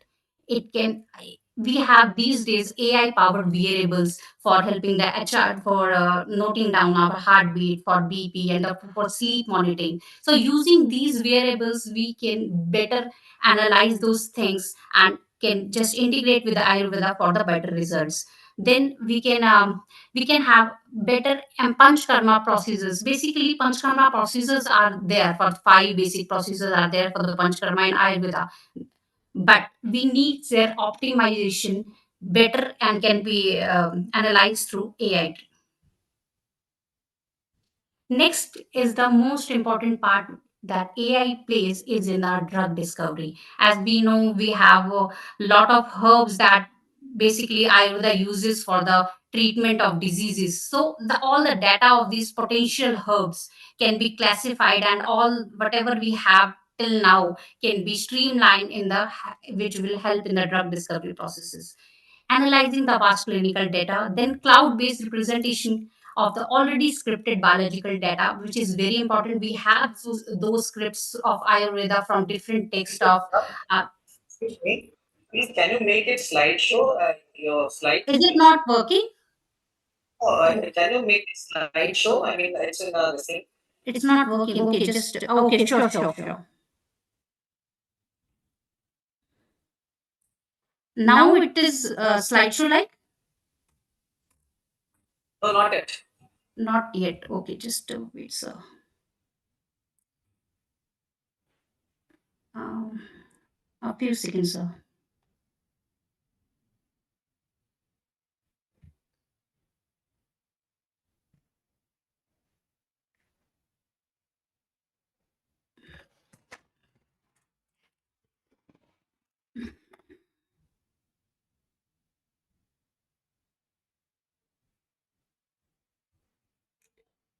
And just again, I will share the screen.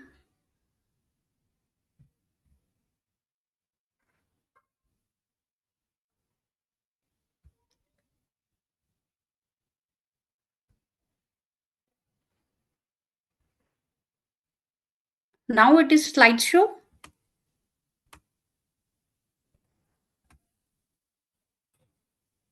The slideshow is visible.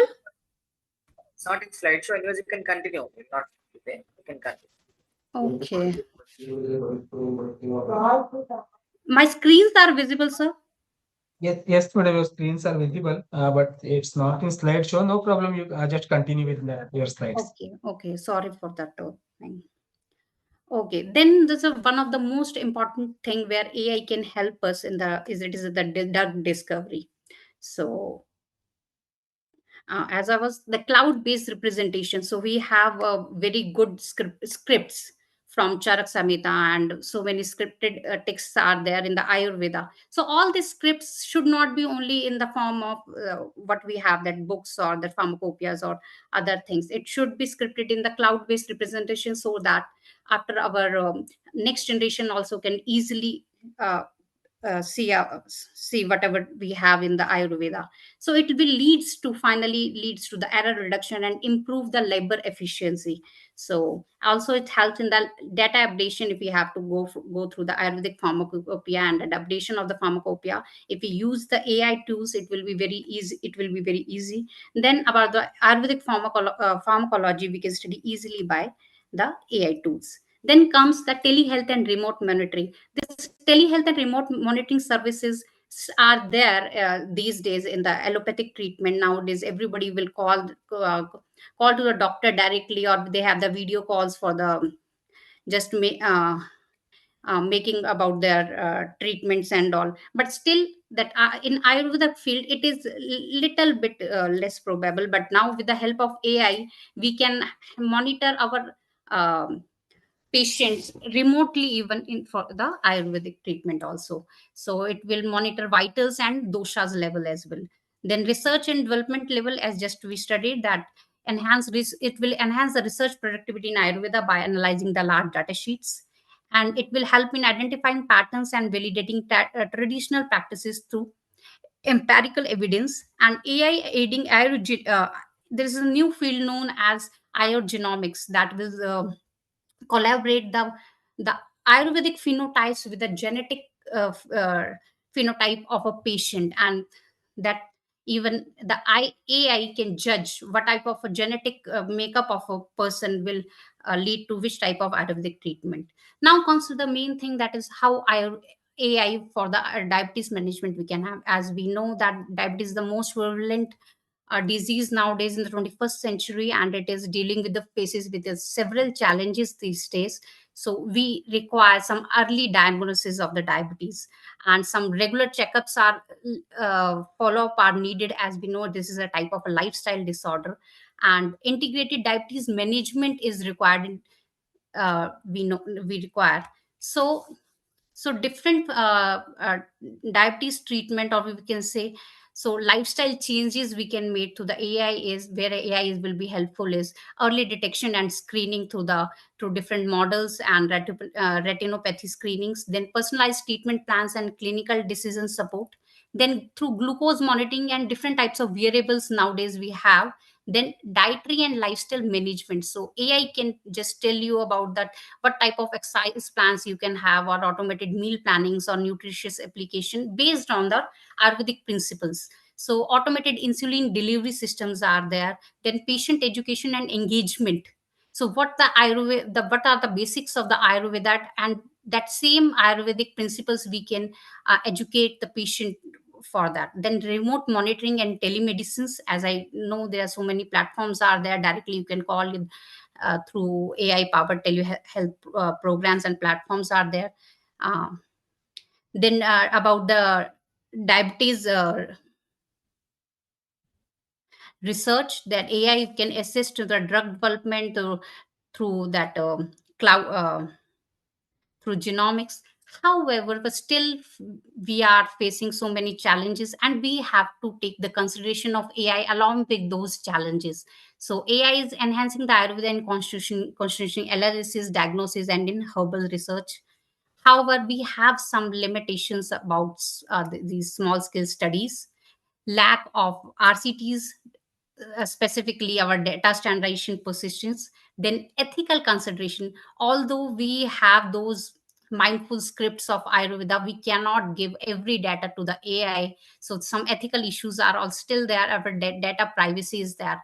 But since we have to go forward with the world research and how the world is moving towards the AI, we needs to uh, work with the AI as well to make the Ayurveda to the best of our medicinal system. Thank you. Thank you. And I request the session chairs to please proceed with your discussion or any comments, please.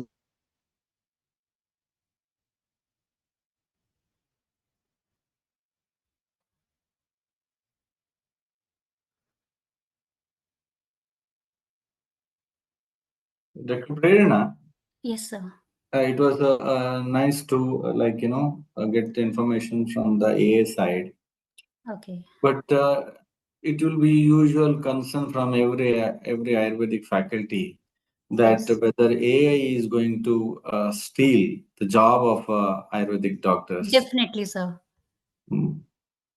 So basically, sir, we have to take our ethical considerations before giving everything to the AI. We have to integrate AI only to that much level only, to our traditional scripting and traditional things, that we will not give everything to the AI.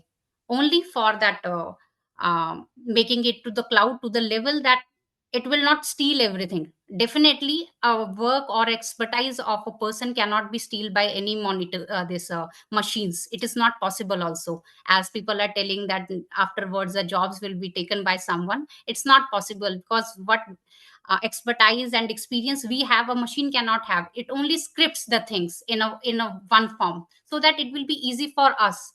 If we have 100 of herbal drugs for diabetes, so just checking out those 100 drugs in one go, it will not be easy for us in a 1 hour time. So that work we can give to the AI.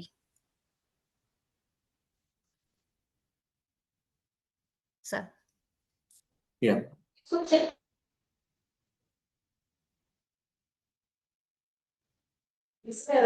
Thank you. Thank you, sir. Thank you, Dr. Prerna. For last presentation of this session, today's session 2, I now invite Dr. Swati Soman to share the presentation, please. Yes, sir.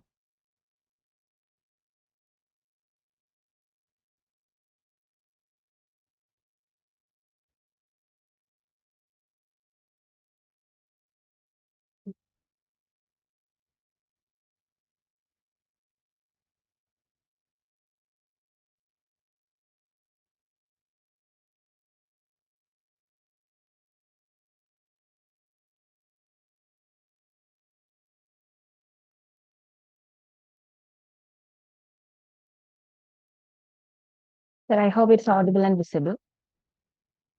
Yes, it's feasible. Please continue. A very good evening to one and all. Welcome to the presentation. Diabetes, as we all know, is a chronic and progressive disease which is having multi-system complications. And also, it carries a high risk for developing psychiatric comorbidities, which further worsens the situation. So, it's a need of the hour to address the psychological and psychiatric comorbidities of diabetes in order to enhance its outcome. With this, let me introduce the topic, effectiveness of Manasa Mitra Vadaga against hypnotherapy in diabetes distress, a pragmatic, non-inferiority randomized controlled trials. I am Swati Soman, final year MD scholar, EPS Ayurveda College, Kotak. Diabetes distress is defined as the negative psychological reactions related to emotional burdens in having to manage a chronic disease like diabetes. So, by addressing diabetes distress, we can enhance the glycemic control and self-care of the patients. Hypnotherapy is observed to be effective in controlling diabetes, and also Manasa Mitra Vadaga, which is an Ayurveda formulation, is also observed to be effective in managing diabetes and stress. So, a study was proposed to compare the effectiveness of Manasa Mitra Vadaga and hypnotherapy in DD. The research question was whether Manasa Mitra Vadaga 1 tablet twice daily, that is at 7 a.m. and 9 p.m., is non-inferior in effectiveness to hypnotherapy for a duration of 30 days in diabetes distress among 18 participants of each group of 30 to 60 years of age attending the OPD. The primary objective was to compare the effectiveness of Manasa Mitra Vadaga and hypnotherapy in DD. The secondary objectives were to compare the effectiveness on blood sugar levels, the QOL, quality of life, and sleep quality among participants. The study method was a pragmatic, non-inferior randomized control trial with 18 participants in each group. There was one dropout in the trial group. The outcome measurements were done with the DDS-17 scale for the diabetes distress assessment, the FBS, PPBS investigations, the D39 for the quality of life assessment, and the PSQA scale for the sleep quality assessment. For the intervention in trial group, we have provided 1 tablet of Manasa Mitra Vadaga twice daily for a period of 30 days. In the control group, we had administered hypnotherapy consisting of 5 steps, including initial appropriation, relaxation, induction, hypnotic suggestions, and emerging out for once in every 7 days for 4 consecutive weeks. Moving on to the results and observations. Both the interventions were effective and statistically significant within group in DDS-17 in total score as well as the 4 domains, but there was no significant difference between groups. And both the interventions of the Manasa Mitra Vadaga and hypnotherapy were statistically significant in FBS, PPBS, D39 scale for the quality of life assessment, and PSQA for the sleep quality assessment. There was no significant difference between groups. A 2-sample non-inferiority test with an inferiority margin of 15 units was done to check the non-inferiority of Manasa Mitra Vadaga, which concluded that Manasa Mitra Vadaga is non-inferior in effectiveness to hypnotherapy in diabetes distress, exceedingly the 15 units threshold of non-inferiority margin at p less than 0.001.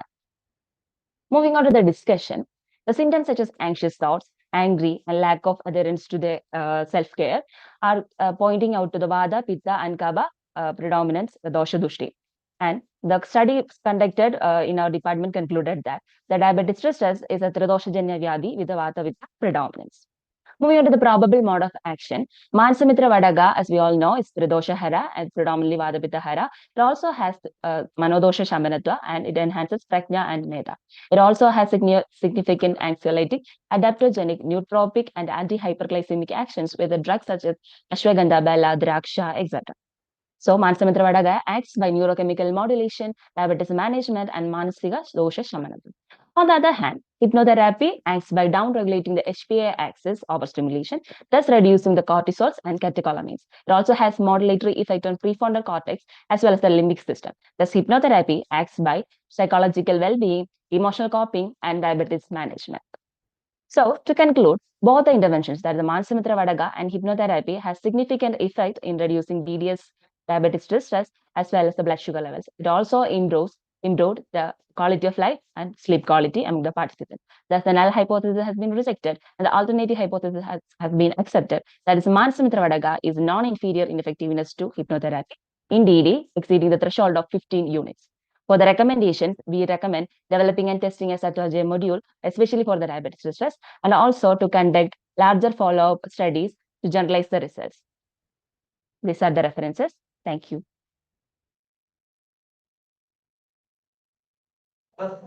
Thank you. Thank you, Dr. Swati. I now invite our chairs for their comments or questions if any.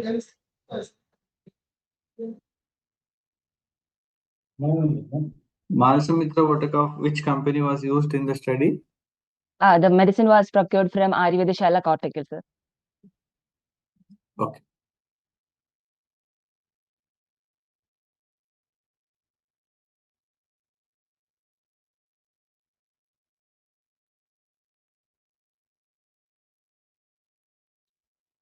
Any other comments from any?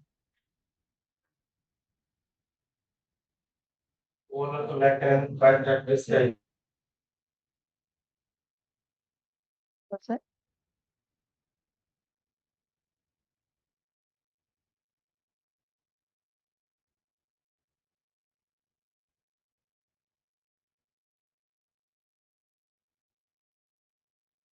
I think there are no more comments. Thank you. Thank you all. And with this, we are concluding the second session of this pre-conference virtual presentations of the International Conference on Ayurveda and Integrative Approaches.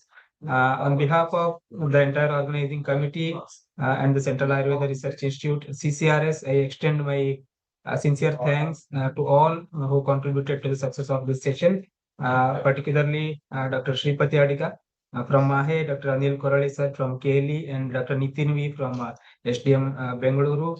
Thank you all of you for your time, your observations, and your encouragement to the presenters. And I also extend my appreciation to all the presenters of this session for your very well prepared scientific work and active participation. And thanks to all the participants who are watching through YouTube Live also. And my sincere thanks to organizing team of CRI Bengaluru, and we look forward to your active participation in the upcoming sessions also, and most importantly, your presence at the main conference on 1st and 2nd December at IISc Bengaluru. Thank you all. Thank you once again. Namaste.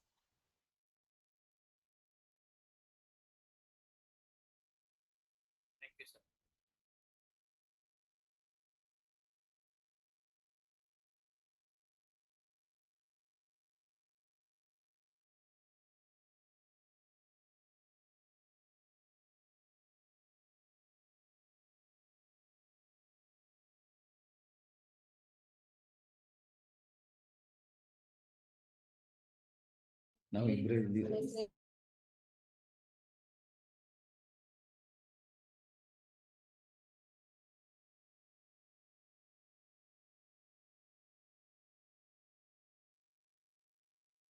Namaste and welcome to the third session of this pre-conference virtual presentations being held as a part of the International Conference on Ayurveda and Integrative Approaches to Obesity and Metabolic Disorders organized by CRI Bengaluru at Indian Institute of Science. We now move forward to another session, and dear participants, we are honored to have with us Dr. Vaidya Ravinarayan Acharya sir, Director General of Central Council for Research in Ayurvedic Sciences, CCRS. In spite of busy schedule, he joined this session, and he's guiding the entire organizing team at headquarters as well as CRI Bengaluru in the preparation and successful organization of this conference. With the respect, I request Professor Ravinarayan Acharya sir for his introductory remarks. Please. वो chairman को वगैरह को बाकी को तो introduction कर दे। नहीं sir, इसके बाद कंटिन्यू करेंगे हम। इसके बाद कंटिन्यू करेंगे sir. Okay okay okay, thank you doctor Raghu. My regards to Dr. Sulochana, the in charge and the lady behind this organizing this international conference. My regards to her. My regards to Professor Prakash Hegde, the head of the Rabeguna department and also dean and head of the SDM Hassan. My regards to Dr. R.B. Gudi from Dhutpapeshwar. My regards to Dr. Sandesh Setti. All are the chairs and experts in this scientific session. Dear friends, I welcome all the participants of this virtual presentation session. Dear friends, in this era of scientific evidence, and being a research organizations with priority to carry out research on Ayurveda by the government of India. Uh, this we have taken these steps. CCRS has taken these steps to organize the international conference for the first time directly, independently. But we are now collaborating. They are going to have this conference physical mode from first and second of December at Bengaluru with the direct collaboration, active collaboration of the IISc Center of Excellence under Minister of Ayush, and also with NIMHANS Bengaluru, with whom the Center of Excellence under Minister of Ayush, and we both in IISc and NIMHANS we are organizing. We are partner in many research projects. Dear friends, this we got a good response from the research. The research topic, research programs, what we have in the obesity management, particularly the lifestyle disorders. Dear friends, CCRS is purposefully conducting intensive seminars on single disease conditions. And we have already organized seminars on liver disorder, seminar on skin diseases in single disease conditions like that. And our purpose is to encourage researchers, young researchers in general, and the faculty, in particular institutional, where the educational research is being going on, and to encourage the students to participate in prepare themselves for the future presentations in the through research seminars conducted by CCRS. To encourage them, a good response from the various student sector in particular, and we got near about 400, more than 400 research abstracts. And to encourage them, we have because to present the physical mode, all all these presentations in 2 days seminar, it is not going to be possible though, and many people won't be attending the lectures in that way. So we have taken to encourage the students. We have taken this decision that yes, some of the students will be allowed to have a virtual presentations, and they will get the certificate of when they will join physically during the seminar. This will also encourage them.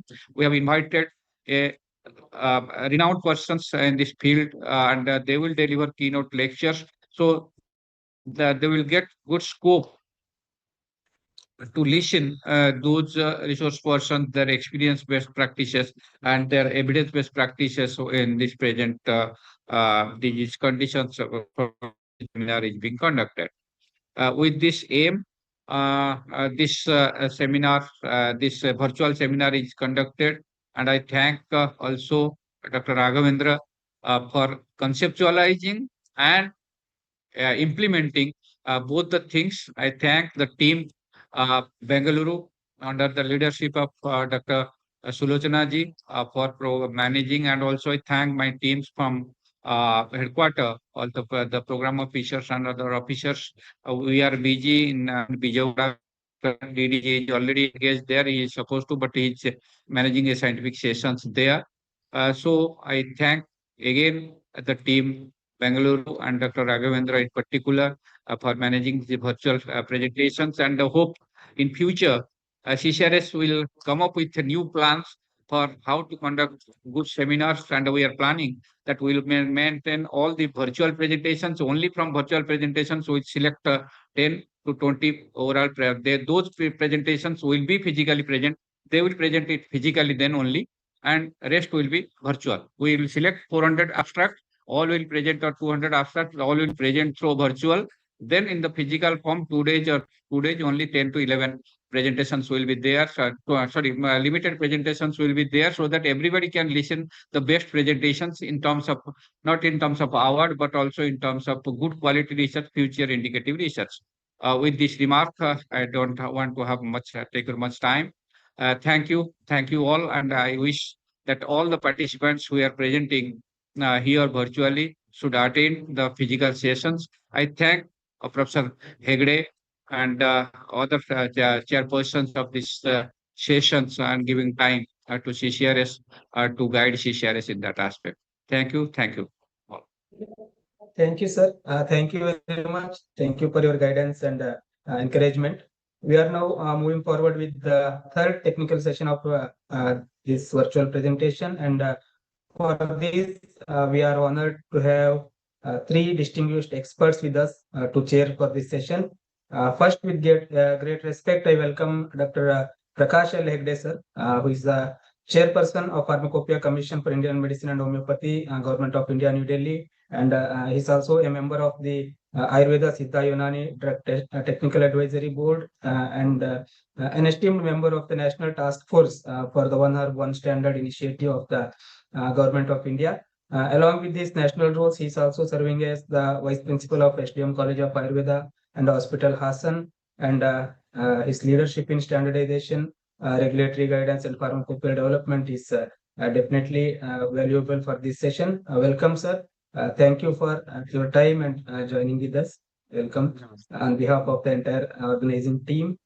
Next, I extend a warm welcome to Dr. R.V. Goody, an expert with over 17 years of experience in Ayurvedic pharmaceutical manufacturing. He has independently handled production planning, process optimization, and new product development, contributing very significantly to the scientific standardization of Rasashastra formulation in particular. And he has developed more than 30 new products and enhanced process efficiency for several classical preparations also. We are privileged to have your expertise with us, sir. I welcome you for this session.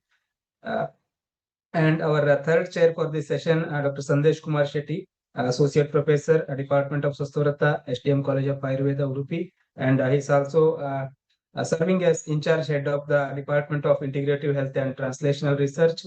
And with more than 10 years of PG teaching experience in Swastavrata, research methodology, statistics, he has a strong academic and research background. Welcome, Dr. Sandesh Shetty. Welcome for this session. Before we begin with this session, I have a few reminders for all the participants. Please be ready with your presentations and keep your camera on if possible. And most importantly, I sincerely request, as we are running behind of schedule, please adhere strictly to the allotted timeline. And we are considering that as one of the important criteria for evaluation of your presentations. And please ensure that your audio and connectivity are stable during your presentation, and please keep your mic on mute whenever you are not presenting. And with these small instructions, we are now starting with the third session. I request our first presenter, Dr. Priyanka. Dr. Raghu. Dr. Raghu. Yes, sir. Srikant ji आगे Srikant ji आगे Srikant ji आगे.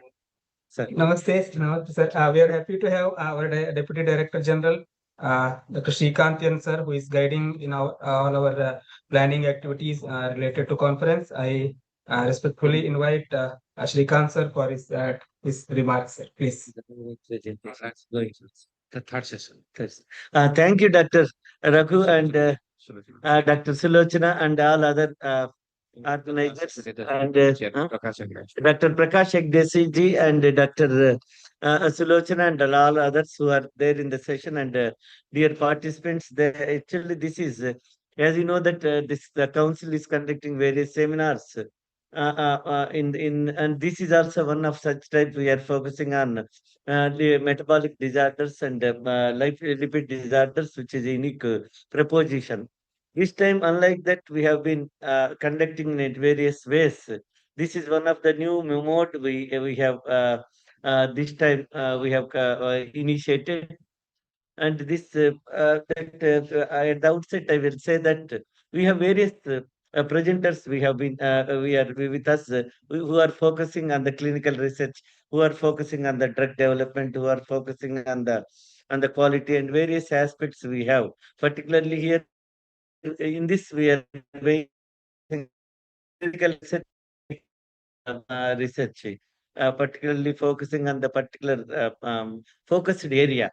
But here we know that the important thing we need to particularly focus, particularly in this type of seminars, that whatever we are getting the data, particularly on the efficacy and the safety, is very paramount. And these data we will, once the seminar is completed, also we will try to do an analysis of all the data, which, and if some leads are there, we will take forward and will support them also. We'll look back into the data, and we will also see. There are the two, three important things I want to. The presenters may be the academic side presenters, may be from the core research side, or presenters from the faculty. Whatever it may be, the level of evidence is very important for us. And I also compliment actually the Dr. Sulochana Bhatt, who is the organizing secretary of this international seminar, and also the Prakash Hegdeji, and other all team members, and Dr. Raghavendra ji, and all other members and the organizing team, and all the core presenters who are with us actually participating in this session. I congratulate them, and I also request everybody to attend physically during our December 1st and 2nd in IISc auditorium, so that we will have and you also interact with many people, and which will actually help us in establishing the future collaboration for the research, even from even the young researchers also. We have various schemes like postdoctoral fellow scheme. We have future. When you have a good interaction, you can actually do more research work, more academic work, and in- know many things from the active interaction through the physical seminars. And we also invite you to be there with us. And thank you very much being with us. Thank you, sir. Thank you. Thank you, sir. Thank you for joining with us, and thank you for your remarks. To move forward with the technical sessions, I now invite the first presenter, Dr. Priyanka MP, for presentation on the topic exploring nutri-vigilance in Ayurvedic nutraceuticals for obesity management. Dr. Priyanka MP.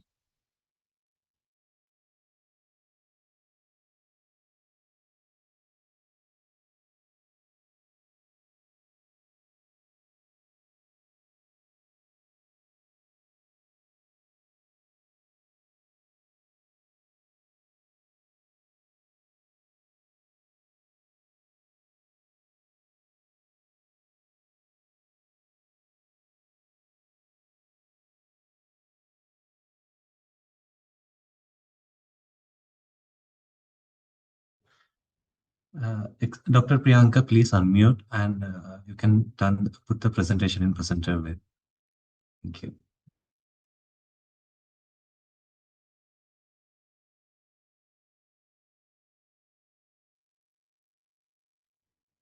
Good afternoon, one and all.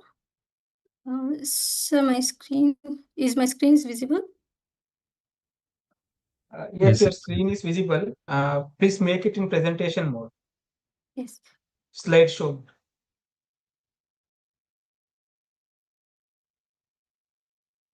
Yes, now it's okay. I'm Dr. Priyanka, PG Scholar, Department of Dravaguna, KVJ Ayurveda Medical College. My mentor is Dr. Rajshekar. I have chosen the theme of herbal and nutraceuticals intervention in obesity management. Drug safety is a very basic and fundamental concept in medical practice. The title of my presentation is Exploring Nutravigilance in Ayurvedic Nutraceuticals for Obesity Management. Nutraceuticals plays a significant role in managing obesity by providing essential nutrients, regulating metabolism, and promoting weight loss. But the safety of nutraceuticals for obesity management is a crucial concern. So the aim of my presentation is to investigate the adverse effects and misleading advertisements of Ayurvedic nutraceuticals used for obesity management, promoting safe and informed consumer practice. Before going to my presentation, I would like to read out some of the definition which is relating to this presentation. First one is pharmacovigilance, the science and activities involved in the detection, assessment, understanding, and prevention of adverse effects or any other drug-related problems. Second one is nutraceuticals, a category of food consisting of extracts, isolates, or purified compounds from food or non-food sources that provides physiological benefits beyond basic nutrition and helps maintain health. The same pharmacovigilance definition applies to nutraceutical products is called nutravigilance, the science of detecting, assessing, understanding, and preventing adverse effects from using dietary supplements, functional foods, and other nutraceuticals. Objectives of my presentation is first one is identify adverse effects, determine the types and frequencies of adverse effects associated with Ayurvedic nutraceuticals used for obesity management. Second is analyze advertisements, evaluate the accuracy and truthfulness of advertisements for Ayurvedic nutraceuticals claimed to aid in obesity management. Third is assess regulatory compliance. Examine the compliance of Ayurvedic nutraceuticals advertisements with regulatory guidelines and standards. Fourth one is inform consumer awareness.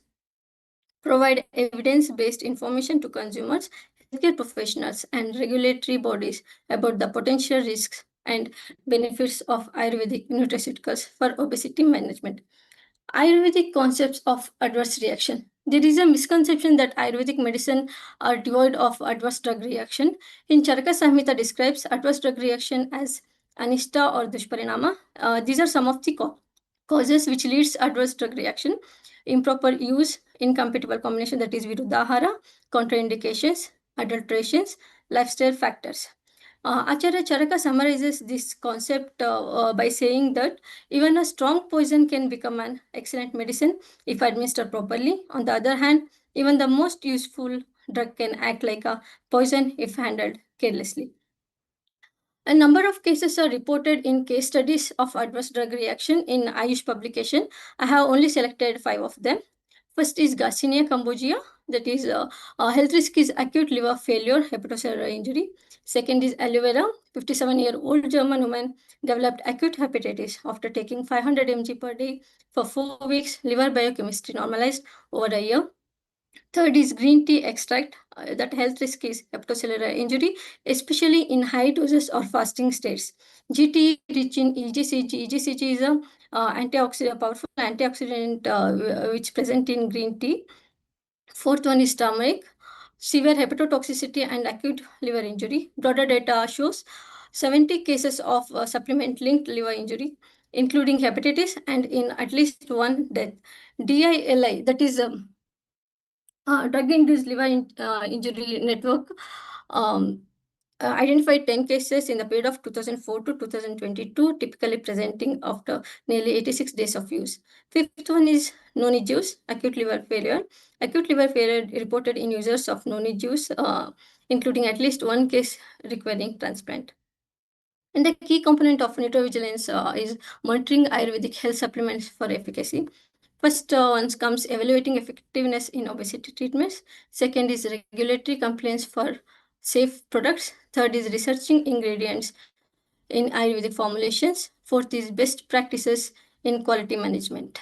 And the benefit of nutrovigilance is ensuring safety in Ayurvedic weight loss products. First, identifying potential adverse effects. Regular monitoring is essential to uncover any adverse reactions. Second is consumer awareness about product risk. Third is safety evaluation and clinical studies. And these are some of the products are available in the market in obesity management. And this is Ayush pharmacovigilance strategies. First comes practitioner training and sanitization of practitioners. Second is digital area reporting, implementation of digital tools for area reporting. Public awareness, conducting public awareness campaign. International collaborations, collaborating internationally to strengthen pharmacovigilance. Research and evidence, generating research and evidence for Ayush safety. Post-marketing surveillance, conducting post-marketing surveillance of Ayush products. Last one is enhanced labeling, enhancing labeling and patient counseling. And these are some of the publications I have referred for this presentation. I'm concluding this presentation by saying that by promoting nutrovigilance, we can ensure the safe use of Ayurveda nutraceuticals for obesity management and protect public health. Thank you. Thank you, Dr. Priyanka. The time taken by the presenter is 5 minutes 57 seconds. I now invite our respected chairs for their comments and questions, if any. Question from Dr. Priyanka. Is it okay? Shall I go ahead? Yes, sir. Yes, sir. Okay. You mentioned a few of the products and all. What is the demarcation you would like to draw between this nutraceutical and medicines? Sir, pardon me, sir. What are the demarcation you would like to draw between nutraceuticals and the medicines?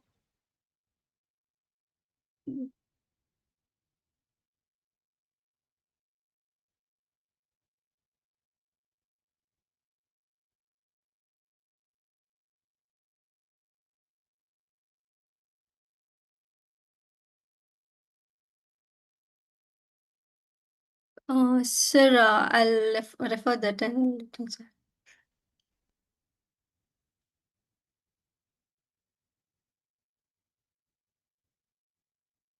Yeah, thank you. Thank you for your concise presentation. So, which was the need in real world. So, Ayurvedic nutraceuticals in today's growing wellness market. So, one question is related how we ensure the uniform standards and the reporting systems for nutri-vigilance, as we have many nutraceuticals very widely in the formulation, and we have many manufacturing practices. How we can ensure that?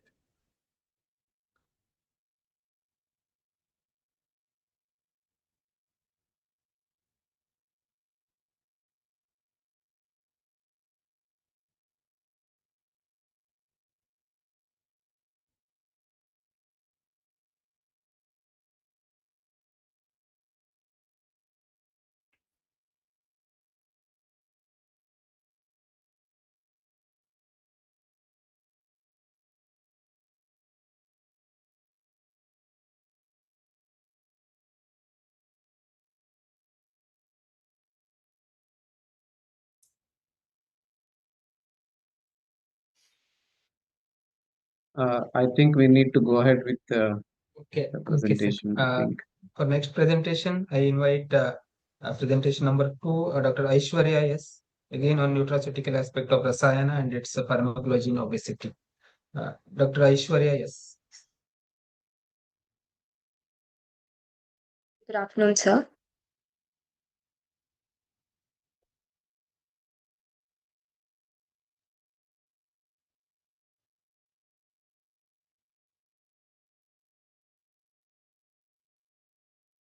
Please share your screen. Yes, sir. Sharing. Yes. Is it visible? Screen is visible.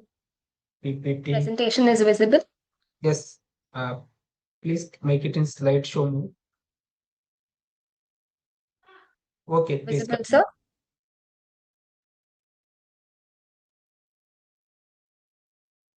Good afternoon, everyone. I'm Dr. Aishwarya, a first-year MD scholar from CARI Ayurveda. My topic is nutraceutical aspects of Rasayana and its pharmacology in obesity.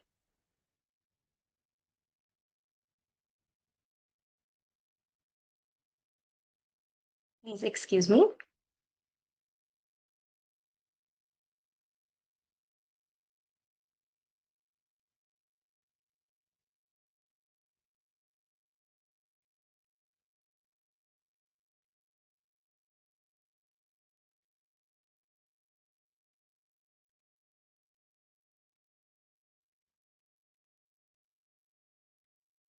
Nutraceuticals are bioactive compounds from natural sources and are increasingly studied for their potential to manage obesity and its comorbidities. While Rasayana is a traditional Ayurvedic concept emphasizing rejuvenation and longevity. Modern research on nutraceuticals aligns with its principle by targeting metabolic, inflammatory, and oxidative pathways in obesity.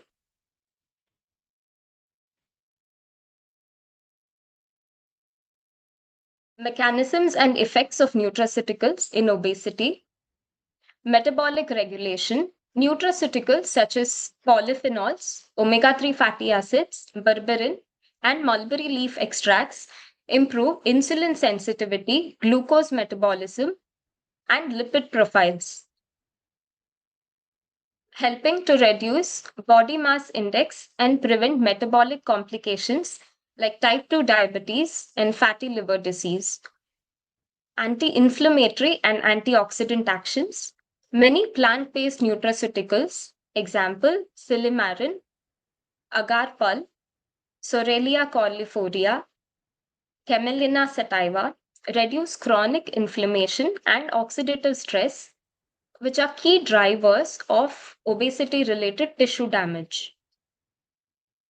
Gut microbiota modulation, prebiotics, probiotics, and certain plant extracts positively influence gut microbiota composition, which is linked to improve metabolic and inflammatory status in obesity. Comorbidity management. Nutraceuticals show benefits in managing hypertension, PCOS, bone health, and mental health issues associated with obesity, often through hormonal and endothelial modulations. This is a table of nutraceutical compound and their predominant effect and the mechanisms or the target tissues which they affect. Research gaps and considerations. There is no single solution. Therefore, what we have now is evidence suggesting that combinations of nutraceuticals rather than single compound, which is more effective due to the complex network of obesity modulators. Clinical evidence, while animal and in vitro studies are promising, more large-scale human clinical trials are needed, especially in pediatric populations. Personalization. Genetic, epigenetic, and lifestyle factors influence individual responses to nutraceuticals, highlighting the need for personalized approaches. I would like to conclude saying nutraceuticals, reflecting the Rasayana philosophy, offer multi-targeted benefit in obesity management by modulating metabolic, inflammatory, and oxidative pathways. Their integration with lifestyle interventions show promising, but further clinical research is needed to optimize formulations and validate long-term efficacy and safety. Thank you. Thank you. Thank you, Dr. Aishwarya. I now request our judges for their comments, please.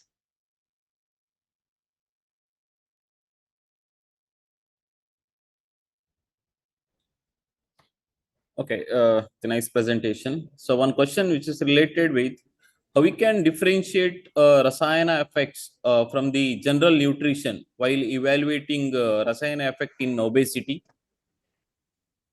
Nutraceutical itself means that it is part of nutrition. For example, when we fortify rice with vitamin A, so it becomes part of food. Rasayana is one of the types of Rasayana is that Naimittika Rasayana, which is for diseases, and Nitya Rasayanas, which are taken every day, like Amla and others. So here, when I mean Rasayana effect and nutraceuticals, I mean the Nitya Sevaniya Rasayanas, those that can be consumed as nutrition itself. Nitya Grita Sevana and Nitya Shira Abhyasa is said as Nitya Sevaniya and is known to have Rasayana effect. This is directly quoted in Charaka Samhita as well. Okay, but in aspects of obesity, so which how we can consider Rasayana apart from Yes, sir. yeah. Yes, sir, I understand. We have Gugulu, which acts on Meda Dhatu, and it has a Lekana effect. Gugulu can also be considered to have Rasayana effect when given long term. The studies in these drugs are initial, and that is why my concluding remarks said that long term clinical trials and large scale human trials are yet to be done in these. So, Dr. Aishwarya, Yes, sir. we have a concept like clear-cut demarcation between Ahar and Aushadha in our classical texts also, right? So, whenever you are claiming some medicinal effects by nutraceuticals, like maybe on obesity, so which factor is going to show its action out of Rasa Panchakas? Could you repeat your question, sir? I did not understand. No, okay. Basically, we have a reference in our classical text, Ahara and Aushadha. Okay. Ahara is Rasa Pradhana, Aushadha is Veera Pradhana. If you are deviating from this concept from Ayurveda, I think somewhere we have to question how can we accept it as Ayurvedic, correct? So here a new thing is coming up, like mixing Ahara and Aushadha, or Ahara itself it should show as Aushadha, like that we are developing a concept. Like how far we can accept it under Ayurvedic ambit, Ayurveda ambit. What's your Ayurveda has a opinion very regarding? Yes, sir. I understood your question. Ayurveda has a wide definition for rasayana. We have Achara Rasayana also.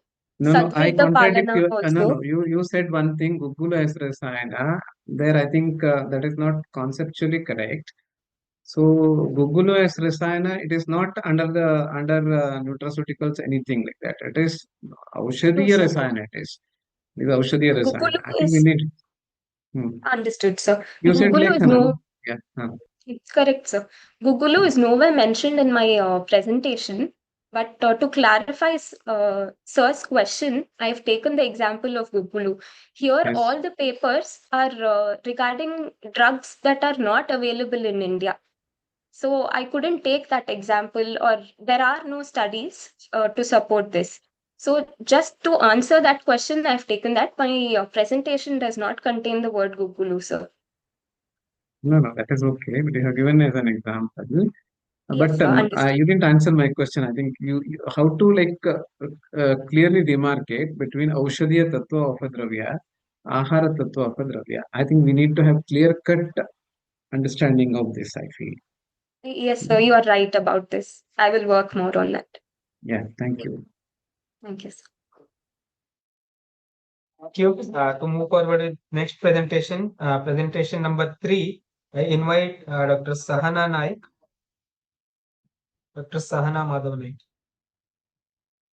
Yes, sir.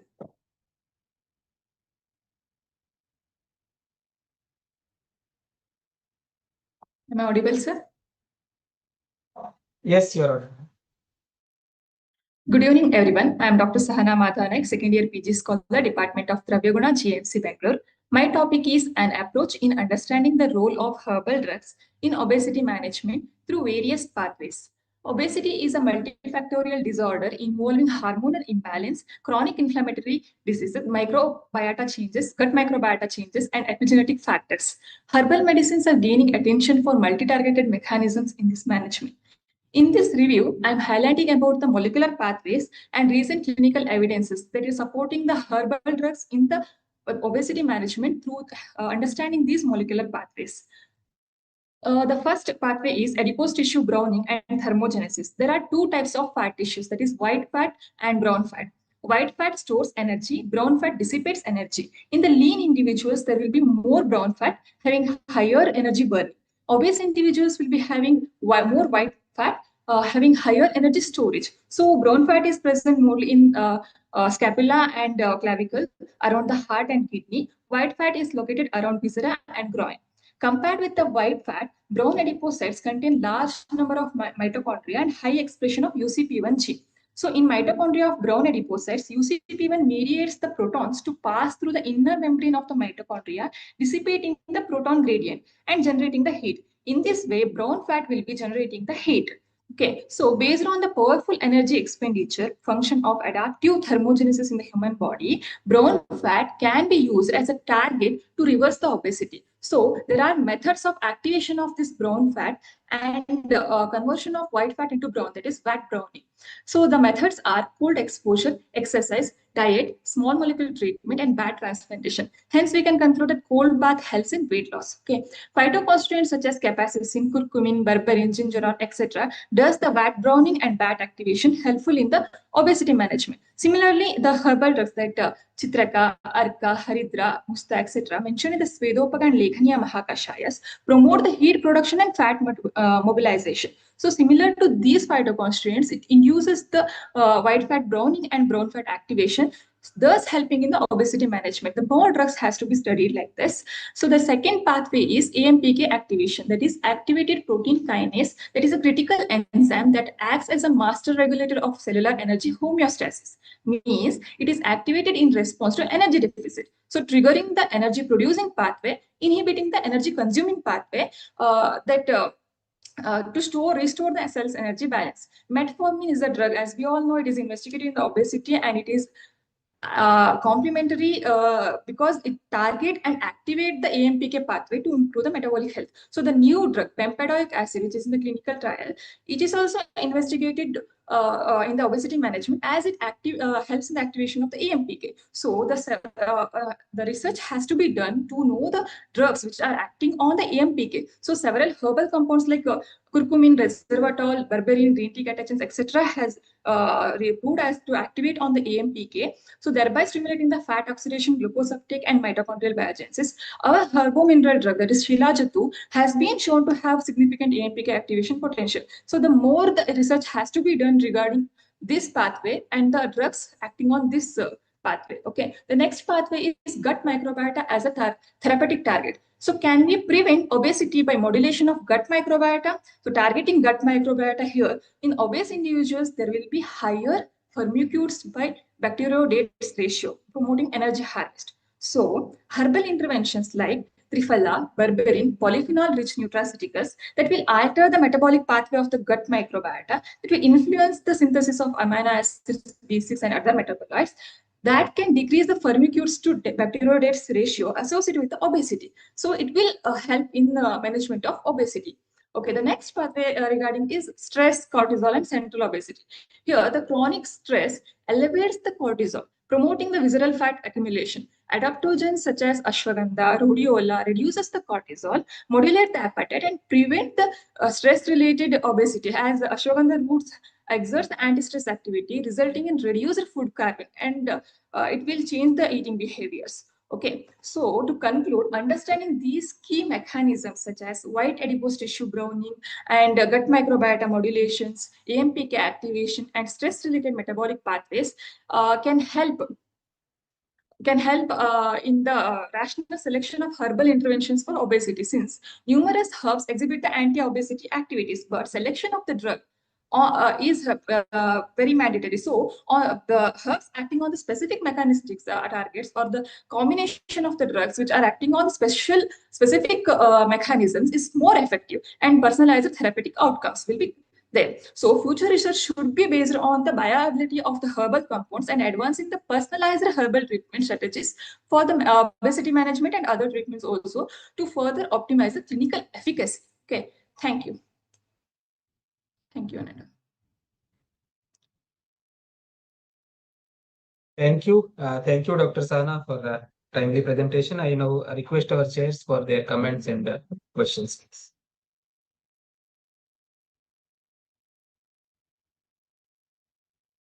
Okay, Dr. Sahana. Yes, sir. Under the discussion slide, you have concluded, right? So, what was the discussion you wanted to tell actually? As my discussion is about the herbal medicines are lacking the research regarding action of that medicines on the these pathways. So we have to do more and more research to know about our herbal drugs in these pathways. That is your discussion part you are telling. Yeah. That should be a conclusion. What is what actually? Okay. Discussion is about the combination of those four pathways. I thought no need to again repeat it. Okay, fine. So whenever we are presenting modern concepts and all, so that's fine, no issue. We are trying to understand all those Yes. things, fine. But somewhere we need to focus on also on Ayurveda uh, part also, Yes. like Agni and all those things, I feel. So as you have opted for this Yeah. concept, there is no question from my side, but it's fine. But we need to think in that regard also. But whenever you are presenting, please look into the slides also, like what it has, right? Thank you. Oh, thank you, sir. The nice thought-provoking presentation. So one question is regarding, so is there any clear clinical evidence such as there is a conversion of the brown to white fat through Ayurveda drugs or any herbal drugs? Have you done Yes, sir. any review of Yes, literature sir. regarding this? Yes, sir. As I have referred the research articles and all, what they have mentioned is knowing that conversion or fat conversions, everything, they use imaging techniques to know the conversions, everything. So they have done the clinical trials, sir. Any specific herbs? Same, like they have taken a components like curcumin, like that only. They have made, I think curcumin has been taken in that study. So, thank you. Thank you, sir. Thank you. Thank you, judges. For next presentation, that is presentation number 4 of this session, I invite Dr. Deepthi TV, a presentation on therapeutic evaluation of Jatayu. Yes, sir. I will share my screen.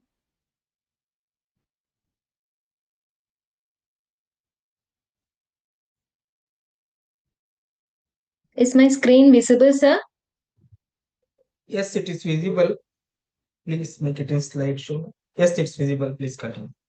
Okay, sir. Good evening, respected chairpersons, organizers, and esteemed delegates. I am Dr. Deepthi TV, third year MD scholar from Rasashastra and Vaishajya Kalpana Department from Sri Jayendra Saraswati Ayurveda College. It gives me immense pleasure to present my topic titled Therapeutic Evaluation of Jatayu Loha in Obesity, Integrating Rasayana Concept with Metabolic Regulation. Obesity as Saulya in Ayurveda has emerged as a rapidly growing global health burden. According to WHO, more than 2 billion adults worldwide are either overweight or obese, contributing significantly to metabolic syndrome or cardiovascular disease and reduced quality of life. In Ayurveda, Saulya is described as Medoroga condition where excessive deposition of meda occurs due to vitiation of Agni and Kapha dominance. Due to average Agni, digestion becomes improper, and with Manta Dhatu the tissue metabolism slows down, causing vitiation of Rasa Dhatu, which gets excessively converted into Meda Dhatu, leading to Medo Dhatu Vriddhi, ultimately resulting in Srotorodha and overall metabolic sluggishness. This metabolic derangement affects lipid regulation, glucose tolerance, endocrine balance, and inflammatory pathways, thus relating obesity to systemic metabolic disorders. Therefore, management should aim not only at weight reduction but also at restoring Agni, balancing doshas, and regulating Metodhatu metabolism.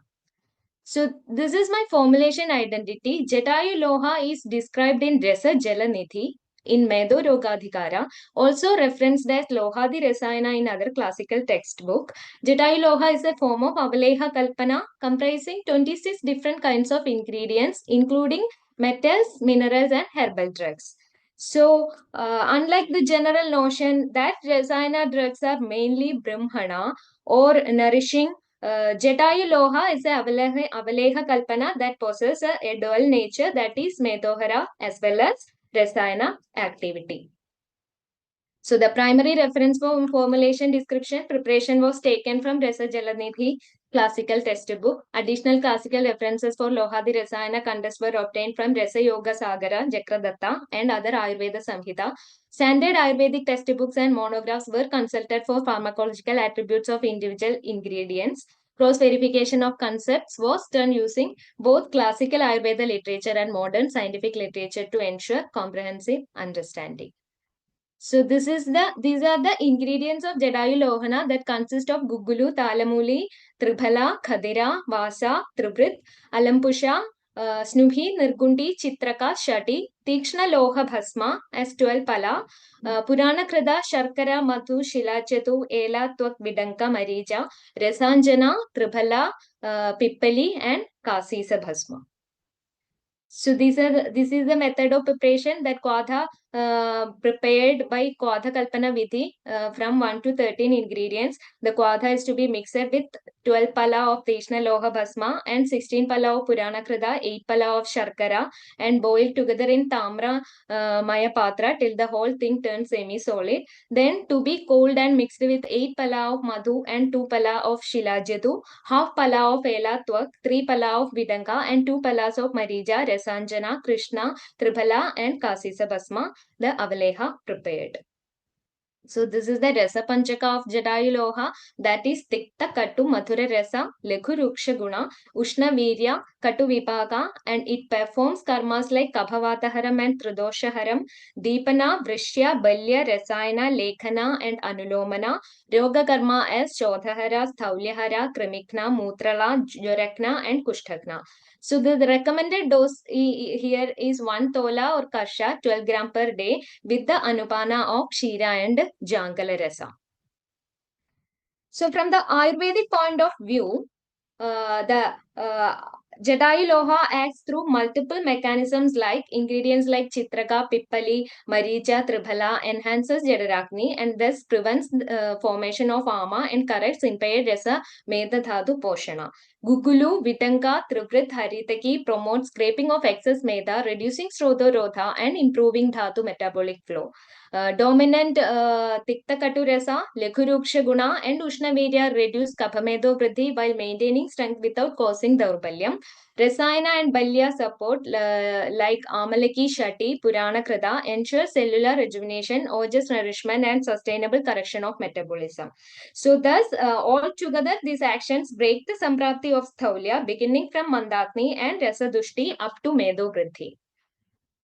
As per the modern pharmacological activity, Gugulu, Tribhala exhibit cholesterol and triglyceride reduction, inhibit adipocyte differentiation. Pippali, Maricha, Bitanka, Shilajatu improve insulin receptor signaling, reduce insulin resistance, stabilize the glycemic metabolism. Amalaki, Haritaki, Vasha reduce systemic inflammatory markers and oxidative stress, protecting metabolic tissue as per the previous studies. Tribhala, Khadira, Rasanjana enhance liver detoxification, helping mobilize stored lipids and improve bile secretion for fat metabolism. Shilajadu enhances ATP production, supporting fat utilization over storage, promoting sustained metabolic vitality. So thus Jadayu Loha harmonizes Ayurvedic Rasayana principle with modern metabolic correction, offering a stable and holistic anti-obesity therapy.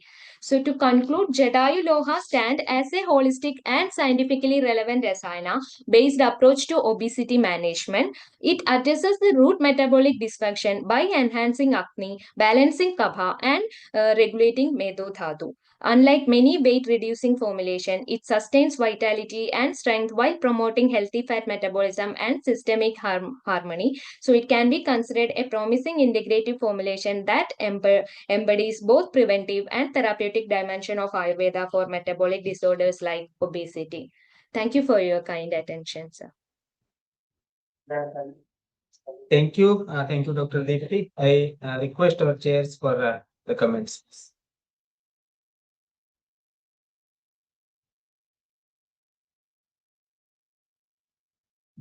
What is the time taken, sir?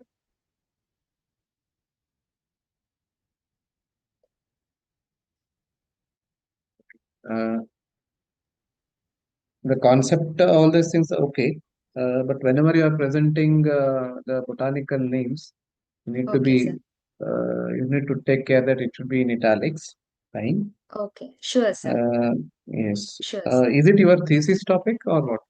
No, sir, it's just a literature review basis. Actually, Jatayu Loha is a under-evaluated formulation that can be taken further for many researchers. So that's why even out of interest, that name itself, out of curiosity only, I have taken it from Jasa Jalanidhi. That is a rare classical reference book that has been taken as a rasayana.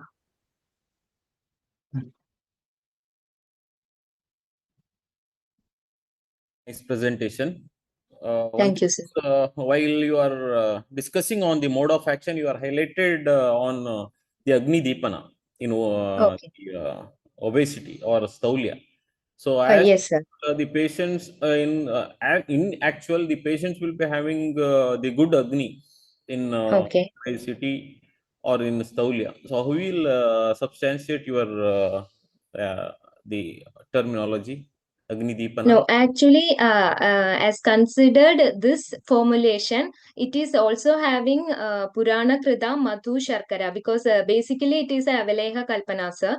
So it contains Purana Krita Madhu Sharkara also there. So the Purana Krita Madhu Sharkara itself having even Medohara and Kabhahara property, as considered the Rasa Panchaka, like Purana Krita is having Kashaya Tikta Leghu Ruksha gunas, and even Madhu also possesses Lekhana, Ruksha, and Lekhu Yogavahi property. So even though the obesity patients are having this over appetite, still I think considering the ingredients of this formulation itself is as very guru and snigdha. So that's why it has been. The Guru Chatarpana?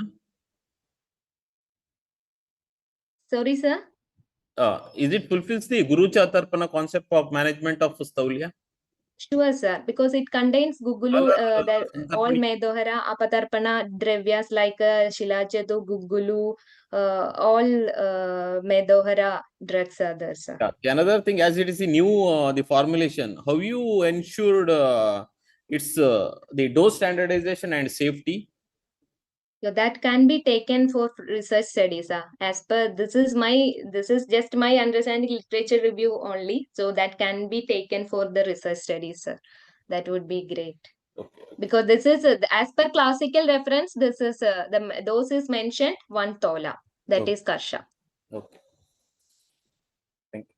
Thank you. For next presentation, I call upon Dr. Chetan Kakambi for presentation number 5 of this session. Dr. Chetan.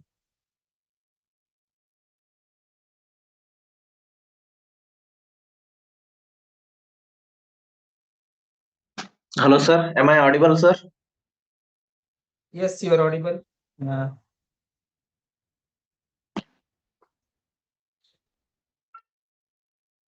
Sir, is my slides are visible?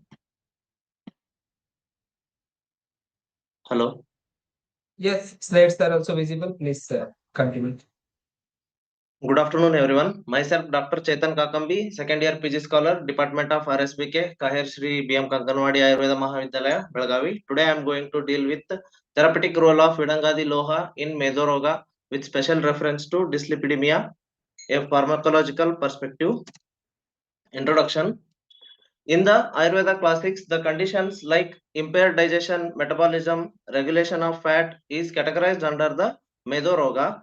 Dyslipidemia is abnormal lipid levels, either elevated total cholesterol or low density lipoprotein or triglyceride levels, or reduced high density lipoprotein in the blood levels.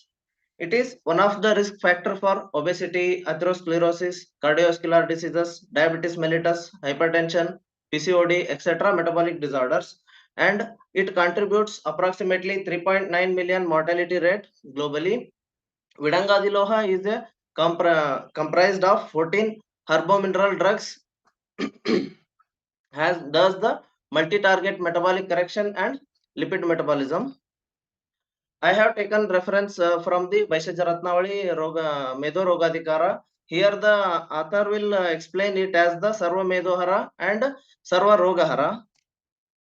These are the drugs: Vidanga, Amalaki, Haritaki, Vibitaki, Musta, Pippali, Shunti, Bilva, Shvetachandana, Rubera, Pata, Ushira, Bala and Loha Basma. Each should be taken one part. and it is done bhavana with jala, and pills will be made at the 8 rati pramana. Then we move on to pharmacokinetics of the formulation. Absorption. Drugs like Pipali and Shunti increases the enzyme stimulation and intestinal permeability. Piperine improves the absorption of phenolic compounds of the Triphala and Ambalin of the Vidanga. Absorption of ferrous ion of Lohabasma having approximately 34 nanometer size will be more facilitated by the ascorbate and ampicillin mediation, which is active phytochemical constituents of the amalaki. Then we move on to distribution. Absorbed polyphenols distribute through liver via blood plasma and regulates the primary lipid metabolism. Embelin with good tissue penetration helps the absorbed ferrous ion to enter the reticuloendothelial system of liver and spleen, and it facilitates the lipolysis, hemopiesis, and tissue and cellular oxidations. Then we move on to metabolism. Constituents of Triphala get metabolized by the liver and releases the active metabolites, which are actively increases the bile secretion and thus aids in the lipid metabolism. Other components like embolin, etc., will get oxidized by the body. Ferrous ion uptaken by the blood, liver, and spleen will be catalyzed and oxidized by the respective tissue enzymes. Excretion. Majority of the herbal components were excreted via bile and feces. Some part of metabolic ions of Lohabasma were catalyzed and oxidized by the some parts were stored as the hemosiderin. Then pharmacodynamics and targeted drug delivery action of the formulation will be understood by constituents like piperine and gingerone and phenolics does GI stimulation and permeation in which helps in the absorption of Lohabasma by macrophages in the intestinal mucosa. Absorbed plasma captured by the Kupffer cells of liver and splenic macrophages will act on the lipolysis and hemopiesis and cellular oxidation, and thus the lipid metabolism will be facilitated. Other phytochemicals of mustadi, other dravyas like cyprin, santalol, vitivenol, and kushmal, etc., contributes for the LDL oxidation and peroxidation, and it provides the endothelial protection. The active principles of bilva like marmelosin and bala like sitosterol does the hepatic stimulation and reduces the cholesterol absorption. Drug Vidanga inhibits the secretion of pancreatic lipase, thus reduces the lipid absorption. Then the classical and contemporary insights of the formulation can be understood by the Agnidipana action of the formulation will be understood by improved lipid digestion and reduced postprandial lipid levels. And Medohara, Lekana, and Pachana activity can be understood by the appetite regulation, hepatic stimulation, enhanced metabolism of the lipid. Then Sroto Shodhana action will be understood by the reduced oxidative stress and endothelial protection in the vessel walls. Then the Rakta Poshana and Medolekana property of Lohabasma can be understood by the enhanced hemopiesis, tissue oxygenation, and thus facilitated lipid oxygenation. Conclusion. The Vidangadi Loha and its drugs combinations are formulated by our Acharya in such a way that the drug and its constituents will directly targets and modifies the GI secretion, hepatic secretions and metabolism, and endothelial deflaking of the lipids. Acknowledgement. I sincerely acknowledge to my guide Dr. R.S. Siramat sir and to my institution CARI Shri B.M. Kankanwadi Ayurveda Mahavidyalaya Belgavi. Thank you. Thank you. Thank you, Dr. Chetan. I invite our chairpersons for any queries. Yes.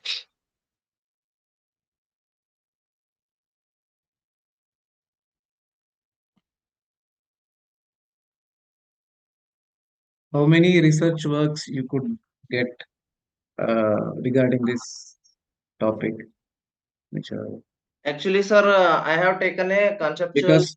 Because you have not mentioned any references in your presentations. Actually, sir, I have mentioned the reference of Bhaishya Ratnavali Medu Rogadikara. For that, that is the only the reference regarding the formulation which you have taken. Now, I'm just asking, you have given so many concepts like it can be related, like this, like Agni Deepana, all those things. So how many research works you could get actually regarding that? This formulation is selected based on the conceptual review, that is a literary review. No, fine. See, fine. There is some demarcation is there. When you make a combination of 13 or 14 drugs, entire formulation may have some therapeutic efficacy.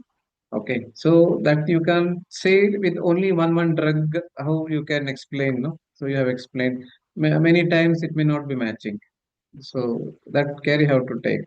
So have any studies been done on whole formulation anywhere? Have you got any reference regarding that?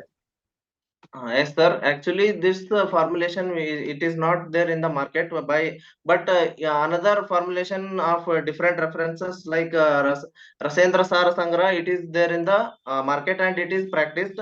But this formulation has no research studies. But as per my knowledge, I have tried to bring some insights over the this based on this literary aspect, sir. This Conceptual understanding. Okay. Thank you.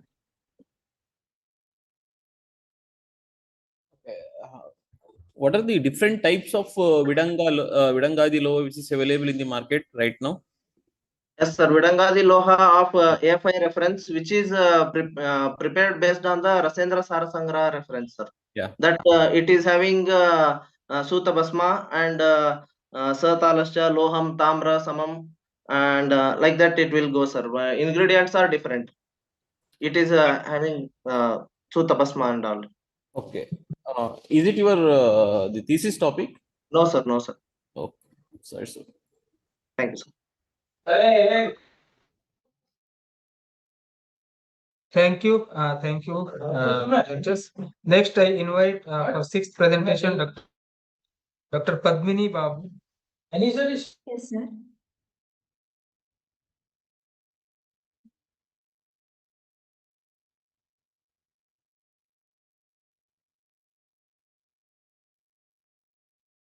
Sir, is it visible?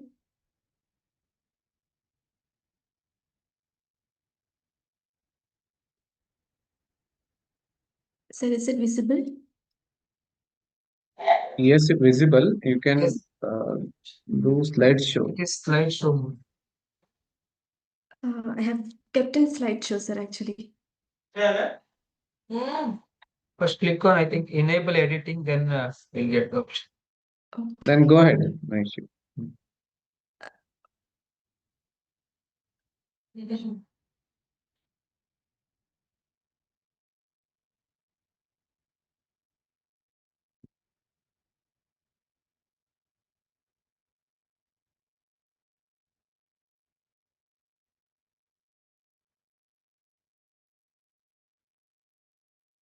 Okay.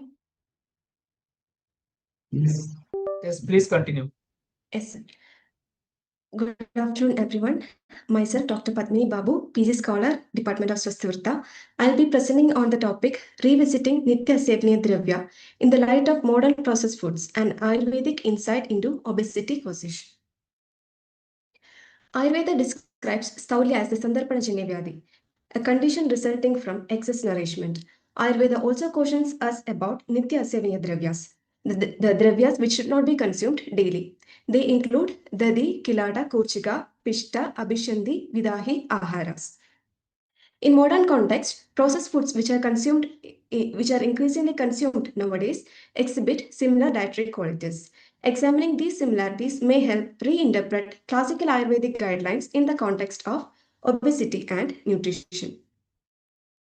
The aim of the study was to analyze whether processed foods resemble Nitya Sevniya Dravya and contribute to Staulya.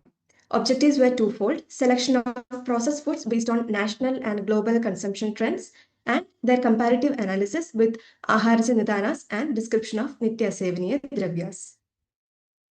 I have referred to classical Ayurveda text and modern nutrition reports, food labels, and published literature.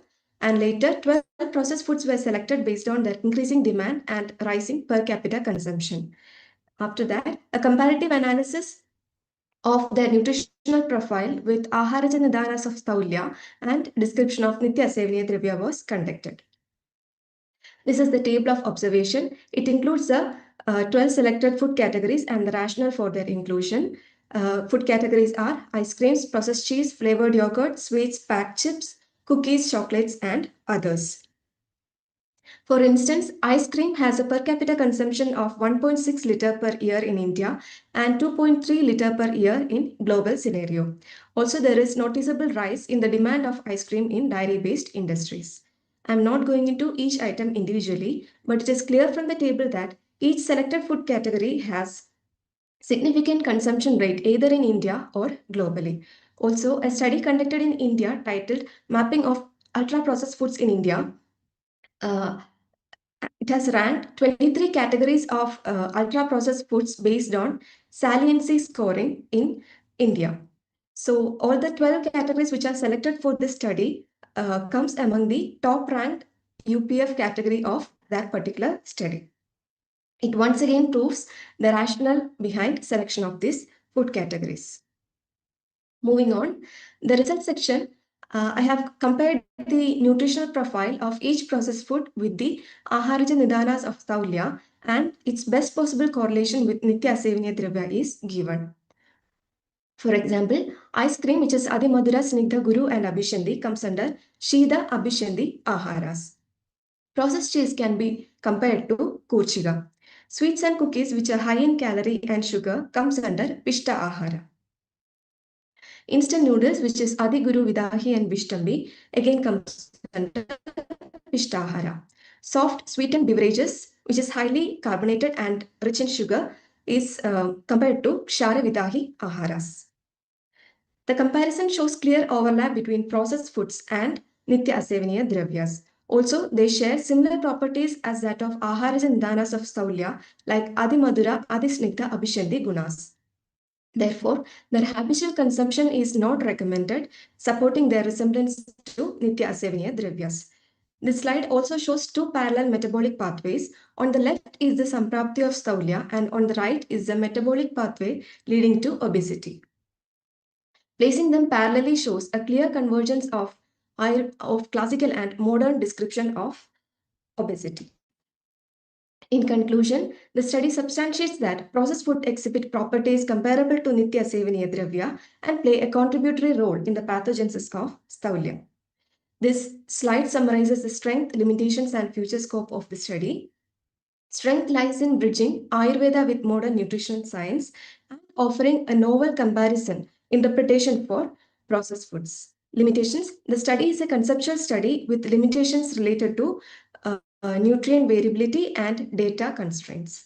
Future scope of the study include clinical validation, expanded UPF categories, and development of a tool to incorporate Ayurvedic dietary guidelines into public health policies. Thank you.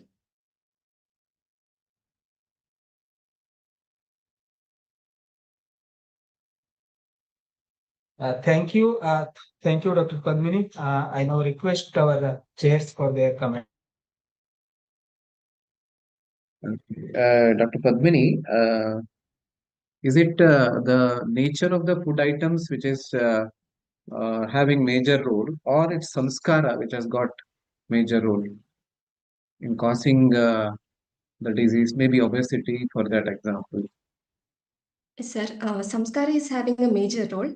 So as we said, these are the ultra-processed foods. So processing itself can be compared as samskara. So after processing, they are acquiring the qualities which I have described in the observation table. Okay, but nature is also having some role, no? That like naturally some ahara dravyas are guru. So if it is processed properly, then it may be lagu. Yes, sir. Processing can make it legu, but whatever we consume as ultra-processed foods, while checking their ingredients and nutritional profile, we can understand that they are not processed in a nutritious way. That is important. Like how you process. That is why I have important. selected. Yes. Thank you. Yes. Okay, sir, along thank with the guna, samskara, even matra also has to be considered, I think. Okay. The next, sir, yes, sir. how do we objectively compare the pathogenic effect of this processed food with the protective effect of nitya sevani aharas? So even though we are telling this all cause this much of the issues, so how we can objectively show? I didn't understand the question, sir, actually.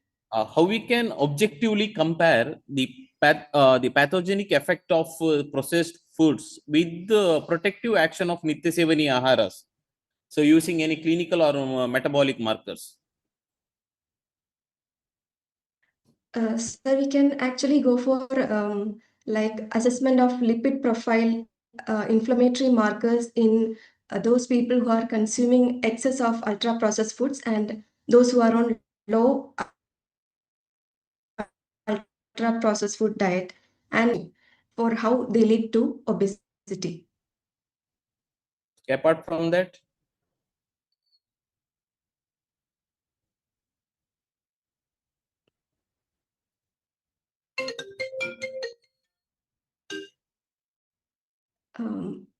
I'll learn more about that, sir. I'm not sure.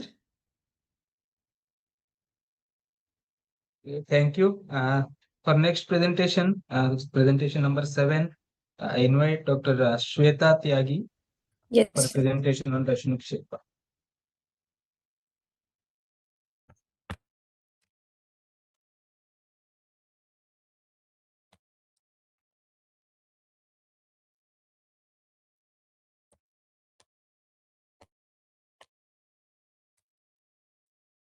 Good evening, respected dignitaries. Myself, Dr. Shweta Tyagi, first year PG scholar from Department of RSPK, presenting the topic entitled Lashna Kshirapaga, a traditional milk herb formulation for hyperlipidemia, guided by Dr. Rajeshwari V. Kamath ma'am, Professor, Department of RSPK, Shri B.M. Kankanwadi, Ayurveda Mahavidyalaya, Belgavi. Hyperlipidemia, also known as dyslipidemia or high cholesterol, which means to have Sir, is my slide visible? yeah, Yes, it is visible. Yes.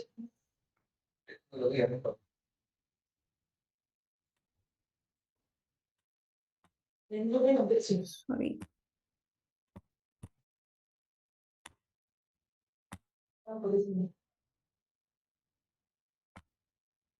It was visible and it was clear, no? Previously also. Sir, वो screen से sudden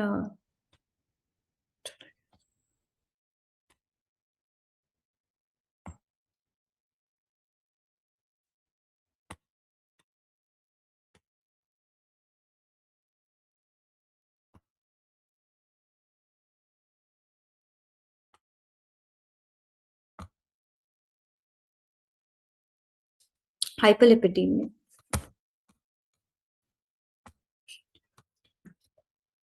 Good evening, respected dignitaries. Myself, Dr. Shweta Tyagi, first year PG scholar from Department of RSPK, presenting the topic entitled Lashna Kshirapaga, a traditional milk herb formulation for hyperlipidemia, guided by Dr. Rajeshwari V. Kamath, Professor, Department of RSPK, Shri B.M. Kankanwadi, Ayurveda Mahavidyalaya, Belgavi. Introduction: hyperlipidemia, also known as dyslipidemia or high cholesterol, which means you have too many lipids in your blood. Hyperlipidemia, characterized by elevated levels of serum cholesterol, triglycerides, or low density lipoproteins, is the major risk factor for the development of atherosclerosis, coronary artery disease, and metabolic. Lashna Kshirapaka, a traditional Ayurvedic formulation prepared by boiling lashna in milk, is potent. It's known for its potent hypolipidemic, cardioprotective, and rasainic properties. Hyperlipidemia is abnormally high level of any or all the lipids or lipoproteins in the blood. Hyperlipidemia is a prevalent condition worldwide. There are two types of cholesterol, HDL and LDL. HDL is known as good cholesterol, which regulates LDL and promotes secretion. LDL is which stores cholesterol in the bloodstream. Pathophysiology: risk factor triggers triggering factors increases lipid load, hepatic changes, and altered plasma lipid profile.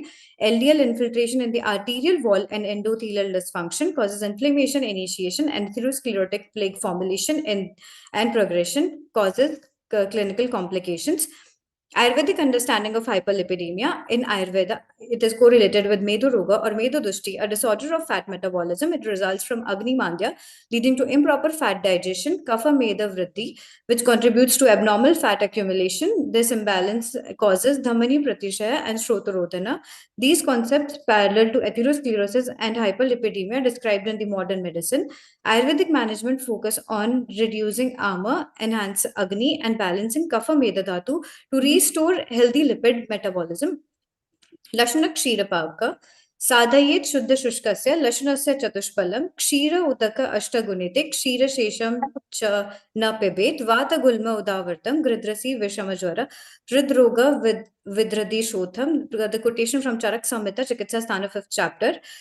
Preparation of Lashana Kshirapaka. Shuddha Lashana should be taken and it should be prepared in the ratio of 1:8, 8:32. Role of Lashana Kshirapaka in hyperlipidemia.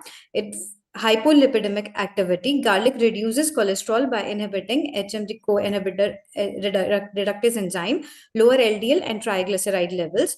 Anti-inflammatory effect. Induced inflammation is elevated by reduction in the pro-inflammatory cytokinins. Vasoprotector. Reduction in the lipid synthesis. Lashana suppresses hepatic cholesterol synthesis, improved lipid excretion.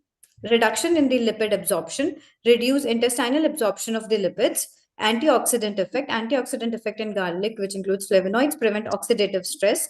Advantage of Rasona Kshirapaka in hyperlipidemia is combines the lipid lowering effect of garlic with nourishing properties of milk. It is natural and safe. Kapha Medahara effect. Lashana is Ushna, Tikshna, Laghu, helps in reducing Kapha and Meda Dhatu, helps in breaking down the excessive adipose tissue and improving Dhatu metabolism. Improves Agni and fat metabolism, act as Deepana Pachana agent, enhance Agni support better digestion of lipids and prevent ama. Kshira act as a balancing agent. It reduces Tikshnatva of Lashana and prevent gastric irritation, provides Balya and Rasayana effect. Lashana help as Shrota Shodhana effect. For conclusion, Lashana Kshirapaka is an effective Ayurvedic therapy for managing hyperlipidemia through both classical and modern mechanism. It reduces cholesterol synthesis, improves metabolism, helping lower LDL, VLDL, and triglycerides. The Ushna and Tikshna qualities of Lashana reduces Kapha and Meda, addressing the core pathophysiology of hyperlipidemia. Milk in the preparation enhances absorption, reduces garlic irritation, and ensures safe long-term use. The formulation provide antioxidant and anti-atherosclerotic benefits, supporting the cardiovascular protection by improving Agni and clearing Srotas. It reduces ama, making it holistic and suitable for lipid management. These are the references. Thank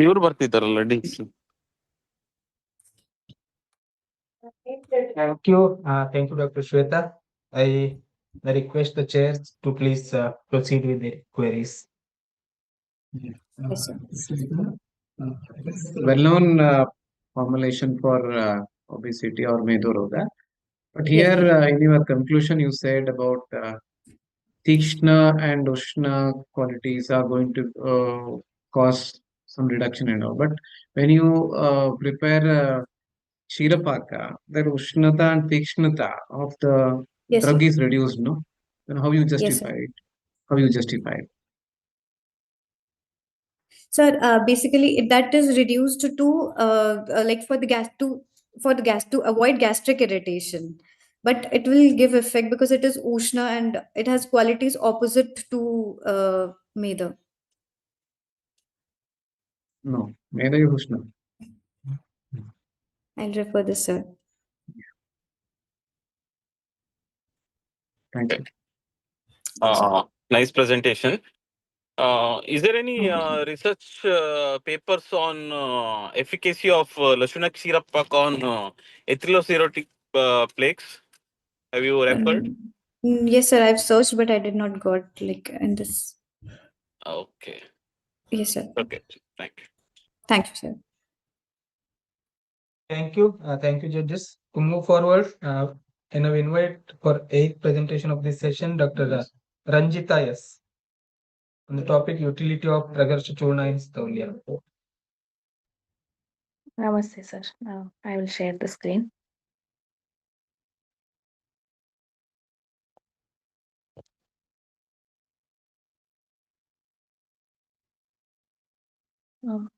Is my screen visible?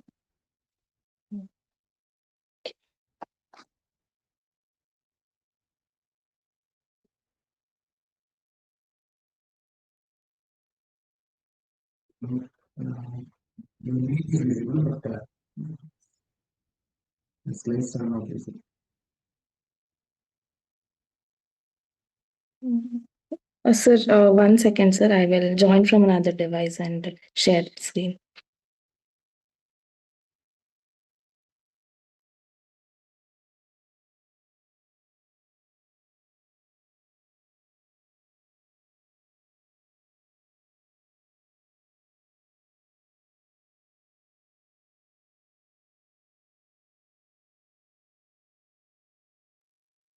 I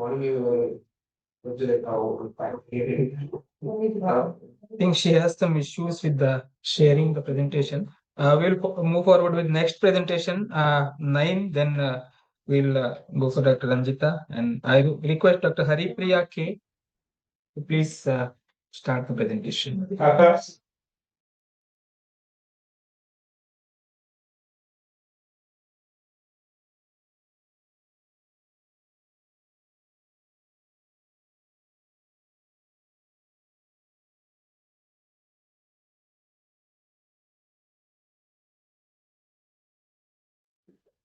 Dr. Haripriya K.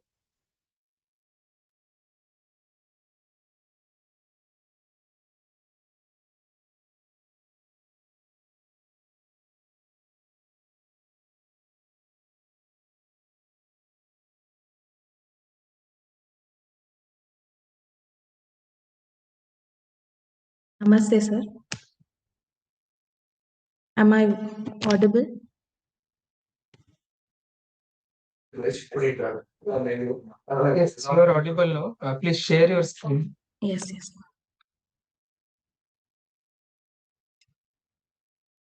Sir, is it visible? Yes, it's visible now. So today I'm Dr. Ranjita S from Department of Dravya Guna, SDM College of Ayurveda, and my guide is Dr. Harini ma'am, professor from Department of Dravya Guna, SDM Hassan.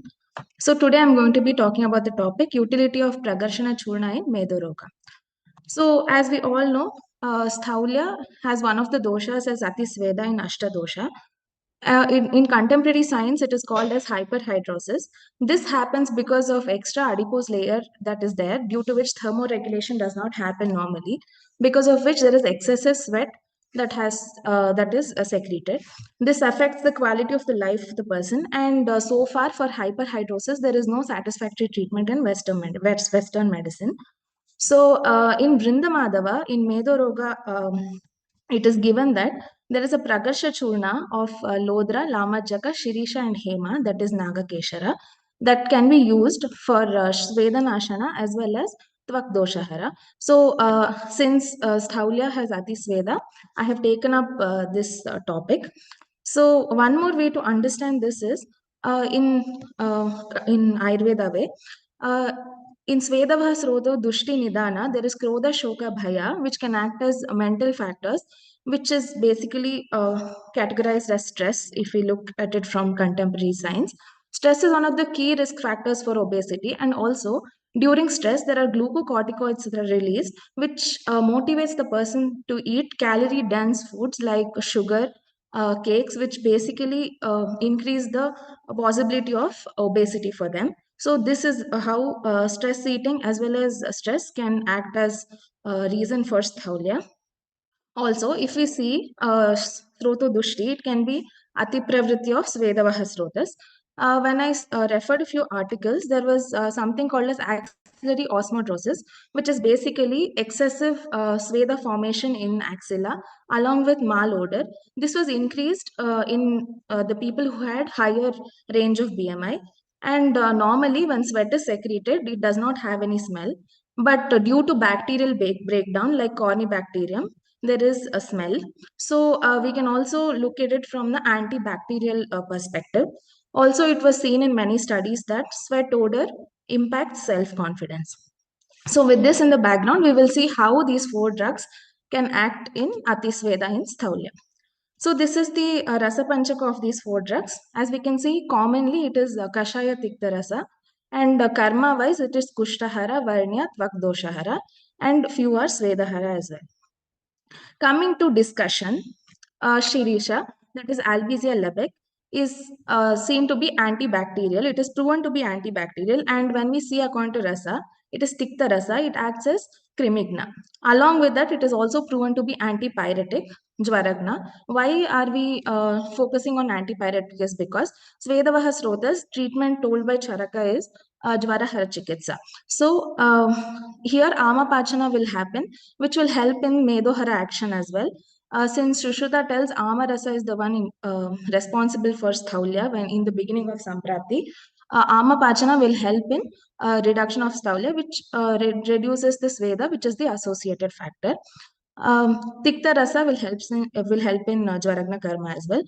Coming to karma, it has Lekana karma, which will help in Medohara action, and Kleda Shoshana, it does of Sveda as well as Dravata of Medas, and it has Kandugna property. Why is Kandugna important? Because in Ati Sveda Lakshana, Kandu is also in Sveda Vriddhi, Kandu is also one of the factors. So this can be a bonus point. Coming to Guna, Ruksha Guna helps in Shoshana. So this is how Shirisha will be acting. Next, coming to Lama Jaka, that is Andropoga and Jvarankusha. It is Agra according to Charaka, Lama Jaka and Ushira for Svedapana and Pralepana. It is also Sugandhi Dravya. It is Jvarahara in Karma. It is proven to be antimicrobial and antipyretic. Because of Tikta Rasa, it is Kledahara and Kandugna. In Guna, it is Shita, which does Stambhana. Due to Kashaya Rasa and Stambhana action, it can help in reducing the secretions. Lagu Guna leads to Lekhana Karma, which reduces the Medas. Next, coming to Nagakeshara.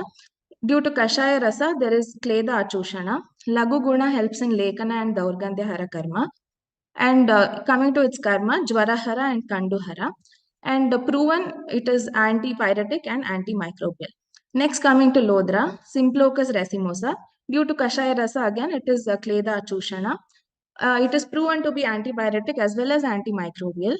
Karma, it is Lekhana, Kleda Shoshana, and Kandugna, all 3 which can help in the reduction of Medas as well as Sveda.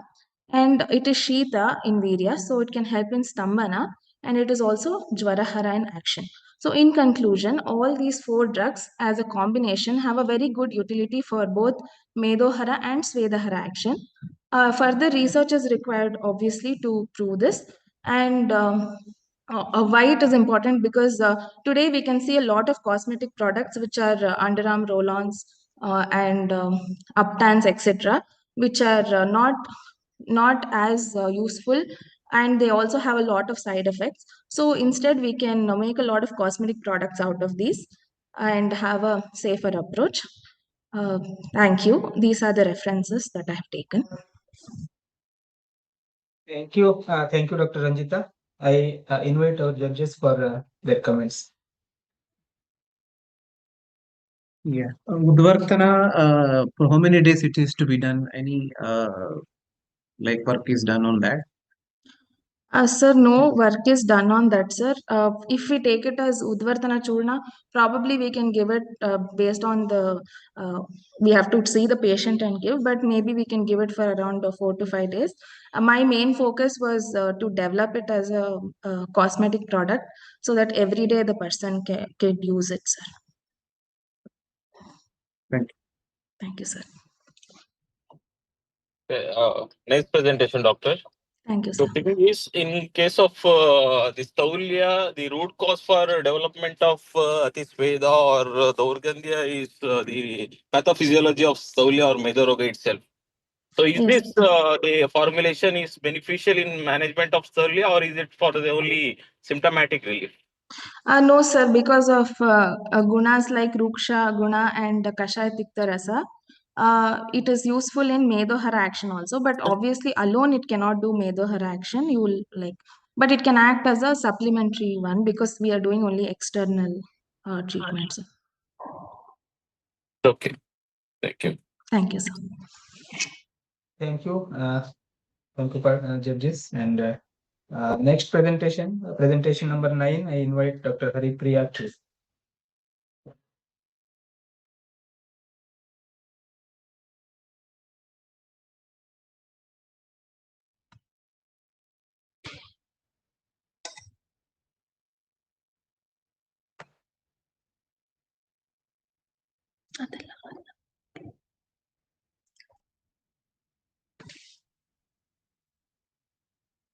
Sir, is my screen visible, sir? No, your PPT is not visible. Please share your. Share.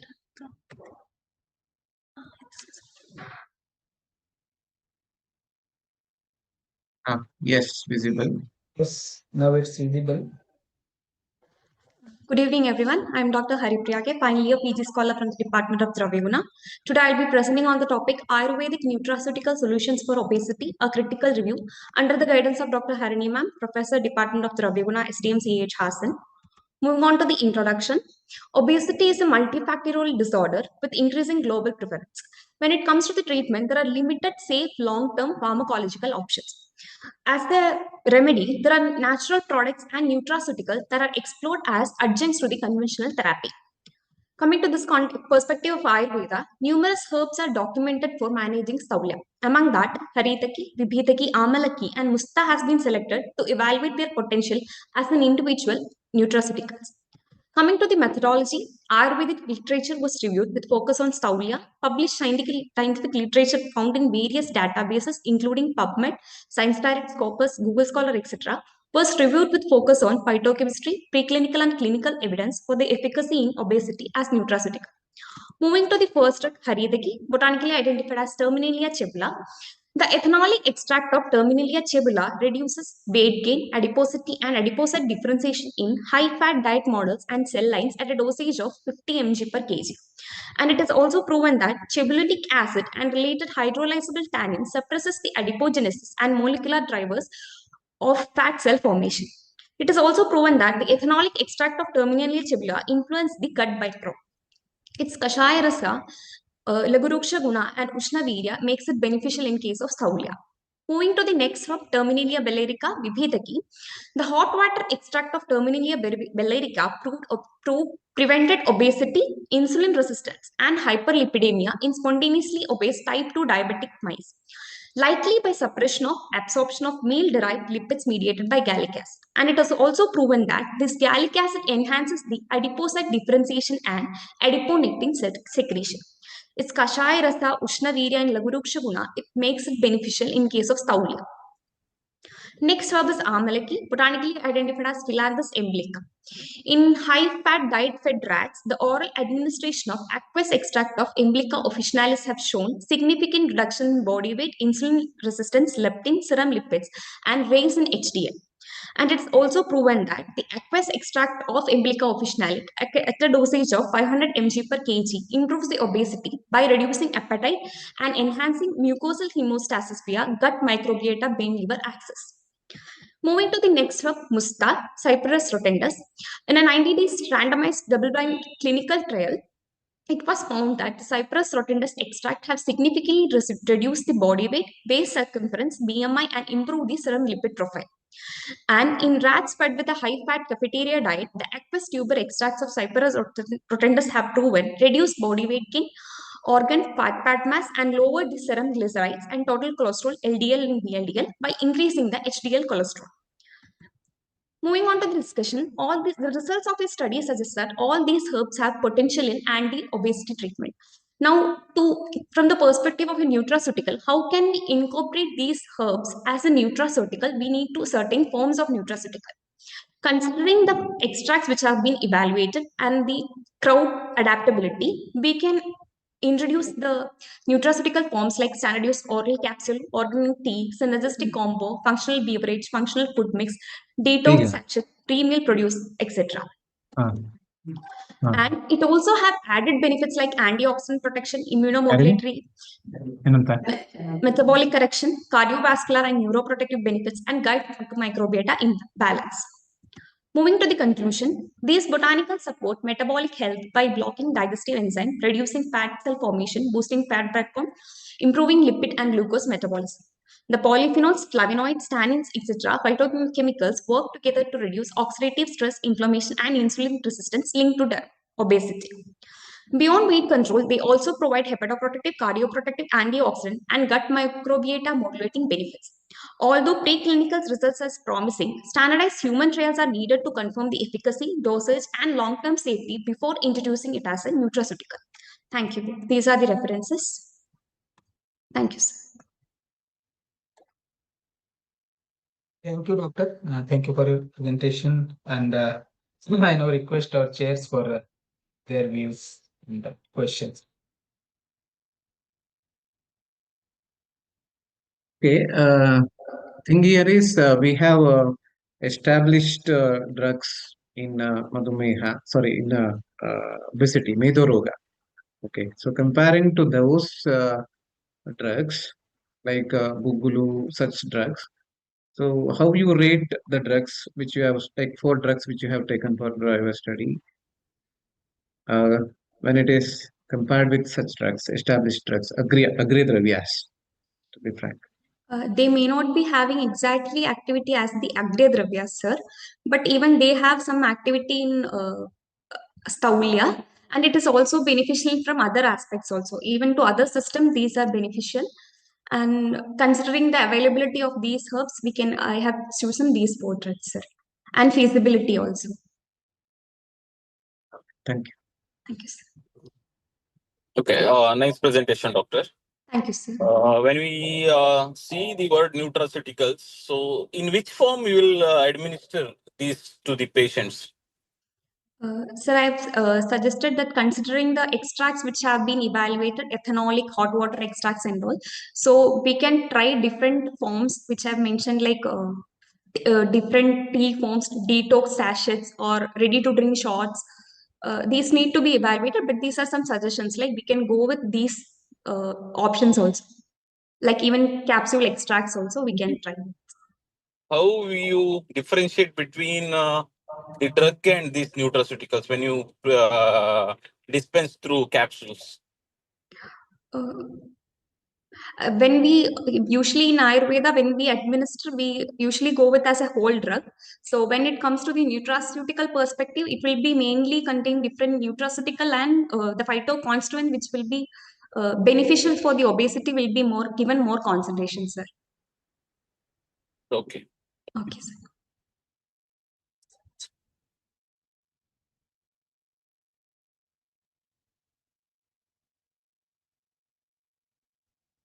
Thank you. For next presentation, it is presentation number 10. I invite Dr. Prajwal K. Adahalli. Dr. Prajwal, please share your screen and share the.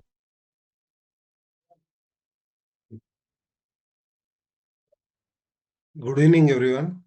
Is my slides visible, sir? Yes, Yes. slides are visible. Please start slideshow and continue. Good evening, everyone. Today, my presentation topic is on a classical and contemporary insight of Suryakshara in the management of Medoroga, with special reference to dyslipidemia. Introduction. As we know, dyslipidemia is a condition of disrupted lipid metabolism with abnormalities in one or more values of the lipoproteins. And it is one of the common lifestyle disorders seen in both male and females. And it is one of the risk factors for the cardiovascular and also cerebrovascular diseases. The lipid abnormalities may be due to genetic or environmental factors that affects the production, catabolism, clearance of the plasma lipoproteins.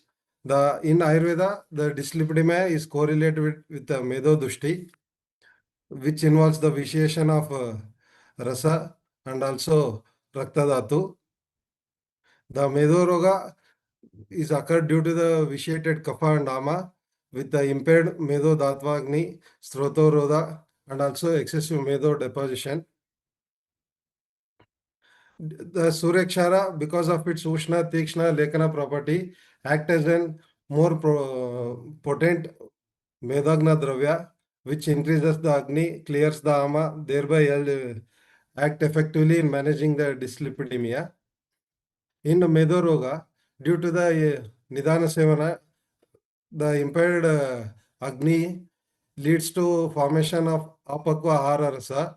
This Apakva Ahara Rasa undergo fermentation to form the Ama, and this Ama blocks the proper assimilation and also transformation of the nutrients, thereby disturbing the nourishment pathway that leads to abnormal increase of Snehasha, which promotes the excessive formation of Meda Dhatu, thereby leads to due to accumulation of the abnormal unprocessed fat that leads to Medo Dushti, Sotoroda, and leads to development of Medo Roga.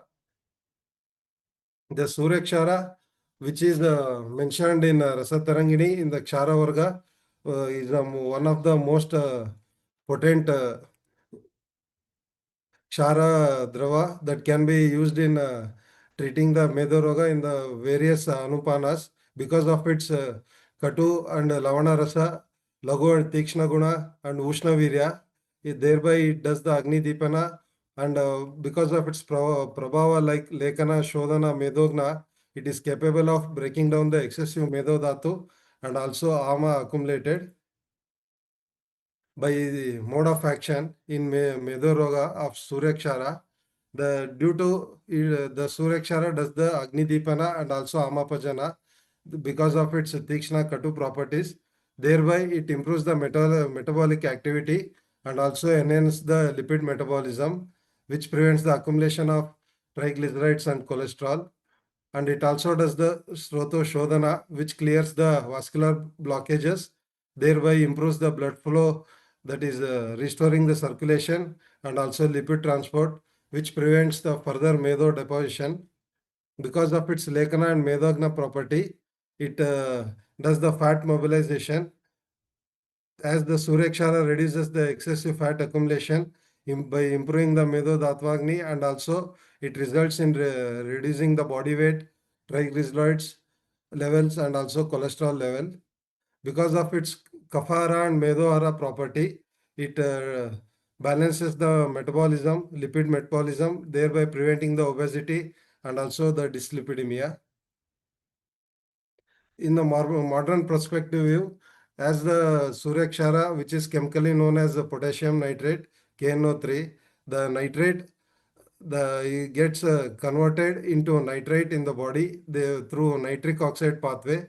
Thereby, it influences the metabolism of the lipid, and it also increases the fatty acid oxidation in the skeletal muscles through SGC and CGMP pathway, and also the mitochondrial biogenesis, which leads to increased use of energy of the fats and also reduces the triglyceride storage.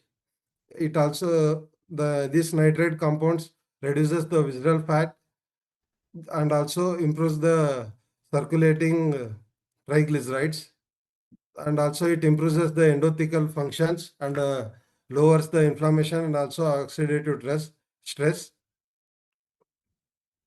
Discussion.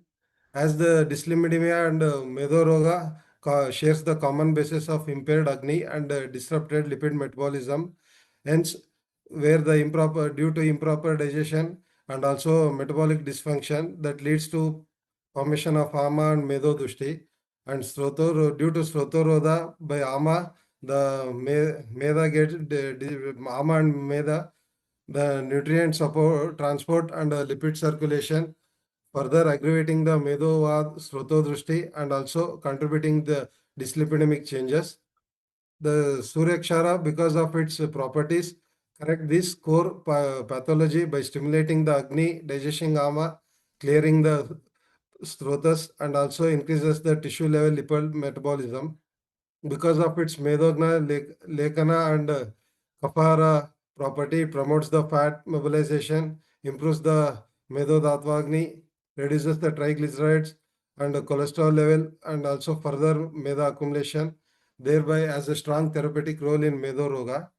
As the potassium nitrate supports the lipid improvement through enhanced fatty acid oxidation and also improved mitochondrial activity, endothelial production, and also reduction of the visceral fat. Hence, an integrative approach combining the Ayurvedic interventions and also with the modern lipid management, this can provide the holistic and sustainable control of the condition. Hence, the Suryakshara, because of its properties, correct the root cause of the Medo Roga and thereby helps effectively in managing the dyslipidemia in an integrative Ayurvedic manner. These are the reference of the articles that are looked for correlating with the modern process. Thank you. Thank you. I request all the participants, please adhere to the timeline. And I now request the chairs for their comments, please. Dr. Prajwal, there are few suggestions to you. Like when you are presenting, the number of lines should not be more than 5 or 6, because I think it prompts you to read the slide. So I think that should not be the case. Whenever you're trying to present, try rehearse few times. That would be better. That is one thing. And another thing is you have suggested integrative approach. So what do you mean by that actually? Integrative approach. Sir, means this Suryakshara can be taken along with some No, you are preparations. not permitted to do that, no? Are you permitted to do that? So, which is possible from our side, I think we can prescribe. Yes. Don't you agree? Yes, sir. Yes. Thank you. Yes, Prajwal, so as you know, the dyslipidemia is the chronic, the metabolic condition which requires long-term treatment. So as you mentioned here, the Surya Kshara is a Kshara. As per Ayurveda Clerics, it should be used judiciously with the limited period of time. How you justify this intervention? Sir, yes, sir, it is a chronic disease, but this cannot be given for the long time, sir. But with interrupted durations like for 14 days, then again with a gap of some months, again we can suggest this, sir. In such way, we can try.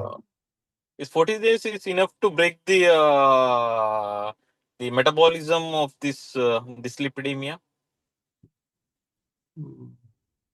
No, sir, but it can be given in a matra of increasing order from 1 gunja to 10 gunjas, later again decreasing in such way. It's okay. Thank you. Thank you. Thank you all. Next presentation, I call upon Dr. Saujanya B, the presentation number 11 of this session.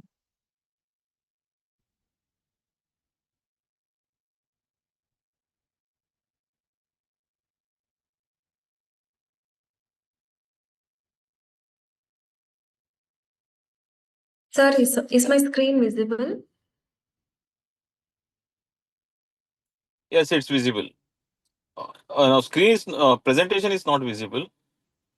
You are visible.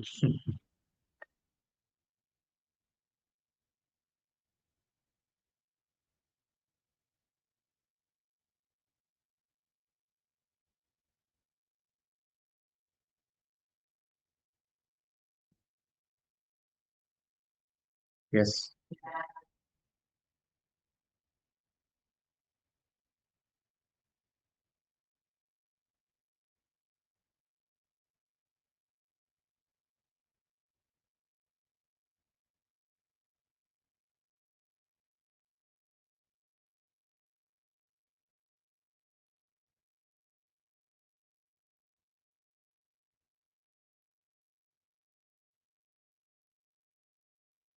Now, sir.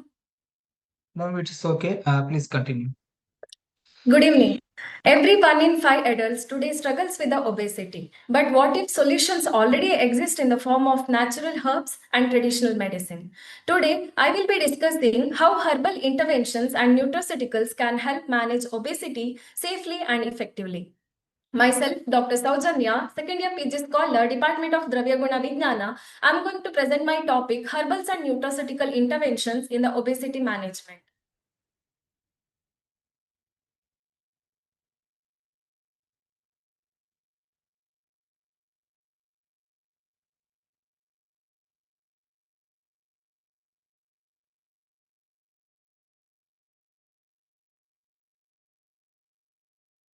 Obesity is a rapidly growing public health concern in India. These are major contributors to the global burden of chronic diseases. Recent studies indicating that over 135 million individuals are affected. In Ayurveda, obesity is defined as thaulya or the Medo Roga, which is mainly caused by Kapha and Medo Dhatu aggravation.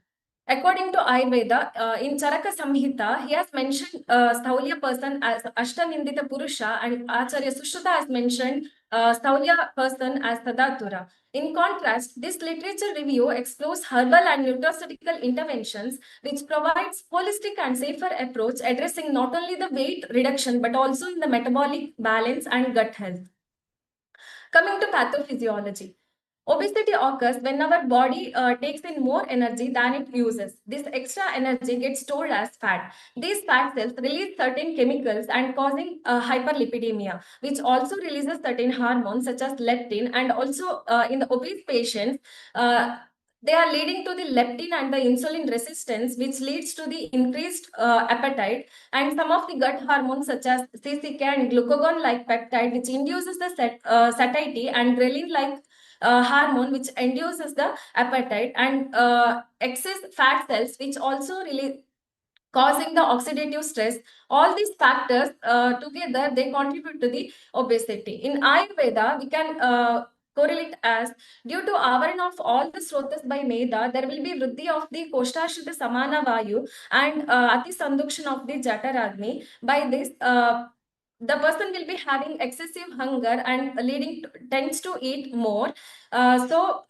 Because of this Rota Avarodha in the Meda Dhatu, the other Dhatus will get depletion of the nutrition. So they will be leading to the Shaithilyata. These are the Lekhaniya Mahakashaya Varga as explained by Charaka. There are 10 herbs which are mainly containing Katutikta Rasa, Laguroksha Tikshna Guna, Ushna Virya and Katu Vipaka. These are some of the drugs which acts as anti-obesity, where we can get numerous research articles based on that. Kulatta, mainly Kulatta Gutica is used. There is one study like Kulatta Gutica is acting as effective as atorvastatin in the Meduhara action, and Triphala, Trikatu, Gugulu, Varuna, and all the other drugs. Coming to mode of action, hyperlipidemia is caused by hypofunctioning of the Medo Dhatvagni. As a result of this, Dushta Medo Dhatu increased in the body. Lekaniya Gana Dravyas, which constitutes mainly Agni and Vayu Mahabhuta, and they will be having Katutikta Rasa, Laguruksha Tikshna Guna, Ushna Virya, and Katu Vipaka. This Lekaniya Dravya does Medo Dhatu Kshaya as their properties are opposite to the Medo Dhatu, and there will be increase in the Jatara Agni as it is having Tikshna Guna. Also, it produces Lagutva in the body because of the Lagu Guna, and all the Lekaniya Gana Dravyas which contribute to the Lekana Karma individually based on its properties. These are the list of the Medohara Ganas as mentioned in the classical literature according to Charaka, Sushruta, Ashtanga Sangraha and Ashtanga Hridaya. Coming to nutraceuticals. Nutraceuticals are nothing but the food or the food preparations which provides health or the medical benefits, including the prevention and treatment of the diseases. Yakrat Uttejana is necessary in obesity because a healthy liver improves the fat metabolism, clears the toxins, strengthens the digestive fire, and it corrects the Medo Dhatvagni. The traditional food dishes which are practicing in the coastal belt of Karnataka, like Dakshina Kannada Udupi district, which plays very important role in the Yakrat Uttejana and thereby maintains the liver health. Some of the food preparations such as Punarpuli rasam. Punarpuli is nothing but the dried vrikshamla, which is having amla rasa, which acts as Yakrat Uttejana. And then Bhumya Malaki Tambuli. Bhumya Malaki Tambuli is having the main ingredient as Bhumya Malaki and Takra. Again, it is having Amla and Tikta Rasa. Amla Rasa, Takra is having the Ruksha Guna, and Bhumya Malaki is Tikta Rasa, which acts as Yakrat Uttejaka, and Karavella Palya.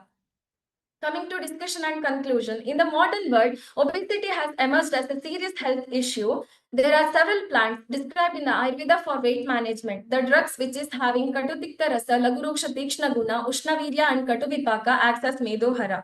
Yakrat Uttejana is essential because liver dysfunction leading to the Medu Vriddhi by hampering the fat metabolism. The traditional preparations mentioned above often include substances with the predominant Amla and Tikta Rasa, which acts as Deepaka, Yakrat Uttejaka, as the liver is a key organ in the digestive system.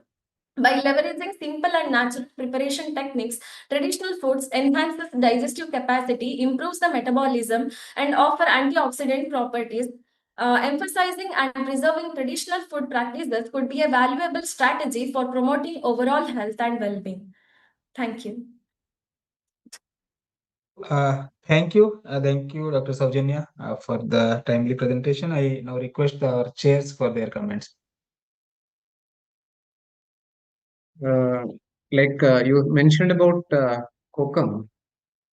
Yes, sir. So, kokum, you consider it as food preparation or what?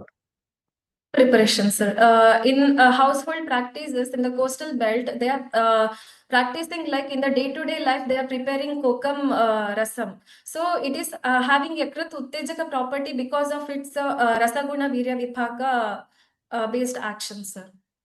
That's fine. The samskara is also very important because whatever you said, punarpuli or kokum, when it is heated, so there must be some fat degradation properties, all those things may be there. So do you have any article that you searched for this Yes, sir. I kokum or searched. vrikshamla? Yes, Because it sir. is not in Lekhaniya Mahakashaya, no?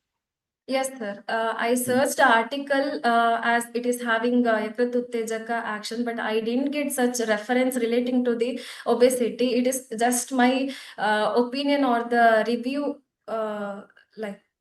thing, sir. Kokum, there are products which are sold in the market Yes, by particular pharmaceutical industries and all. Like for example, Garcini is one product which is there. But that goes as a medicine because we have to clear-cut demarcation should be there between nutraceuticals and medicine. Yes, sir. I just explained it as preventive. We can use it as in the day-to-day life so that we can prevent the lifestyle disorders further. Food as a medicine, you say? Yes, sir.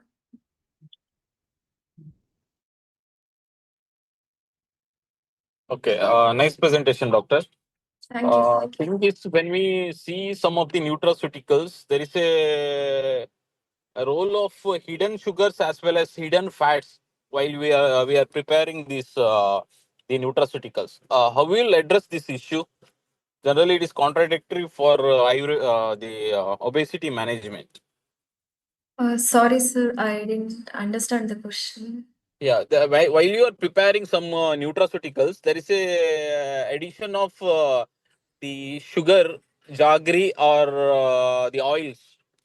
So this is contradictory for the management of the obesity or the dyslipidemia. How will address this issue? Yes, sir. As I have mentioned the preparations in the slides, for these preparations here in the coastal belt, they are not using the sugar preparations for this. So as it is prepared in the home itself, we can use it as the food preparations and we can change the formulations as we want, sir. That is my opinion. Okay, thank you. Thank you, sir. Thank you. Thank you all for next presentation. Presentation number 12. I invite Dr. Chandana K.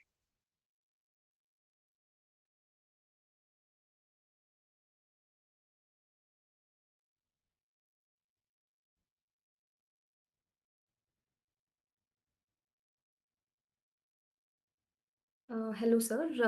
So is my PPT visible? Yes, please make it in slideshow mode. Yes. Okay.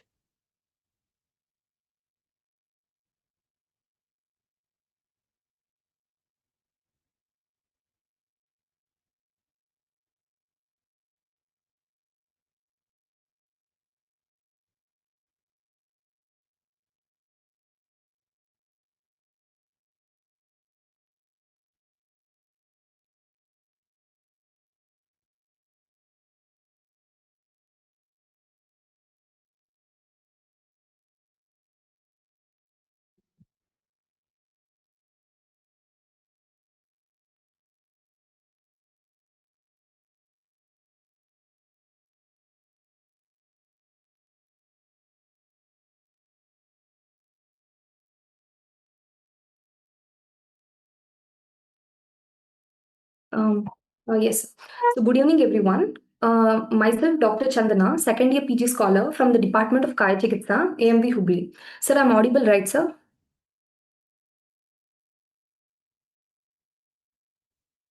Yes, you are audible. Yes. So the topic of my today's presentation is the herbal and the nutraceutical strategies and the bidirectional management of insulin resistance and obesity.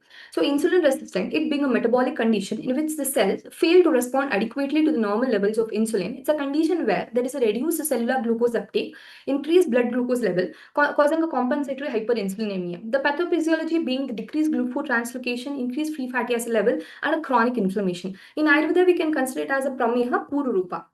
Obesity, according to the WHO, it's an abnormal and excessive accumulation of the fat that presents a health risk identified in the adults as having the BMI of 30 or greater than that. Ayurvedic understanding, so we can consider it as a staulya, so where the Meda Mamsa Ati Vruddhi due to the Agni Mandya, so causing the chalasphik udarasthana, increase in the fat and the muscle tissue in this region, causing the Ayata Upachaya Utsaha, abnormal metabolism and the energy in such individuals. So insulin resistance and obesity, it is a very vicious metabolic Sorry loop for where interruption, madam. Your slides are not moving. Please make it in slideshow mode or just select the slides. No problem. So is it moving, sir, now? No. You just click on the slides, whichever you're presenting. That's also okay. Otherwise, make it in slideshow mode.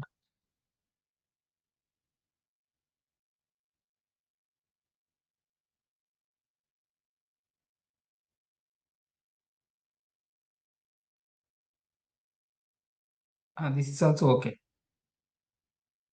Please continue. So is it now moving, sir? Not moving, but you have to select the slide which you are presenting. Just click on the slide, whichever you are presenting.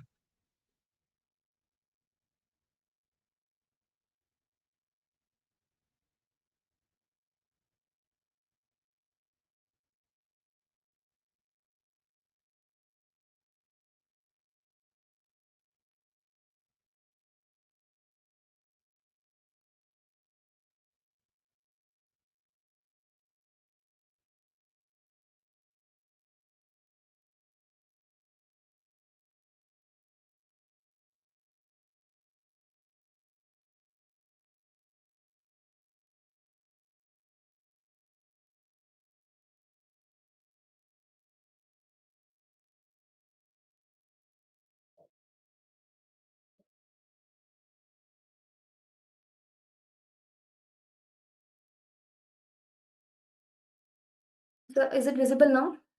It is visible. Just continue. Okay.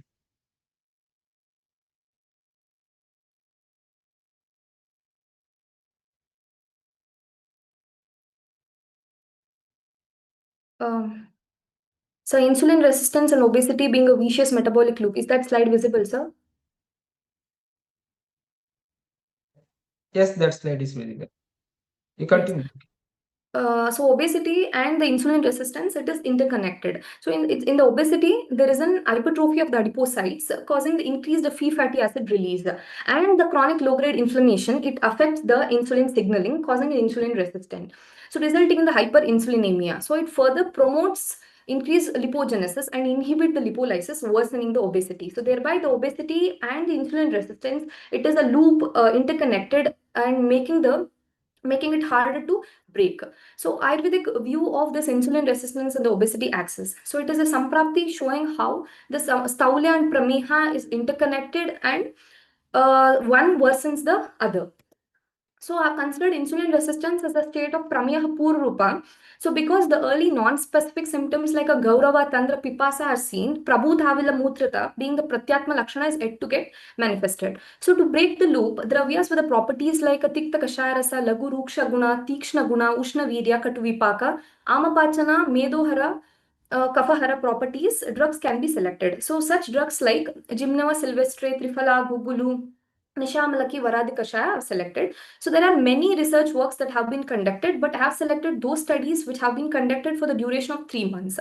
So Gymnema sylvestre Gudamara, it has study says that it has significantly reduced the fasting glucose, 20 to 30% of reduction in the HbA1c, increased endogenous insulin levels. It restores beta cells, improves the endogenous insulin, decreasing the intestinal glucose absorption, improves the insulin receptor expression, that is, they directly improve the cellular sensitivity. So the Triphala study says that it has reduced body weight, total cholesterol level, reduces the inflammatory markers, and improves the gut microbiota. It reduces the dysbiosis, decreases endotoxemia, decreasing the adipocyte inflammation. By acting as an Agni Deepana, it helps in Amapachana, decreasing the LDL triglyceride level, it decreases lipotoxicity, induced insulin resistance. And Gugulu study says that it has significantly reduced a reduction in the serum triglycerides, VLDL, body weight, improves the thyroid functioning.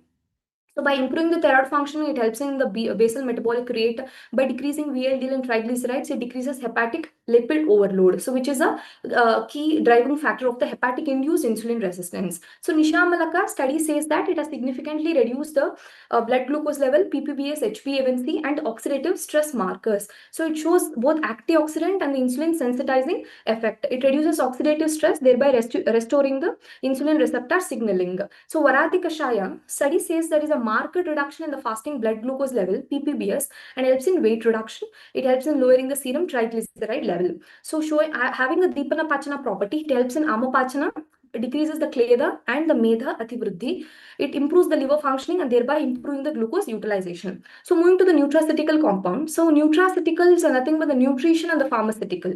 So it is a food or a component of the food that has a health benefits. I have selected few such nutraceuticals like omega-3 fatty acid, probiotics, vitamin D, coenzyme Q10, and the garlic extract. So research says that omega-3 fatty acid helps in reducing the OMA-IR and reduced liver fat in the non-alcoholic fatty liver disease patient. By reducing the hepatic lipogenesis, increased insulin sensitivity, it helps in reducing the inflammatory cytokines. Probiotics like Lactobacillus bifidoform bacterium species, it helps in reducing the visceral fat and fasting insulin. It strengthens the gut barrier, decreases the endotoxemia, decreases the inflammation.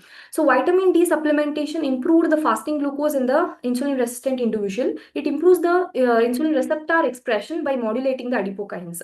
Coenzyme Q10, it helps, research says that it helps in reduction of HOMA-IR in the obese individuals with a metabolic syndrome. It by enhancing the mitochondrial functioning and also helps in reducing the oxidative stress. Garlic extract special allicin, it helps in reducing the BMI and improved HOMA-IR in the obese individual. It has an anti-inflammatory property. It helps in reducing the LDL and adiponectin. So moving to the conclusion, herbals and the nutraceutical strategies plays a very vital role in breaking the bidirectional loop between the insulin resistance and obesity by simultaneously targeting the inflammation, impaired glucose uptake, dysregulated lipid metabolism, and adipocyte dysfunction.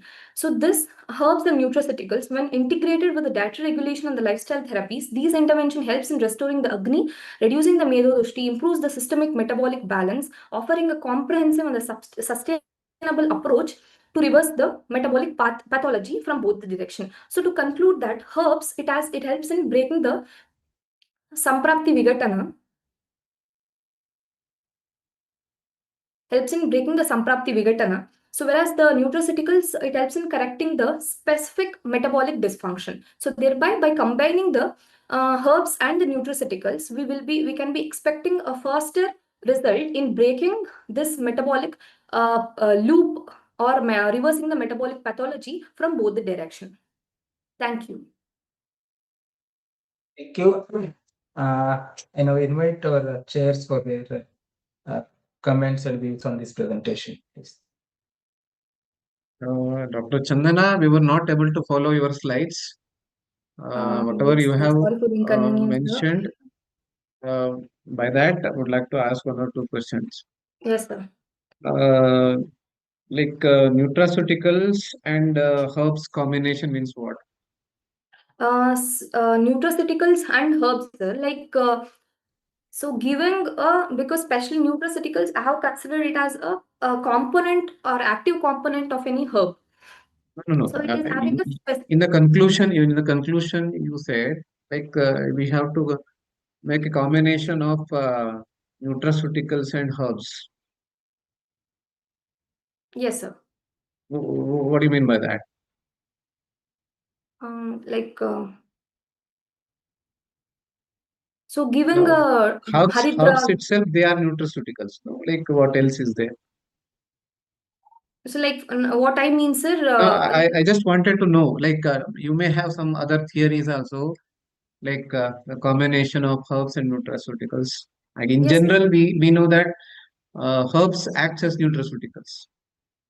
So like what I mean, sir, omega-3 fatty acids, probiotics, vitamin D to be given along with our Ayurveda medicines like Varadi Kashaya, Triphala or Haridra, Daru Haridra. Repeat, please. So omega-3 fatty acids, probiotics, vitamin D that can be implemented or given along with Nishamalaki, Gudamara, Triphala, like that, sir. Are we permitted to do that?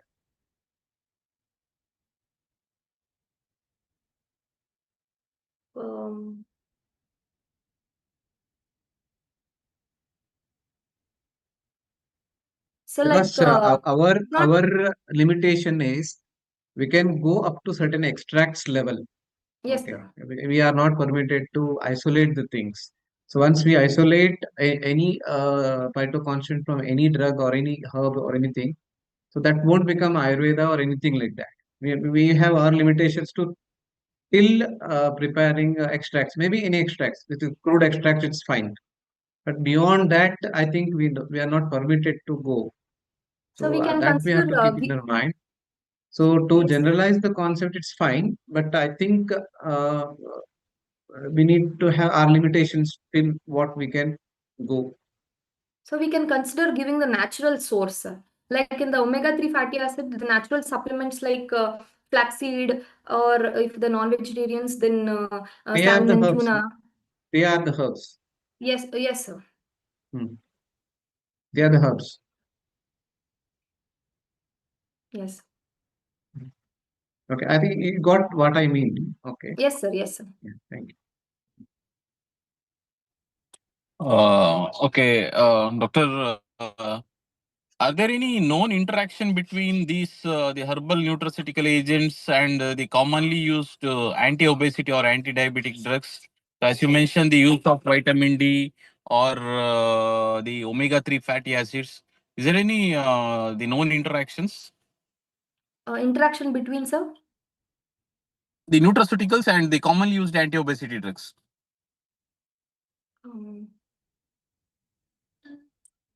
So maybe it may act as a supportive, it helps in supports that with the main anti-obesity drugs, but I don't know what the interactions are. I'll learn about it. Yeah, sure. Okay, thank you. Thank you. To move forward with the last presentation of this session, I request Dr. Kirti Grace, please share the presentation.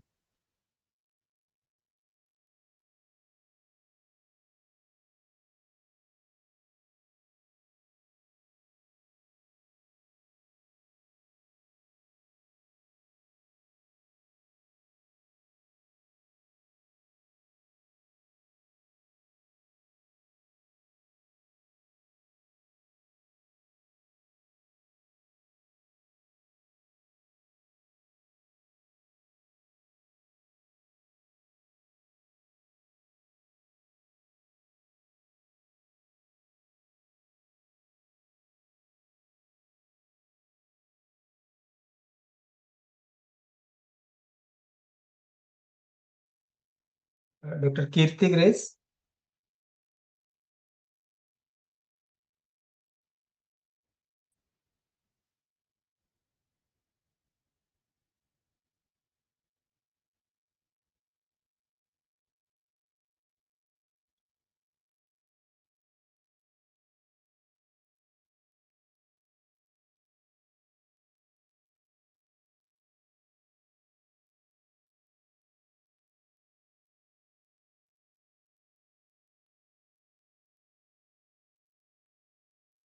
Sir, good evening, sir. Recording in progress. Sir, good evening, sir. Yes, good evening. You're audible. Please share your presentation. Sir, 1 minute, sir. I will share in tab, sir. Another device, sir. Just a minute.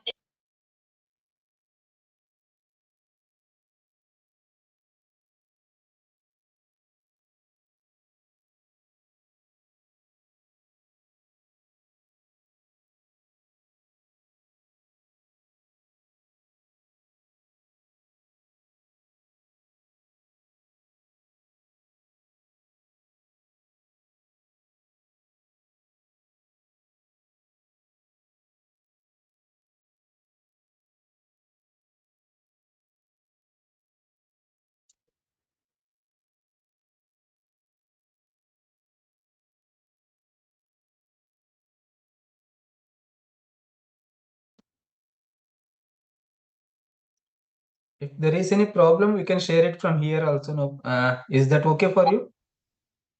Yeah. Yeah. Thank you, sir. Good evening, sir. I'm the assistant in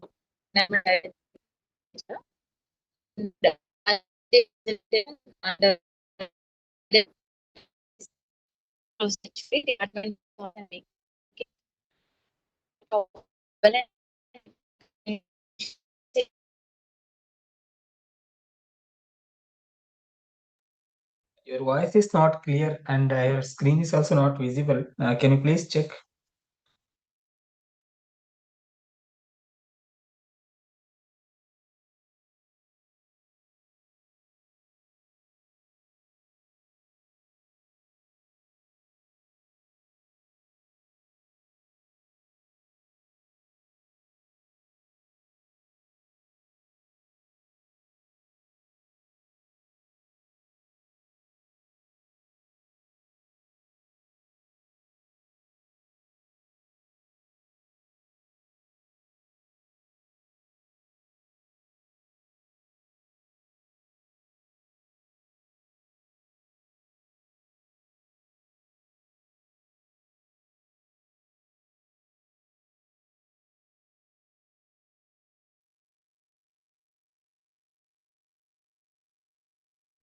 I think there is some issue with the internet. If possible, we'll try to reschedule that presentation in tomorrow's sessions. And with this, we are concluding today's session 3 of this pre-conference virtual presentations. And in the end, I request Dr. Sandesh Shetty for final remarks. Thank you,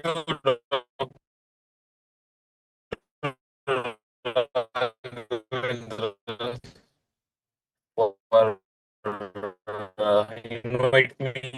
inviting me as a co-chair for this session.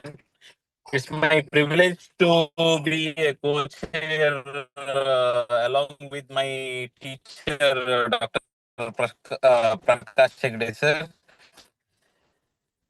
Regarding presentations, the one thing I want to highlight is whenever you present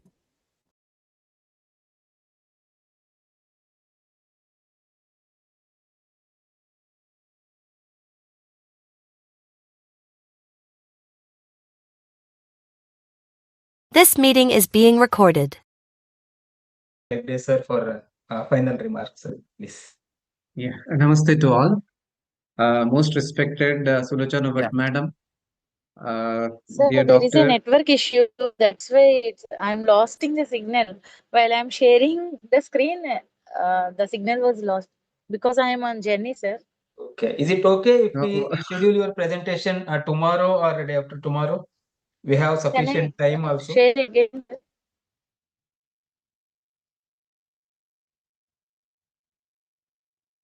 Still, there is some network issue, I think. We will try to reschedule your session as per your convenience tomorrow or day after tomorrow.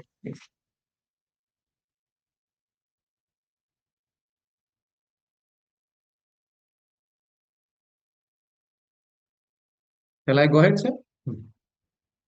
Yes, sir, please. Okay. Again, namaste to most respected Sulochana Bhatt madam, dear Dr.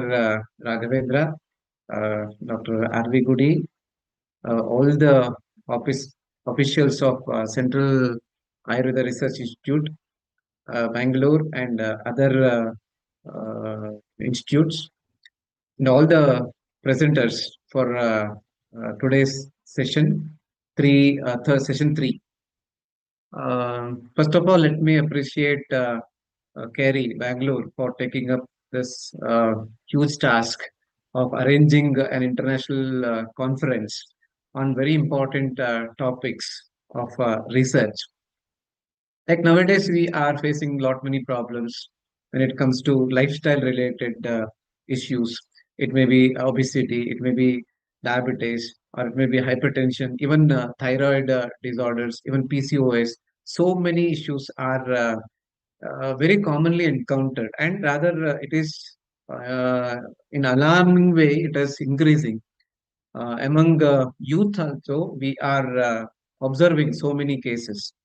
So this is high time that we need to come up with some solid research works with evidence-based medicines, which may be a contribution to cure so many issues related to this diabetes or obesity, like so many lifestyle related diseases. And our Ayurveda research institutes, they are doing tremendous job in contributing, developing documents, developing evidences, so that how better we can plan the treatment. Like Ayurveda, no doubt we have so many formulations, so many treatment modalities we have. But how effectively we can utilize in our clinical practice, that is a question mark. So that has to be developed by the I think there is some issues once again. I think Dr. Kirti, as it is informed to you, it is rescheduled. Okay, it will be rescheduled for tomorrow or day after tomorrow. So as per your convenience. Uh, Here, like we need to develop such formulations, and also even single drugs, which may be so much potent drug in curing so many issues like obesity and all. And nutraceuticals, that is a upcoming branch. So like it has got much value abroad, so that even from Ayurveda background also we can develop many nutraceuticals which may solve many problems of mankind, so that Ayurveda is considered to be the first line of treatment for any issue. That should be our aim. In this regard, CARI, that is the Central Ayurveda Research Institute, it is doing tremendous job. I would like to wish them all the great success for the conference they are going to organize on 1st and 2nd December. And I also would like to thank them for giving me this opportunity to be the chairperson of this pre-conference online presentation of all the research presentations on nutraceuticals and obesity. So all the presenters, 12 presenters they have presented today, they have done very good job. See, it is first thing is we have to come up with some thoughts. So then only, like you all know that from the literature to lab, we need to develop have so many steps. So it is first step that we need to search literary works. We have ample tradition in Ayurveda. So treasure of information is there in Ayurveda. We have to tap it. So young minds, you have come up with so many thoughts. You're all appreciable. I want to congratulate and appreciate each one of you for your very nice presentations and wishing all the very best. And would like to conclude by saying thanks to once again to all the office bearers of CARI, Central Ayurveda Research Institute, for having me as a chairperson in this pre-conference presentation. Thank you everybody. Namaste. Okay, sir.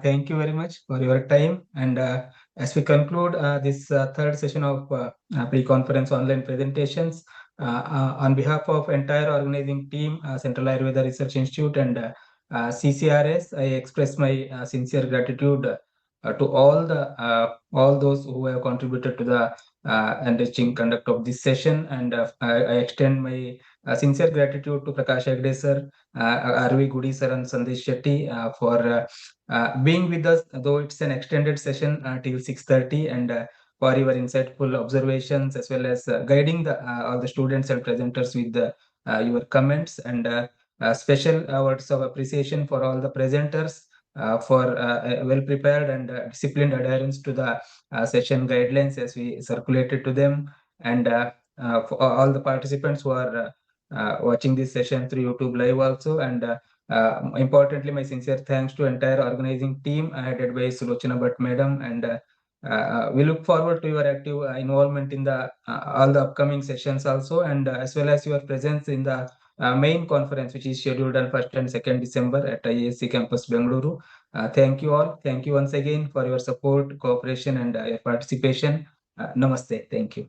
And once again, thanks to Dr. Sandesh. He was not there online for a few seconds. I would like to thank him also. Thank you, sir. thank you, sir. Thank you. Yes, sir. Thank you, everybody. Dr. Raghavendra, you have done a big job. It is his plan, actually. Prakash Hegde, Yes, it's yes, his Avadu plan. madam. Whatever he has done is his plan and his execution. One man kind of thing. One man you are supporting, madam. That is the good thing. Thank you, madam. Thank you. Yeah. Thank you, all the other chairpersons. Thanks. Good day, Thank you, madam. Shetty, Thank you. sir. Thank you, madam. Thank you, madam. Thank you, madam. Thank you. Namaste. Bye. Namaste.